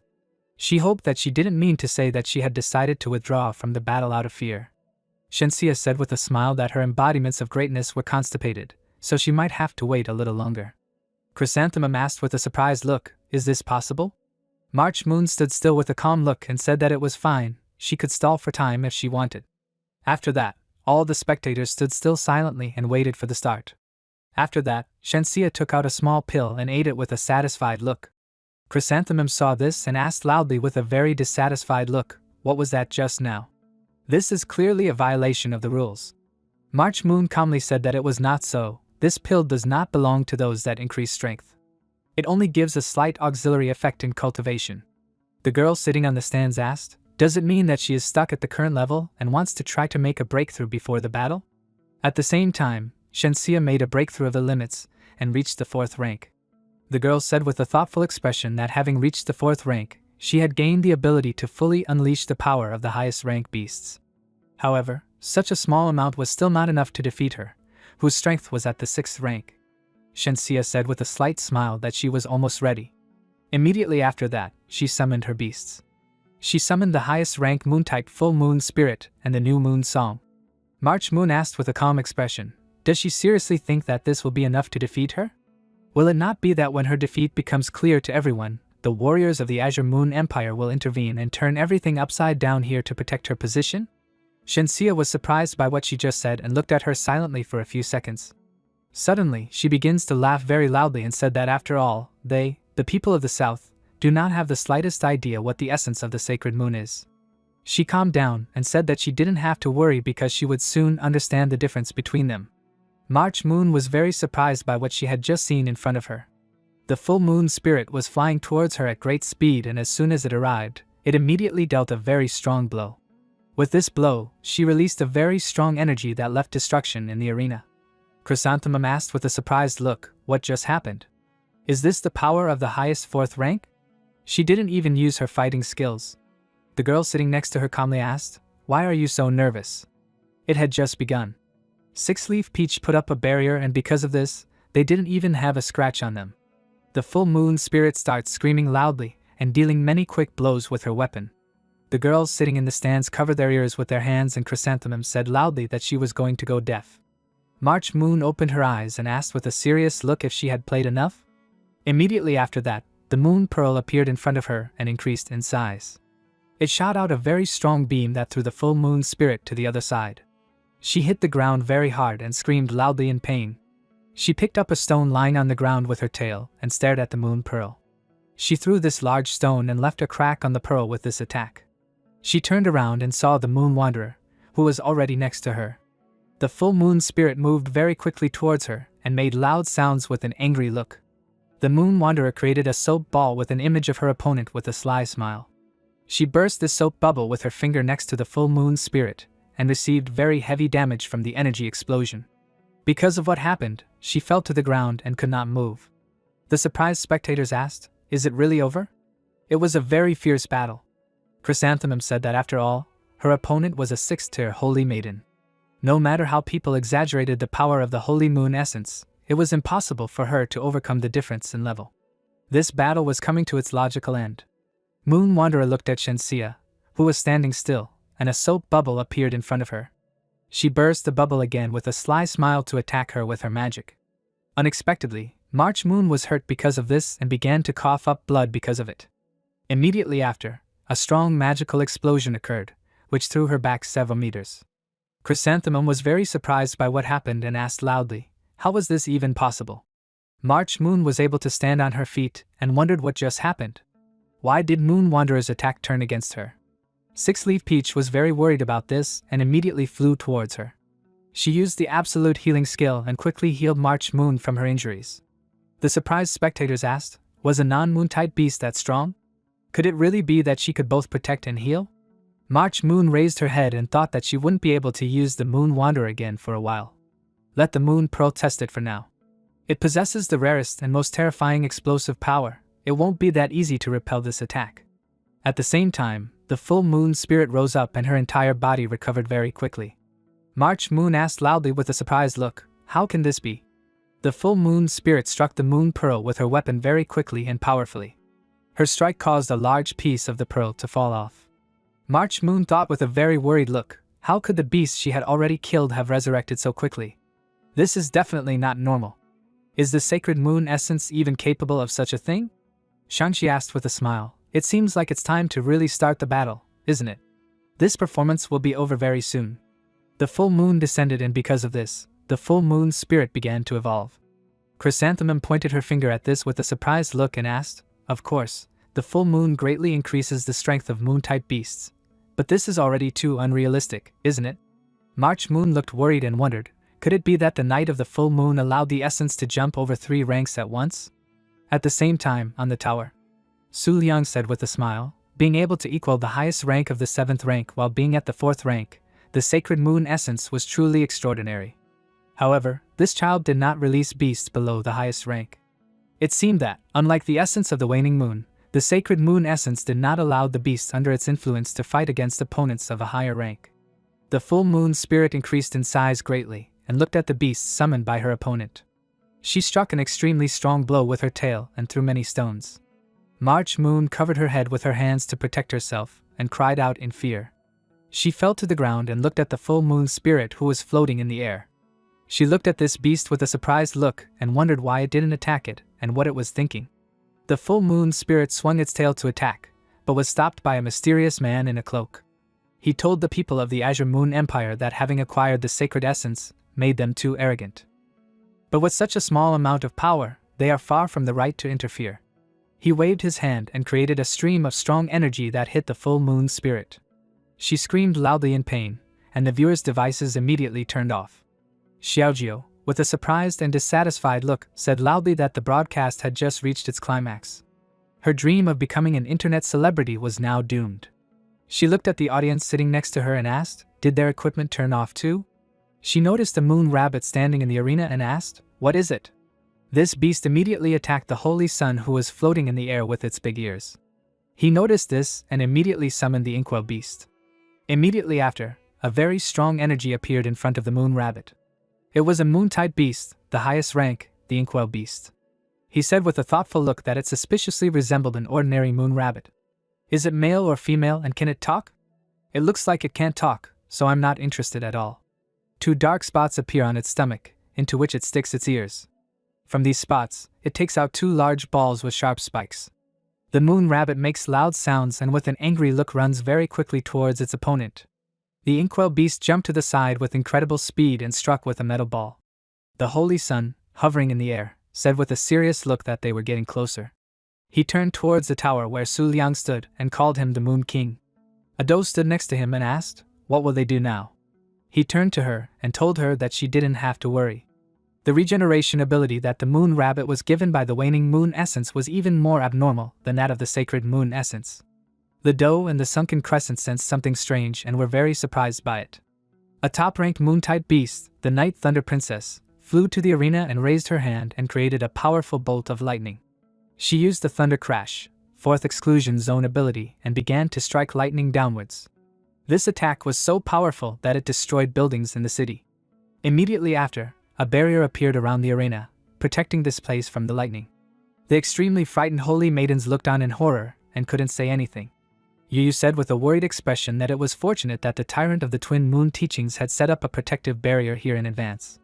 She was very worried because the Moon King was outside the range of this barrier. She was very surprised when she saw that the tower where he was located was untouched and asked what was going on. The Holy Sun said with a worried look that this was a lie and that this simply couldn't be happening. Even with an attack of such strength, he couldn't attract the Moon King's imperial beast? Su Liang stood there with a very frightened look at this time, and thought that this scared him to death. Lake Moon even managed to hold back Sunken Crescent's chaotic strikes. But after one attack from Night Thunder Princess, she was completely exhausted. Sunken Crescent walked forward, called out his name, and said that he should let her take charge. She flew up and streams of energy that she created appeared around her. She began to transform and a large amount of energy appeared around her. The Holy Sun said with a serious look that they needed to be careful because there was going to be a counterattack now. The two halberds that the Night Thunder Princess was holding began to tremble. They flew up and took on human form. They were moon-type beasts, the highest rank, the Dark Moon Twin Halberds. They called out to the Sunken Crescent Moon and loudly said that they would be her opponents. They had heard that she was called the strongest highest weapon type and that she had existed since the ancient era. It was a pity that they were born much later, otherwise, in that era, the championship would definitely have been theirs. They noticed a strong stream of bright energy that was directed at them and immediately fell silent. They both fell under this stream of energy and were simply annihilated by this attack. The spectators who saw this asked loudly with a surprised look, "What was that?" Several minutes had passed since the battle began, but an entire group of highest had already died.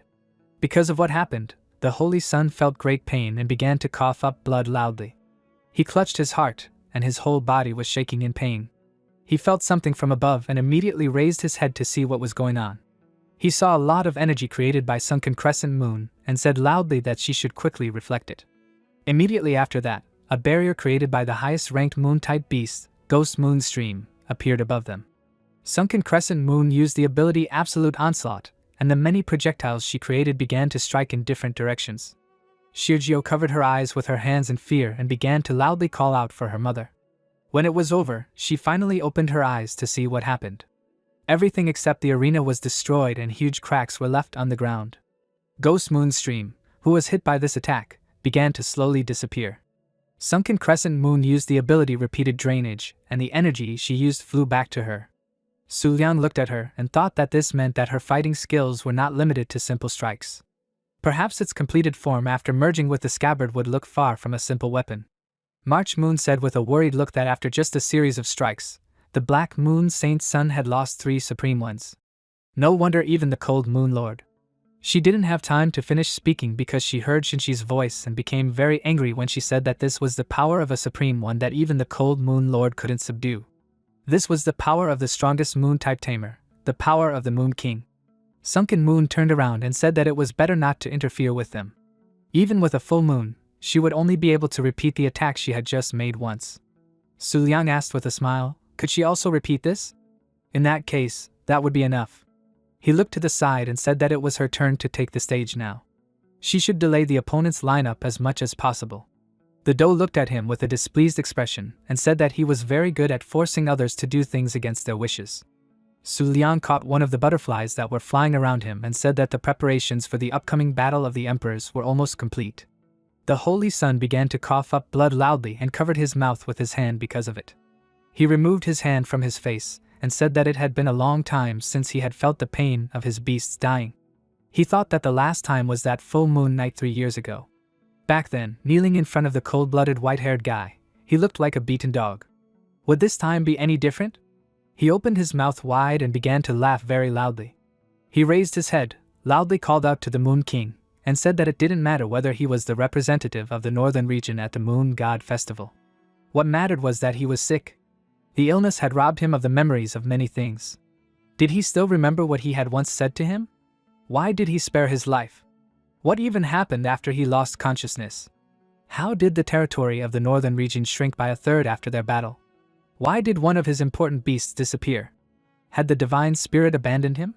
Su Liang grabbed his head at what he heard and thought that his head hurt really badly. He has no idea what this guy is talking about. There is nothing related to this in the previous owner's memory either.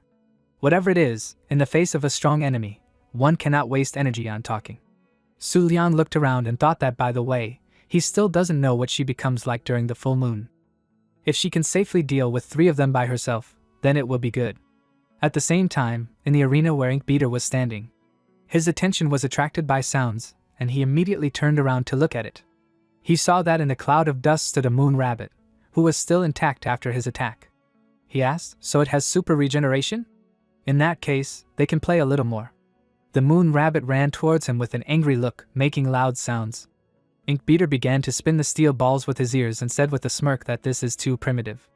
He spins his ears very quickly and uses the Black Moon Dance, Star Jewel Chaos technique.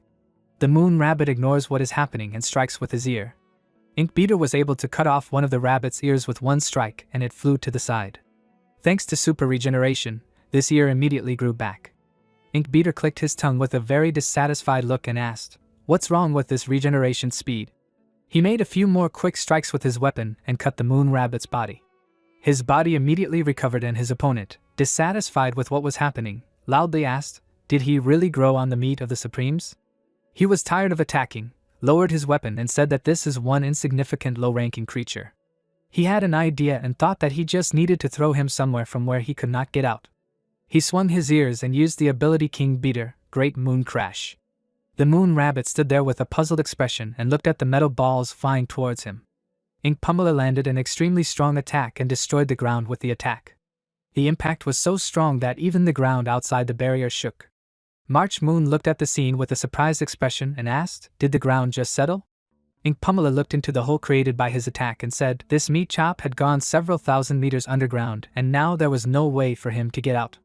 Su Liang looked at the arena from the tower and thought that he didn't expect the power of this rabbit to be so terrifying. At this rate, all he could do was send Sunken Crescent Moon to deal with it. Suddenly, the ground started shaking very violently, and this surprised him greatly. Due to this, Ink Pummeler began to lose his balance and asked loudly, "What is this?" Suddenly, the ears of the moon rabbit appeared from him, and he pulled himself up and climbed out, his body changing slightly. Ink Beater looked at this beast and wondered, how did it evolve into a mid-ranking jade rabbit? Was this beast really just a low-ranking moon rabbit before?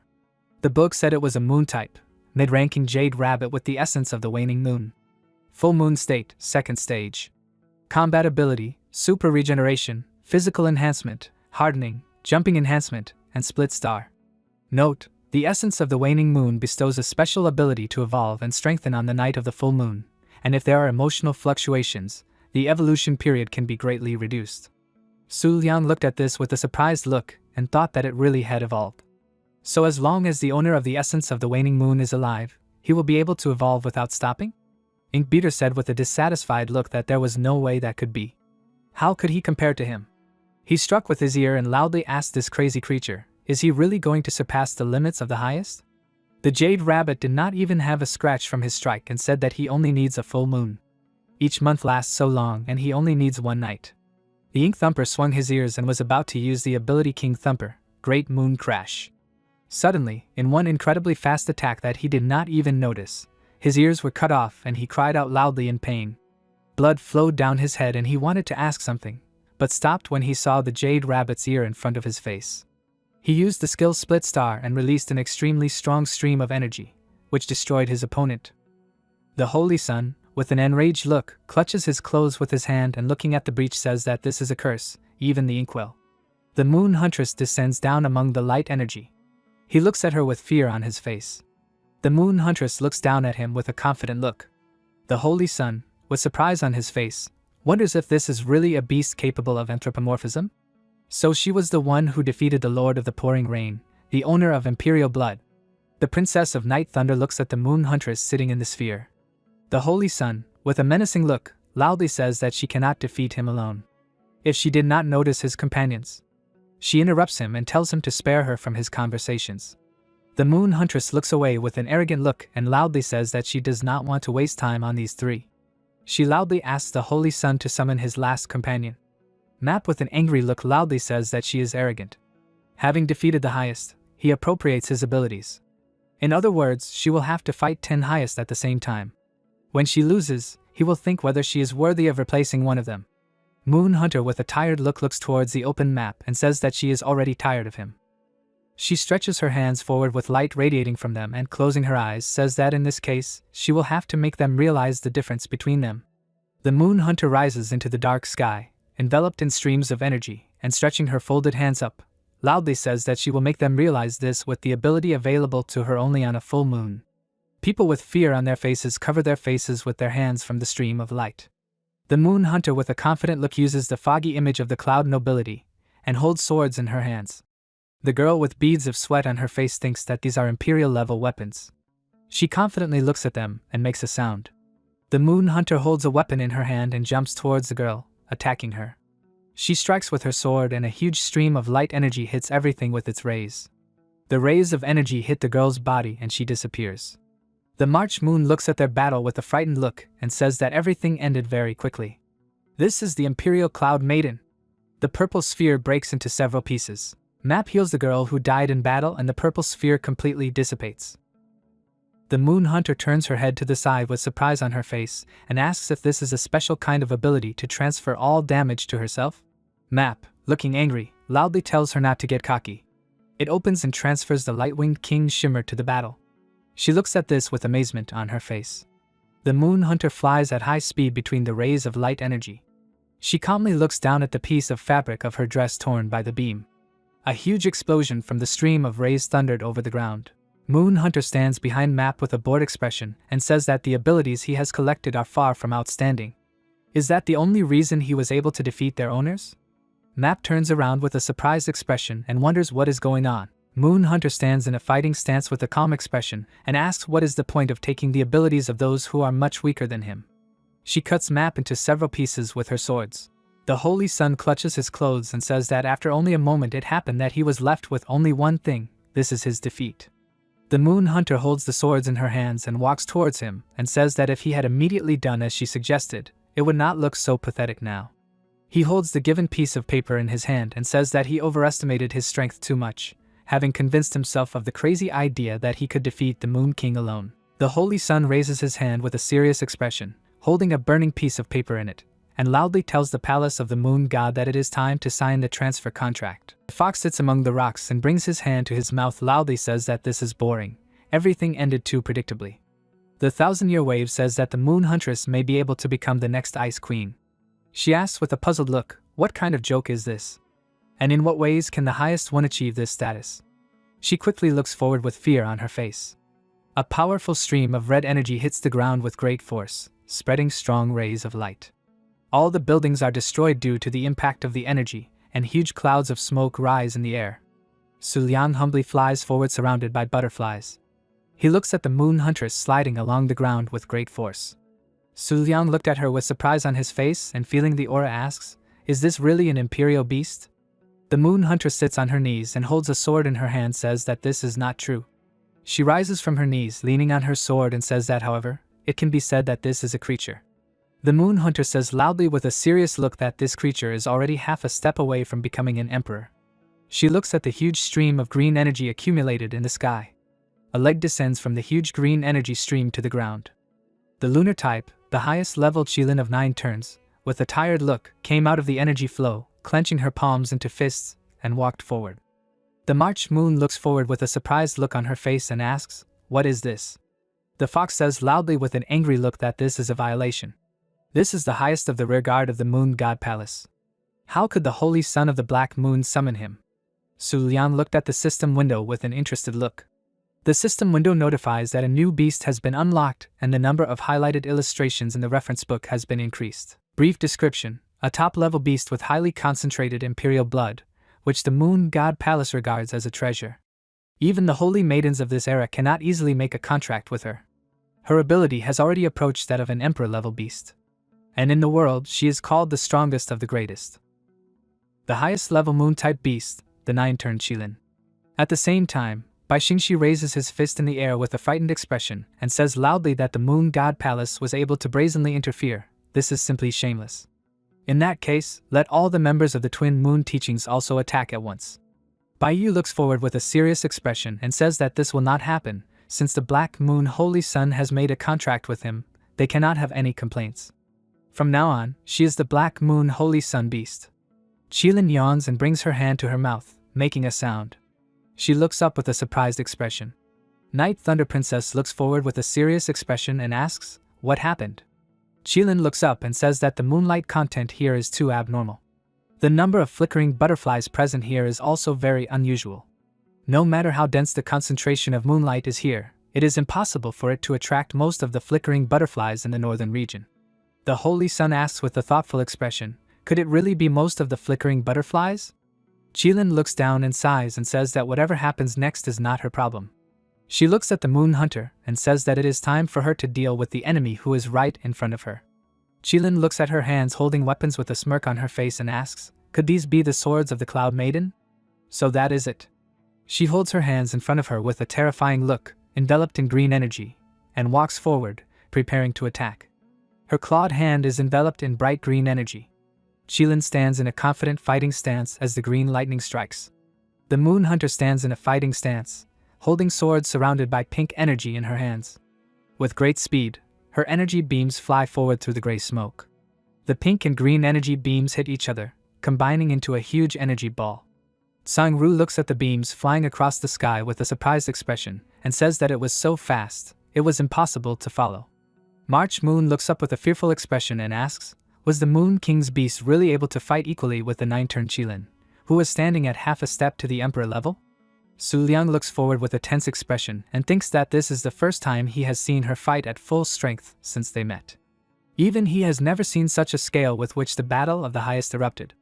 Qilin looms over the huge stream of green energy, and the body of the Moon Huntress falling beneath it. Su Liang looks at the terrifying battle and thinks that perhaps, as a human, it is no longer possible for him to intervene. The Moon Huntress tensely slides along the ground and covers herself with 2 swords from the blow. She lowered her head with a tired look on her face and sighed. The Qilin, with an angry expression, stretches out her hands and creates a green ball, using the Jade Whirlwind skill. She sends a huge thunder ball of energy downwards with great force. The Moon Hunter looks at the light emitted by the ball with a fearful expression. A stream of strong energy from the Qilin's attack hits her body. It rushes forward at great speed. The Moon Hunter, with an angry expression, jumps to the ground near the burning rocks and gray smoke. She looks back with a tired expression and sighs. Su Liang, with a doomed expression, thinks that even the Jade Rabbit suffered damage. This is simply extraordinary power. He looks at the Jade Rabbit, barely standing on its feet, with a yellow aura oozing from its wounds. Su Liang thinks that if he remembers correctly, then as time passes and emotional fluctuations arise, the essence of the waning moon is able to bestow even greater power.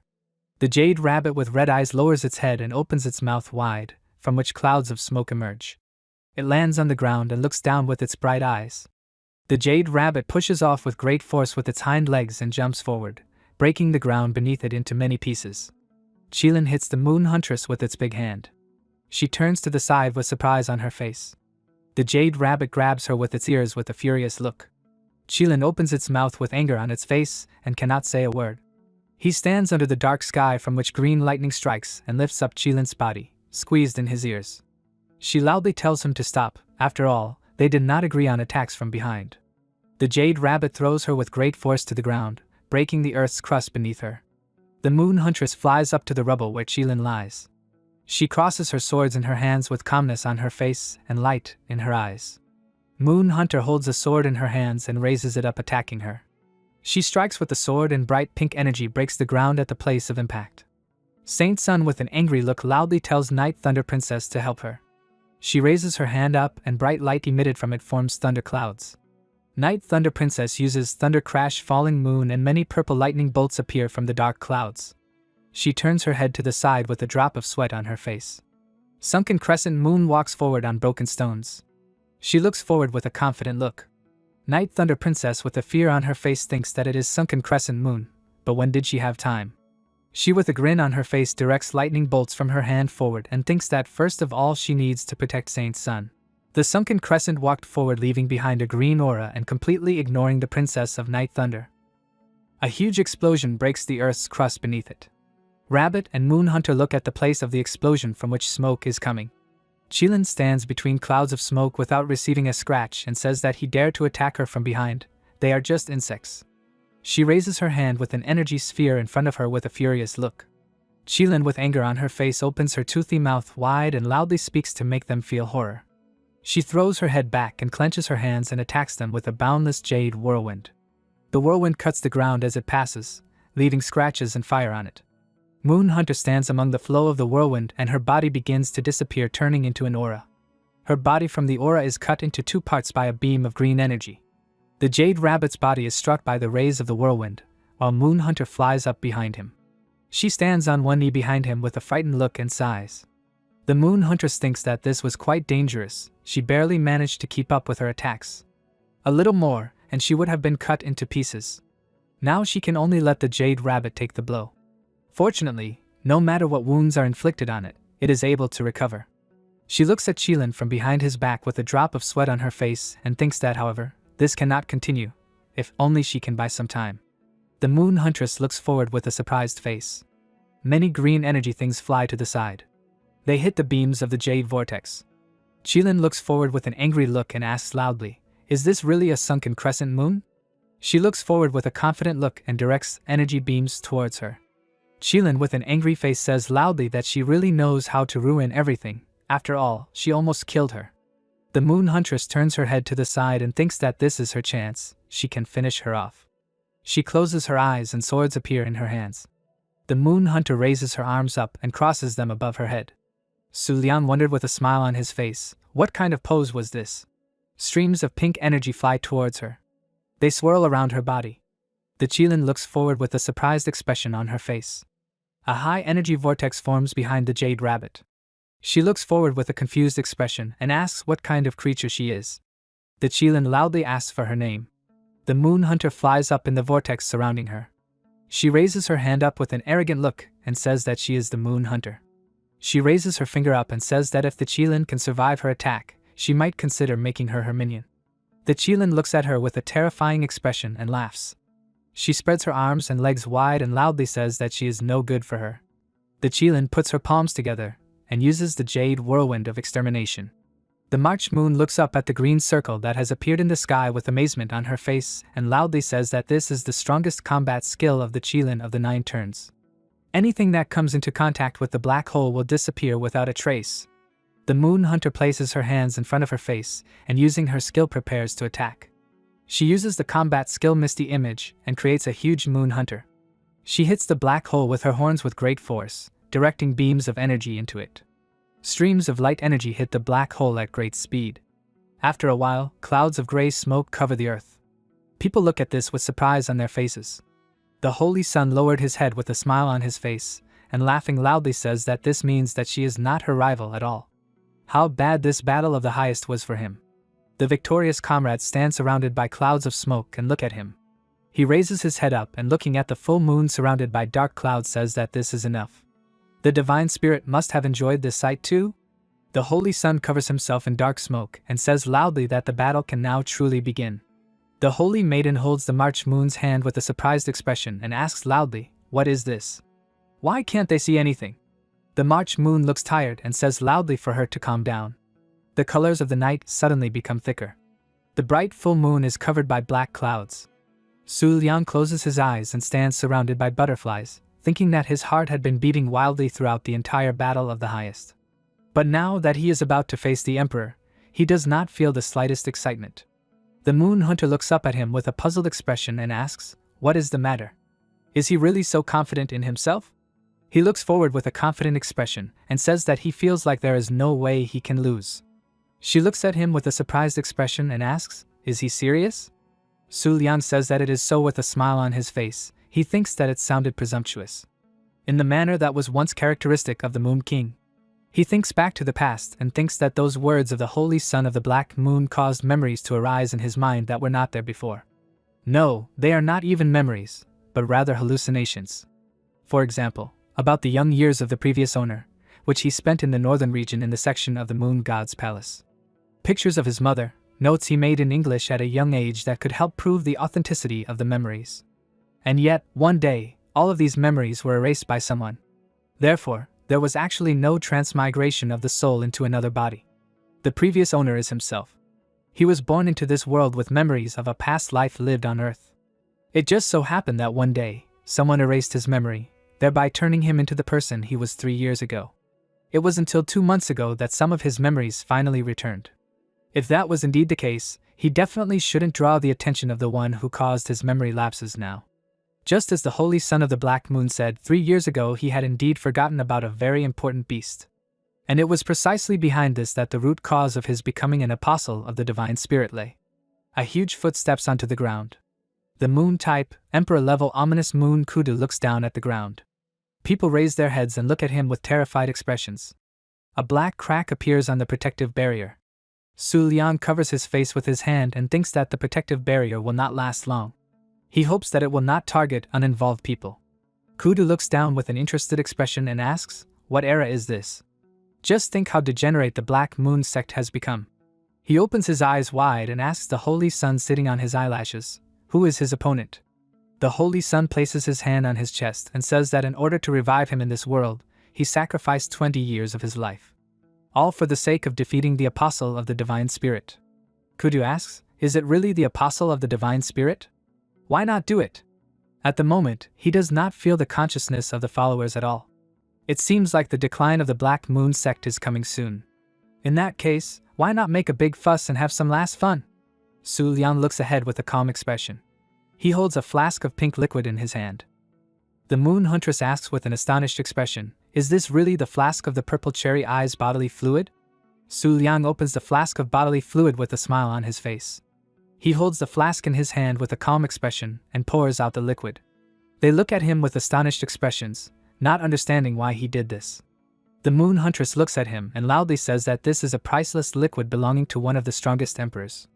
And he just poured it on the ground? What is he doing? Su Liang says with a confident expression that he thought it would be much easier for them to find their way. She asks with an astonished expression, "What is he talking about?" The Moon Huntress turns back, hearing something. The people look forward with surprise on their faces. The March Moon with a drop of sweat on her face asks, "What is this?" Many flickering butterflies fly forward in the dark sky. Su Liang closes his eyes, lowers his head and says that in the name of the owner of the Book of the Moon, as well as the name of the Apostle of the Moonlight, he calls all the flickering butterflies of the northern region. Kudu with a surprised face wonders, "What is this?" He says loudly that he invites them all to make a contract with him. Many yellow flickering butterflies fly towards him. Su Liang thinks that a few days ago, he ordered the flickering butterflies to deliver a message to their kin.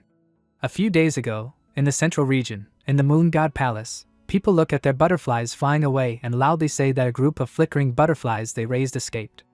In the southern region, in the Cold Moon Sacred School, a man raises his hand and loudly asks, why did his flickering butterflies break the contract without permission? At present, Su Liang is thinking, in order not to attract unnecessary attention, he ordered them to spread out throughout the northern region and lie low. Until the imperial battle begins. He looks up at the sky at the flickering butterflies flying. A book opens in front of him, and the pages begin to turn. Bai Xinxi sat on the ground with her arms crossed and smiled and asked, "Will he come now?" The Emperor of the Moon King. The Holy Maiden looks forward with a surprised expression and loudly tells her to look at the beasts of the Moon King. Why are they suddenly moving away from him? All of Su Liang's beasts are running further away from him.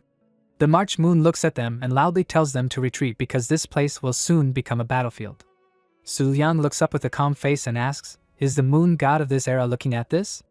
I wonder if such an opening of the Moon God Festival has satisfied his appetite?" He stands confidently among the flickering butterflies and looks up and says loudly that if he has already awakened, he should enjoy the miracle that is about to happen. Kudu looks ahead and thinks that this is a curse. Of course they are not a threat, but such a large number can cause difficulties. He would like to kill them all with one blow, but this is also impossible. Because it is impossible to spoil the mood of the Divine Spirit. Su Liang looks down with a drop of sweat on his face and thinks that almost everything is ready. The system window notifies that contracts have been concluded with the flickering butterflies. The book begins to turn over the pages quickly, emitting light. He thinks that it does not turn over anymore. He is missing only a little. Su Liang with annoyance and a drop of sweat on his face thinks that in the entire history of the Book of the Moon, this page has always been the hardest to give. He once believed that the Moon Book could reveal the Divine Spirit, but when the data on the 7 strings was forcibly hidden, it reminded him that the Moon Book was originally just a tool for the Divine Spirit, and nothing more. Even its original strength probably far exceeded the Moon Book. Strong blue lightning strikes from the dark clouds in the sky. He looks forward with a surprised expression. The Moon Book flips through one page and stops.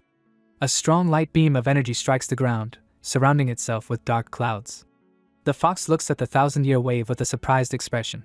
She rises into the air and says that this is a pressure that can terrify even them, the emperors. No wonder even the southern region has fallen into chaos, so that's what it's all about. The ruler of the cold moon appeared among the people and holds an umbrella in her hand. She tells Su Liang with a smile on her face that it doesn't matter if he is from the northern region. In any case, he will be able to accompany her to the final stage of the Moon God Festival. The cold moon lord covers her face with an umbrella and says that she has nothing more to do here for now. The fox sits on the ground and watches the cold moon lord disappear into the distance. She looks away with an irritated expression and asks when the cold moon lord managed to appear behind them. She really scared her. The cold moon lord is just a fool. Shimmering butterflies fly across the sky. They kneel and look forward with surprise on their faces. People look at what is happening with amazement on their faces. Baiyu, with tears in her eyes from joy, says in a trembling voice that the cherished dream of her whole life has come true. She will witness this miracle. The Holy Sun, with a drop of sweat on his face, turns to the side and asks what is going on. Kudu looks at the sky where the butterflies are flying and says nothing. He looks forward and laughs shakingly. The Holy Sun, with surprise on his face, raises his hand in front of him and looks at him. Kudu laughs with tears in his eyes and asks if he wants him to deal with him. He calms down and says that it didn't last long. But in any case, now the calling of the Black Moon Order has come to an end. Kudu closes his eye and a holy sun falls from his eyelashes. He says that this is their finish line, now he can leave. The Holy Sun must carefully capture the moment when the curtain finally falls. What appears in front of them does not belong to their era. The Princess of the Night Thunder catches the falling Holy Sun in her arms. Kudu looks ahead and asks, is this really an apostle of the Divine Spirit? Having lived until this moment, he has never heard of the existence of an apostle of such a level before. Su Liang, with a calm face and full moons in his eyes, looks ahead. Behind him, the 8-winged lunar ruler of the 12 palaces of moonlight, the guardian of the second palace of the golden butterfly, appears. The Holy Sun looks at him with a doomed look and asks, and in their opinion this is a battle of emperors. The 8-winged moon sovereign spreads its wings and emits a bright light. The people look down with their hands on their heads from the strong light. The Princess of the Night Thunder sits on her knees with her hand on the ground and clenches her palm into a fist. All the animals of Su Liang fall to the ground from the strong aura and the emitted light. The fox looks at the light with a tense look and raises her hands in front of herself and loudly asks, what kind of power is this? With one suppression, she shook the entire continent. Such a creature cannot be found in the entire central region. She flies back from the air currents due to the strong pressure. The 8-winged moon sovereign flies up to the standing Kudu illuminated by the bright light. He looks at the light with a smile on his face and loudly says that this is the greatest honor. Now there are no more regrets left in his life. Kudu stands on the ground and looks at the night sky illuminated by yellow light. He says that after death he will be able to turn and become part of the moonlight dating back to the very beginning of time. The light hits the Kudu's face, burning it into many particles. The illuminated ground is surrounded by light clouds above piles of stones. After some time, a light crescent moon is visible in the dark sky. The moon hunter and the sunken crescent lie on the ground without opening their eyes. Su Liang hangs in the sky and looks at the bright yellow crescent moon. He sadly thinks that history is repeating itself. 3 years ago, there was the same devastation around him. At that time, he was called the Moon King by the people for no reason. Su Liang looked at his hand and thought that this time he did not lose his memory. So the previous incident was not related to the 8-winged moon sovereign. He suddenly looked ahead at the debris of the buildings and thought that the protective barrier really did split. However, there were no wounded or dead. Perhaps the sickle of the Azure Sea had a hand in this? She must not know that he has amnesia. Otherwise, she would not have been perplexed by the fact that he was worried about the upcoming battle of the emperors. He raises his leg above the face of the March moon and steps over it, thinking that in order to finally become himself, he needs to return to the memories of an earlier period. Su Liang looked at the body of the Holy Sun lying on the ground and says that it is him. He recalls what happened and thinks that he used the ancient summoning technique of the Black Moon sect, sacrificing 20 years of his life. Su Liang looks down with a thoughtful expression and says that no matter the outcome of the battle, the Holy Sun would not have survived this day anyway. So what was the meaning of it? He, having aged 20 years, lies on the ground and says shakingly that indeed, the Divine Spirit's gaze is not directed at him. Su Liang looks down at him with an arrogant expression and says that the Holy Sun decided to fight him without hesitation, paying with his life. Did he really hope that the reward of the Moon God Festival could save him? he says with a smile on his face and a trembling voice that for the majestic Moon King, he is asking ridiculous questions. As a representative of the moon type, is it wrong to want to surpass the strongest person of this generation? It is not a pity to give up his life to defeat Su Liang.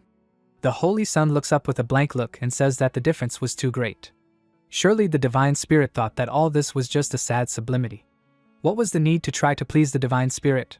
Su Liang looked down with a thoughtful expression and said that at least he had quite a fun time today. That was enough, wasn't it? The Holy Sun asked tremblingly, was that so? Did he enjoy it? So in the end, he achieved the power that made him nervous? He said with a dejected expression that it was so. Did he give him a hard fight? Su Liang closed his eyes and thought that since it had come to this, there was no reason to humiliate him. The Holy Sun thanked him with a trembling voice and said that he had let him hear such a good lie at last. He asked him to remember what he was about to say. The Holy Sun said that perhaps it was due to the reasons for his memory loss. Su Liang looked at him with a tense expression, waiting for what he would say. The Holy Sun says with a calm face that although he most likely clashed with the eight-winged moon sovereign in the past, but for some reason, despite the fact that that scene was repeated today, he could not shake off the feeling of disharmony. That previous incident caused a third of the northern region's territory to disappear, yet no one even mentioned the missing people.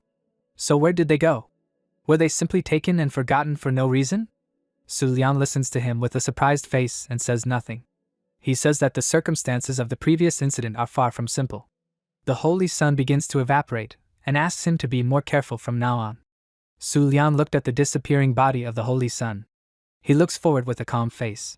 Su Liang said that with the death of the last representative, the Black Moon sect met its end, but this did not inspire any joy in him. The reasons for his memory loss have nothing to do with the Black Moon sect. However, in his current state, he is in no way able to resist the creature that has consigned a third of the northern region to oblivion. He clenches his hand into a fist and immediately opens it back. Su Liang stands under the night sky and closes his eyes, sighing. He puts his hand on his head and asks, why is he so worked up? At least the current crisis is finally over. No matter what happens next, he can relax for now. Su Liang lies down on the ground with the rest of the people. A few hours later, under the night sky, the fox asks, is it really over? She sits on her knees with a tired expression and puts her hand on her neck, saying that the waves from the suppression alone were enough to stun them for a few hours. The 1,000-year wave says that in the end, it was the eight-winged moon sovereign. The fox looks around with an arrogant expression and says that those people must have already left the site. She turns her head to the side with a horrified expression. The fox with beads of sweat on her face looks at the beast in the distance. The ruler of the Misty Sea, the divine spirit of the Snow White Doe clan and the creator of the Seven Strings, the Snow White Calamity Moon stands in the smoke surrounded by light. The moon god of this era, the crying moon, Princess Taine, with a smile on her face, raises her hands and asks loudly, what is the matter, the doe of the Misty Sea? Didn't she organize a very impressive grand opening of the Moon God Festival? Taine moves her hands and says that the pieces of the moonlight mosaic will come together again. And the Seven Strings and the Snow White Doe clan did not even rustle. She asks the moon god of this generation to stop. There is no need to interfere with the festival any further. The Calamity Moon with light in its eyes says that she will not allow her to do any more tyranny in the northern region. Taine looks at her with a calm expression and does not say a word. She puts her hands on her face with a smile on her face and falsely says that she is scared. Taine jumps around her and loudly says that she got it all wrong. She did not interfere with the Moon God Festival at all. Taine confidently puts her hand on her chin and says that on the contrary, an unknown fool stole the Moon Book and brazenly won this battle of emperors. She covers her eye with a smile on her face and loudly says that he should be properly rewarded. Taine, going into the clouds, says that she should also stop swearing just because she cannot find a suitable person. She loudly addresses her by status with a sarcastic look.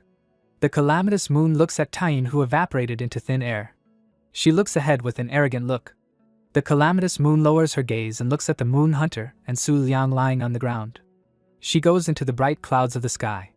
Half an hour later, the fox with beads of sweat on her face trembles with fear and looks ahead. She sits on the clouds, leaning on them with her hands and asks, are they really still alive? Just now, it was the calamitous doe and Princess Taine. The snow-white calamitous moon has not appeared for 20,000 years. She did not even participate in the Moon God Festival of the previous era. The fox says with a calm expression that judging from their conversation, these divine spirits are at odds with each other. The thousand-year wave trembles and says that the divine spirits did not pay the slightest attention to them. She suggests that they consider that nothing happened and under no circumstances tell anyone about this. The fox looks forward with a frightened look after receiving a blow from the thousand-year wave. With a drop of sweat on her face, she clenches her fist and turns around loudly asking, "Who is here now?" Baiyu asks with a smile on her face, "Were there really divine spirits present just now?" The fox wonders with a puzzled expression, "Is she a human? Did she really sense divine spirits too? When did she get here?" The fox didn't notice at all. 12 palaces of moonshine, guardian of Sagittarius Palace, tyrant protector of the twin moon teachings. The azure sea sickle in Baiyu's hand says that it is so, but nevertheless, they have already left, so there is nothing to worry about. She holds out her hand with an angry expression and points her finger at it, loudly telling them to stop deceiving them. Who are they anyway? Baiyu calmly closes her eyes and says that she is the manager of the twin moon teachings beasts. A simple and unremarkable person. They arrived in the northern region, and they were unable to receive them in time.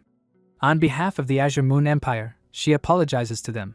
She holds out her hands with the azure sea sickle in them with a smile on her face, and says that it seems that the lady in her hands wants to tell them something. The azure sea sickle looks at them with a serious look. The fox looks at her eyes with horror on her face. She falls to her knees with surprise on her face and thinks that with just one look she forced her to submit.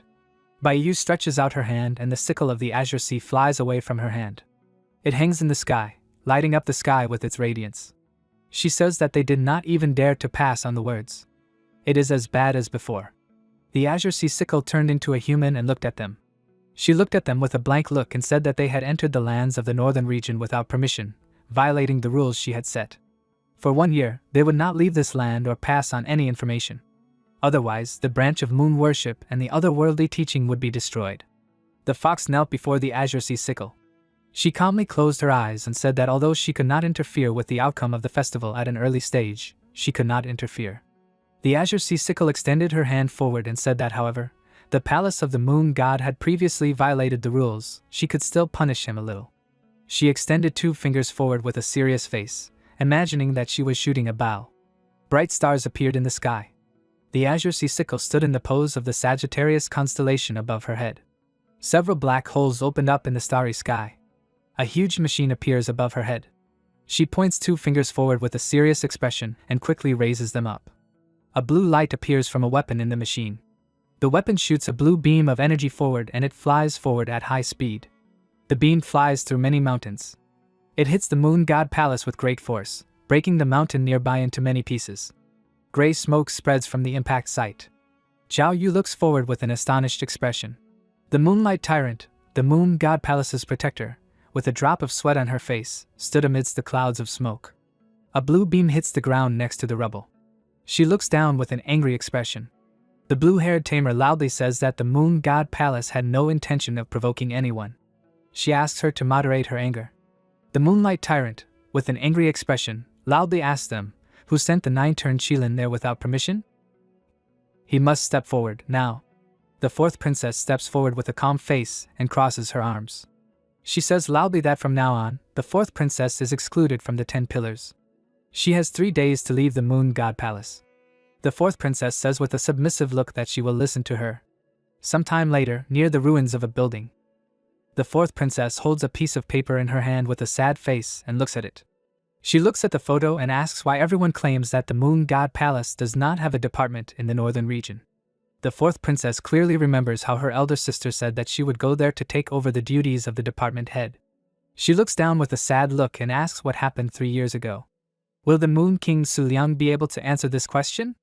The 4th princess says that he is her nephew. Sometime later, Su Liang lies with his eyes closed. He opens them and looks up. Su Liang lifts himself up, leaning his hands on the clouds and looking at the bright space, asks what kind of place is this. He looks around with a surprised expression and notices a shadow in the clouds. Tayin looked forward with a smile on her face. Su Liang looks at her with an astonished expression and opens his mouth wide. He kneels down, leaning one hand on the clouds and asks what a moon rabbit is doing in this place. Su Liang stretches out his hand towards her. Tayin, with an angry expression, kicks his hand on his hand and loudly asks what he is doing. He raises his hand in front of himself with a puzzled expression and wonders what he did. Su Liang, with a surprised expression, asks, "Is she really talking?" Tayin put her hand on her face with a smile on her face and said loudly that for high-level beasts, the ability to speak human language was extremely rare, and for low-level beasts, it was completely impossible. With an angry expression on his face, he stretches out his hand forward and points his finger at her, loudly telling her to stop lying. What is she and what is this place? She sighs sadly and says that he has no upbringing. And by the way, she brought him here specifically to give him a gift. Su Liang asks with a puzzled look, what does it mean to give a gift? Tayin, with flushed cheeks, loudly says that it is about the rewards of the Moon God Festival. A page of the Book of the Moon, a top-level beast, a beauty of mixed race, or longevity. She asks with a sly look, what does he want? Tayin looked up with a thoughtful face and put her hand on her chin, saying that she had completely forgotten that he had stolen her moon book long ago. Su Liang asked with a surprised expression, is this really her book? In other words, she is the moon god of the current era, the floating moon princess Tayin, the winner of the last Moon God Festival. With a drop of sweat on his face, he thinks that this means that she contacted him in a dream. But he is not the conductor of the will of the moon god or his representative. She says with a smile on her face that they should put jokes aside. Tayin offers him to become the master of the Golden Butterfly Palace. She loudly tells him to join her camp and achieve victory for her in this festival. Su Liang asks with a puzzled look what she is talking about. He is the apostle of the moonlight. Their camps are initially in hostile relations. Tayin asks him if he has not yet understood. She changes her appearance to a human and tells him to join her. Doesn't he want to defeat the Lord of the Cold Moon? Su Liang looks at her with amazement on his face. He turns his head to the side without saying a word. Tayin says that whether it is the Lord of the Cold Moon or someone much more powerful, she can give him the opportunity to easily defeat anyone. She puts her hand on her chest with a smile on her face and, coming closer to him, says that she doubts that his weak comrades can do this. The sane moon rabbit in his possession is only a defective product, in which after an unknown number of generations, there is hardly any trace of her bloodline left. Tayin stretches out her hands towards him, surrounding their bodies with bright rays of aura. She places her hand on his face and tells him to give them up. Tayin will give him the strength to crush everything in his path, and also the opportunity to leave a perfect offspring with a beautiful beast in this world. Su Liang looks forward with a surprised look. He remembers all his beasts and puts his hand to the side, pushing it away. Su Liang confidently says that he refuses it. Tayin asks with a smile on his face, why is he refusing? After all, she can fulfill all his dreams. She closes her eyes, puts her hand to her hair and says that in the past, the fool from the Imperial Rabbit Palace that belonged to the Moonlight Camp behaved exactly like this. But in the end, he followed his heart and joined her. Tayin extends her hand towards him and says that his existence is more important to her, so he can be angry and curse as much as he wants. She will not pay attention to it. Su Liang grabs her hand with great force and loudly says that she is wrong. He holds her hand above his head and asks, is it possible that the moon god, who can make all his dreams come true, is not even able to decide the final winner of the festival? Su Liang asks with a frightening look, is she trying to lure him away because she is afraid that he, the apostle of the moonlight, will eventually take the throne, right? He looks at her and says that she has no right to judge his comrades. One day, together with his weak comrades, Su Liang looked at Tayin standing surrounded by black clouds and loudly says that he will smash all the apostles under her command and seize the final throne at the Moon God Festival. He says loudly with an angry look that until the moment of the moon's shine's victory has come, she can sadly wait, giving up all hope. She laughs loudly with a terrifying look, her mouth wide open, and agrees with him. Su Liang raises her hand, and a pink aura begins to emanate from it. She changes her appearance to a rabbit, and says that since he is so confident, she will wait patiently. Tayin lowers her head with an ominous look, and says that the moment of awakening of the Imperial Rabbit Palace will soon happen. Her descendants, who have evolved to the ideal, will come to this world again. Black clouds of smoke form around them. She sticks her head out of the water, and says loudly that soon 10 invincible lunar eclipses will come for his soul. Tayin says that it will start from now on. Su Liang stood surrounded by black clouds with a surprised expression. She says that between him and the moon god of this generation, Princess Tayin, he looks forward with a surprised expression, waiting for her to say more. Su Liang hangs in the air around the starry sky and bright rays appear in front of his face. He falls down into the darkened space among the white rays. His consciousness dissipates, and he closes his eyes. Tayin says loudly that there is irreconcilable enmity between them. 10 days after the Battle of the Emperors, the beasts in the city are helping people. A girl stands on a cliff and asks what he says to this. A man in a white cloak asks if she feels anything. She lowers her head and says, shaking, that she is simply shaking. Even after 10 days, the auras of the two tyrants have not yet dissipated. He looks ahead with a drop of sweat on his face and loudly says that before the Moon God Festival finally reaches its climax, they should finish their reconnaissance and leave quickly.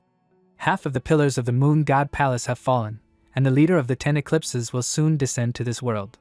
The era of monsters joining together has arrived. The man turns his head to the side and asks what chances she calculates for the current Moon King Su Liang. The girl raises her head and says that his chance is 0.08%. He asks loudly with a surprised expression, why are they so high? She holds a book in her hand and places her hand on one of the pages. The book says that the Western region, by Yuexing's dual gift, is 0.018%. The Southern region, Cold Moon Lord, is 0.03%. The Central region, Bright Moon Holy Maiden, has a very small percentage. The Northern region, Moon King Su Liang, has 0.08%, and the Cloud Princess has no percentage at all. The man looks down with a thoughtful expression and says that since these are her calculations, there is no doubt about their reliability. 3 years ago, the full moon lasted for 30 days, and since then, their divine spirit has fallen into a deep sleep. Although the probability is not high at all, the culprit must definitely be among them, the apostles of the moonlight. And these are the numerical indicators of the probability of defeating the divine spirit. The man looks forward and says loudly that no matter who is behind this, until the teachings of the afterlife dig into the truth, they will not know peace. After some time in a tent near a rocky area, Su Liang is lying on the bed without opening his eyes. He wakes up and sees the moon hunter in front of him. She puts her hand on her chest with a frightened look and puts her other hand on her face and looks at Su Liang lying on her lap. The moon hunter with a calm face loudly says that if he woke up, he should get up faster. He needs to stop lying around. He looks away and looks at her without saying anything. Su Liang closes his eyes again, not wanting to get up. A book shrouded in energy appears in front of his face. It says that the Pet Beast panel has been updated. Emperor level, Moon type, 8-winged Moon ruler, and its status is locked. Due to the too low level, it will be possible to unlock it when the carrier reaches the 7th rank, or unlock it temporarily with the simultaneous activation of the energy of 100 billion flickering butterflies. Low level, Moon type, flickering butterfly, a huge number of individuals, and the status is locked. Due to the low level, the summoning limit is limited. The limit on the full moon is 100,000, the limit on other days is 10,000. Intermediate level, lunar type, Jade Rabbit, essence of the waning moon. He thinks that after the relationship breaks up, the Book of the Moon will be taken away from him. Apparently, she does not have such power. The moon huntress with a menacing look hits his head with her hand and loudly asks if he heard her. Su Liang with a calm look and a red bump after the hit looks up. She puts her hand squeezing it on his body. The moon huntress with a bewildered face looks at Su Liang falling asleep on her legs. Without opening his eyes, he asks how long he slept. The sunken crescent crossed her arms and said that he had slept for 10 days. Su Liang with a frightened look quickly gets up and coughs loudly. With beads of sweat on his face, he thinks that he completely forgot that sunken crescent moon is also here. Su Liang sits cross-legged on the bed and puts his fist to his mouth and asks, what is the current situation? Moon Hunter puts her hand on her chin with a thoughtful expression and says that the academy is undergoing restoration work, and the northern region is also calm. However, the situation with the central region. The sunken crescent closed her eyes, crossed her arms and interrupted her, saying that in the central region, 7 stars were reborn and made a furious attack on the 10 pillars. At best, the Moon God Palace can hold out for another half a month. If the 10 pillars fall, the legendary guardian of the Imperial Rabbit Palace will be reborn again. Su Liang looks forward with a frightened expression and listens to them. She calmly says that when that happens, the true Moon God Festival will be revealed to everyone. He asks, who exactly are they talking about when they talk about the guardian of the Imperial Rabbit Palace? The sunken crescent moon says that this is the one who once led the 7 stars, defeated all opponents in the Moon God Festival of the previous era, and won the final victory. Formerly the guardian of one of the 12 palaces of the moon shine of the 8th palace of the Imperial Rabbit. Now the head of the 10 eclipses of Taiyin, the Jade Chancellor Fuyu. Also, the former master of the Jade Chancellor was the Moon King of the previous era. Su Liang, with an astonished face, thinks that this is the final winner of the Moon God Festival of the previous era. Doesn't it mean that it is the strongest creature of the moon type? And an unknown such betrayed the camp of the moonshine, becoming the strongest fighting unit of Princess Taiyin? He looks down with a tense expression and wonders, since she won the last Moon God Festival, then where did the talk of rebirth come from? Su Liang, with a confident face, asks for what reason was she sealed? The sunken crescent moon, with a flushed face, says loudly that she herself does not know. She has little understanding of what happened after she fell asleep. He, sitting on the bed, looks at her with a surprised expression on his face and wonders why she had such a strong reaction. It seems that she is deliberately not telling him about something? The moon hunter looks at Su Liang with an offended face. She puffs out her cheeks with an annoyed look and wonders why they fell silent. What did they do together in her absence? Do they really already have secrets that belong only to the two of them? The moon hunter imagines in her mind how Su Liang puts his hand on the sunken crescent moon's shoulder and looks at her. She clenches her hands into fists lying on her legs. Screams are heard from the tent standing under the clear sky. Su Liang leaned his hand on the tree and put his other hand on his back, wondering when he managed to anger her. He turned his head back with an irritated look and thought that she definitely didn't spare any strength when she hit him. He would definitely teach her a lesson later. At the same time, Su Liang looked away with a surprised expression and wondered if this was really a 9-turn qilin. The girl in the cloak holds the rope that ties the qilin's body in her hand. She turns her attention to Su Liang with a calm face. An unknown person in a white cloak pushes her from behind and loudly tells her to go faster. Su Liang watches this with a serious expression and wonders if, since the contract was temporary, she didn't die along with the holy sun of the Black Moon. Baiyu says with a smile on her face that they will soon return to the Azure Moon Empire. What are his future plans? Su Liang thinks with a calm face, what plans are they talking about? Before this, he just wanted to survive the Battle of the Emperors and hasn't thought about what to do next yet. But since the current moon god has now declared war on him, his next goal is crystal clear. He needs to strengthen his team and become stronger, defeat them all, and reach the final stage of the Moon God Festival. Only then will he be able to dethrone this smug divine spirit. Baiyu looks at Su Liang with a thoughtful expression and calls out to him. He asks with a smile on his face if she would give him a ride. After all, he has never been to the Azure Moon Empire before. With a drop of sweat on her face, she raises her hands and says loudly that of course she will give him a ride. Su Liang puts his hand to his chin with a serious face and thinks that the ruins where he was 3 years ago are most likely right next to the empire. If he goes back there again, maybe he will be able to find out the truth about the past events. Baiyu looks at him with a calm face and wonders if it is her imagination or if the head of the teaching has changed a little. Compared to the once scary and cold apostle who walked on par with the divine spirits, the current one is completely different. After some time, a huge bird flies by at the border of the northern region, carrying people. Baiyu crosses her arms with a smile on her face and says that she hopes that it will not be a burden for them to go with them. Even though the master does not need protection at all. The girl with a mask on her face crosses her arms and says that she understands this. It is their duty to make sure that the master does not get bored on the road. The silver rabbit with a serious look says that from now on, everyone needs to stay alert. Su Liang looks forward with an excited face and asks, is there such a thing here? Not to mention a restaurant and a hotel, they even managed to build a hot spring? After some time, in the northern region of the Azure Moon Empire, a huge bird lands on a multi-story building. Su Liang looks ahead with a surprised expression and says that the Azure Moon Empire is truly flourishing. Baiyu closed her eyes with a smile on her face and said that in fact, the fact that the empire had achieved such development in the past few years was largely due to the ban issued by the tyrant of the Archer Palace. The Sagittarius Palace tyrant lady once said that 10,000 years ago, scientific progress was several hundred times greater than today's. However, just one full-force battle between two tyrants caused all the electronic equipment in the world to fail, and in an instant, science and technology regressed by several tens of thousands of years. Su Liang looks at her with a surprised expression and asks, did this battle really cause all the electronic equipment in the world to fail? Baiyu looks down sadly and says that it is true, and this incident also caused the deaths of several 100 million people. Of course, after this incident, those two tyrants were severely punished. The sunken crescent crossed her arms with a displeased look and thought that this idiot doesn't even know about these tyrants. And he still claims to help her get the scabbard? This time, the Ice Queen, contrary to usual, participated in the Moon God Festival. And all because she once failed to completely destroy the Imperial Rabbit Palace. The anger associated with this failure has been accumulating within her for several tens of thousands of years. Su Liang's death will be swift and irrevocable if this matter affects him.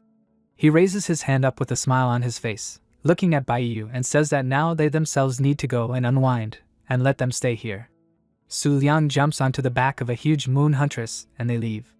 The silver rabbit looks up with a serious expression and asks, do they still remember what the Moon King looked like at the very beginning? The girl with a mask on her face asks, is she talking about the day he appeared in the heavenly abyss? Bai Yu says with a serious expression that such a thing is impossible to forget. The silver rabbit puts her hand on her chest and says that she could not imagine that the great head of the teaching would suddenly want to enjoy the beauty of nature in the company of a beast. The girl with the mask on her face puts her fist to her mouth and says that she thought that even the most fundamental human feelings were absent from him. Bai Yu, with a drop of sweat on her face, looks at them and loudly tells them to stop this conversation. In fact, it was not strangers who witnessed the most terrifying and majestic Moon King, but they, the followers, who saw that miracle with their own eyes. Some time later, in the northern region near the heavenly abyss, Su Liang looks at the abyss with a calm face and loudly says that now he understands where the twin moon teaching got its name from. He looks at the people in white cloaks and says that he will go there, and they must not allow anyone to follow them. At the same time, unknown people in white and red cloaks are watching them and conducting a dialogue. Why did the Moon King suddenly decide to return to the lands that were in the possession of the Moon God Palace? The original probability of the Cloud Princess has now become the highest. Apparently something has happened. She vaguely sensed the aura of the Divine Spirit, and in terms of danger, it surpassed the Cloud Princess. They need to do the following. He should go on reconnaissance, and she should stay here to avoid the complete destruction of their group in case something happened to him. If he died, then she should retreat immediately, and boldly raise the probability of the Moon King to 100%. And also contact all the dream realms of the northern region, so that they could kill the Moon King with joint efforts. After some time, Su Liang and the Moon Huntress walked forward inside the heavenly abyss. He thought with a calm face that for some reason, despite the daytime, there was a certain feeling of depression. She looked at him and asked what was the matter. Were you lost? Su Liang closed his eyes and said that it was not so, he just had a bad feeling. It must be due to the fact that this place is a little strange. The headquarters of the Twin Moon Teachings is nearby, as is the Azure Moon Empire. If something really happened, the Azure Sea Sickle would also sense it. Although there was nothing left here now, if he walked along the previous path and returned to the very first place in his memories, perhaps he would find some clues. The man in the white and red cloak watched them and snapped his fingers, causing a black dome to appear in the sky with dark liquid dripping from it. The dome quickly flew down. Su Liang thought with a serious expression that there was not a single footprint here. It seemed like the Twin Moon Teaching had done a good job of keeping this place intact. He stopped in his tracks with his eyes wide open, causing the Moon Hunter to hit his nose on the back of his head. She looked at him with a calm face and asked, "What happened?" Su Liang looked ahead with a puzzled expression and asked, "How is this possible? How did his diary end up here? Could it be that he had always kept it with him to ensure its safety? But after losing his memories, unable to understand the contents, he abandoned it right here?" Su Liang stretched out his hand and quickly ran towards the diary with the intention of taking it for himself. Suddenly, the Lady of Autumn Calamity appeared unexpectedly and grabbed the diary. She opened the diary with a smile on her face and said loudly, "This is a manual left by a divine spirit." The Lady of Autumn Calamity peered at the diary and asked, "Isn't the divine spirit's manual too confusing?" Su Liang and the Moon Hunter looked ahead with worried expressions. She asked with a serious expression, "Who is she?" He thinks with a drop of sweat on his face that he doesn't know what rank she is, but he has a feeling that she is quite dangerous. Sunken Crescent Moon looks at Lady of Autumn Calamity with a serious face, who is reading the diary and completely ignoring them. She delivers a powerful punch with confidence on her face, leaving behind a powerful green trail. Su Liang, with a drop of sweat on his face, covered his face with his hand and wondered, "What is this?" The strength looked rather mediocre. Lady of Autumn Calamity holds the diary with a calm face and asks what they are doing. They didn't decide to challenge her during the day, did they? Su Liang looked at her and thinks that she is right. This is a problem that the vast majority of moon-type tamers try to avoid. What if the battle happens during the day? Lady of Autumn Calamity holds the diary in her left hand with a smile on her face and tells the Moon King that they have no reason to start a war with him yet, so she will just leave this time. The Moon Hunter looks at her with an enraged expression and says loudly that if she wants to leave, then let her leave, but without the diary. Su Liang, with a drop of sweat on his face, thought that she was showing with her whole appearance that she could ignore the highest. Most likely she was the Emperor.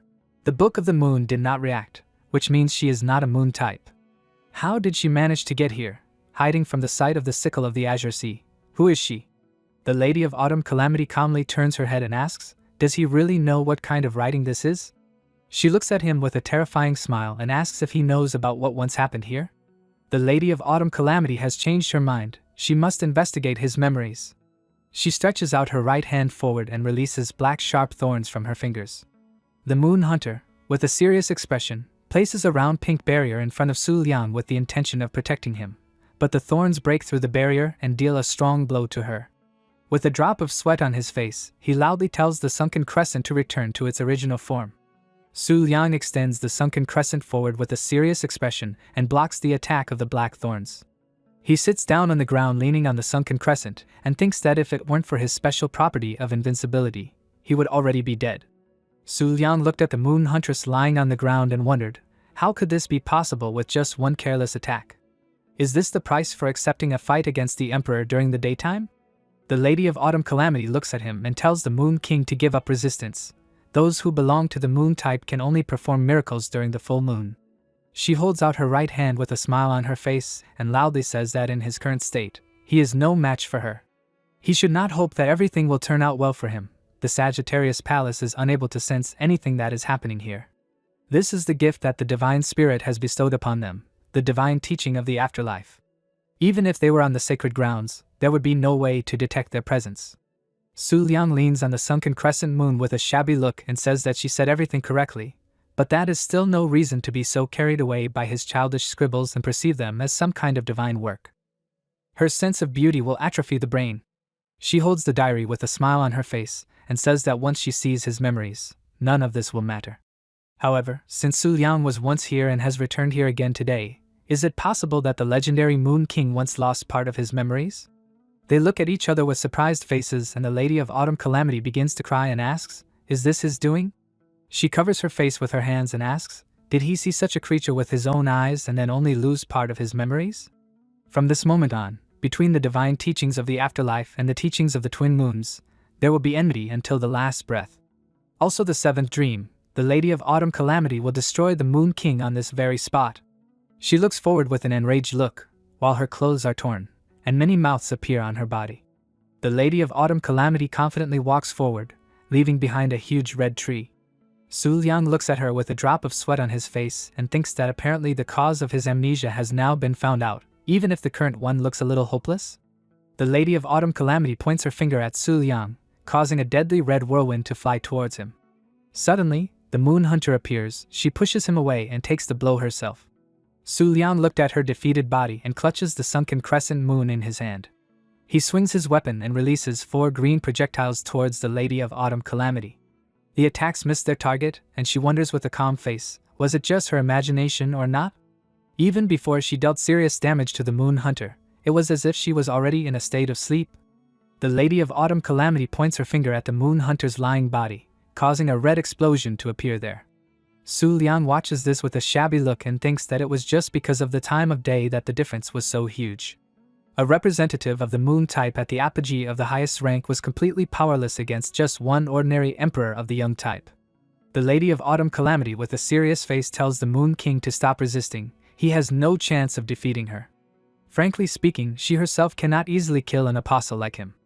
And although the feud from 3 years ago has not gone away, she could retreat now and wait for another opportunity to settle the score. The Lady of Autumn Disaster spreads her arms with a grin on her face as she looks at Su Liang and tells him to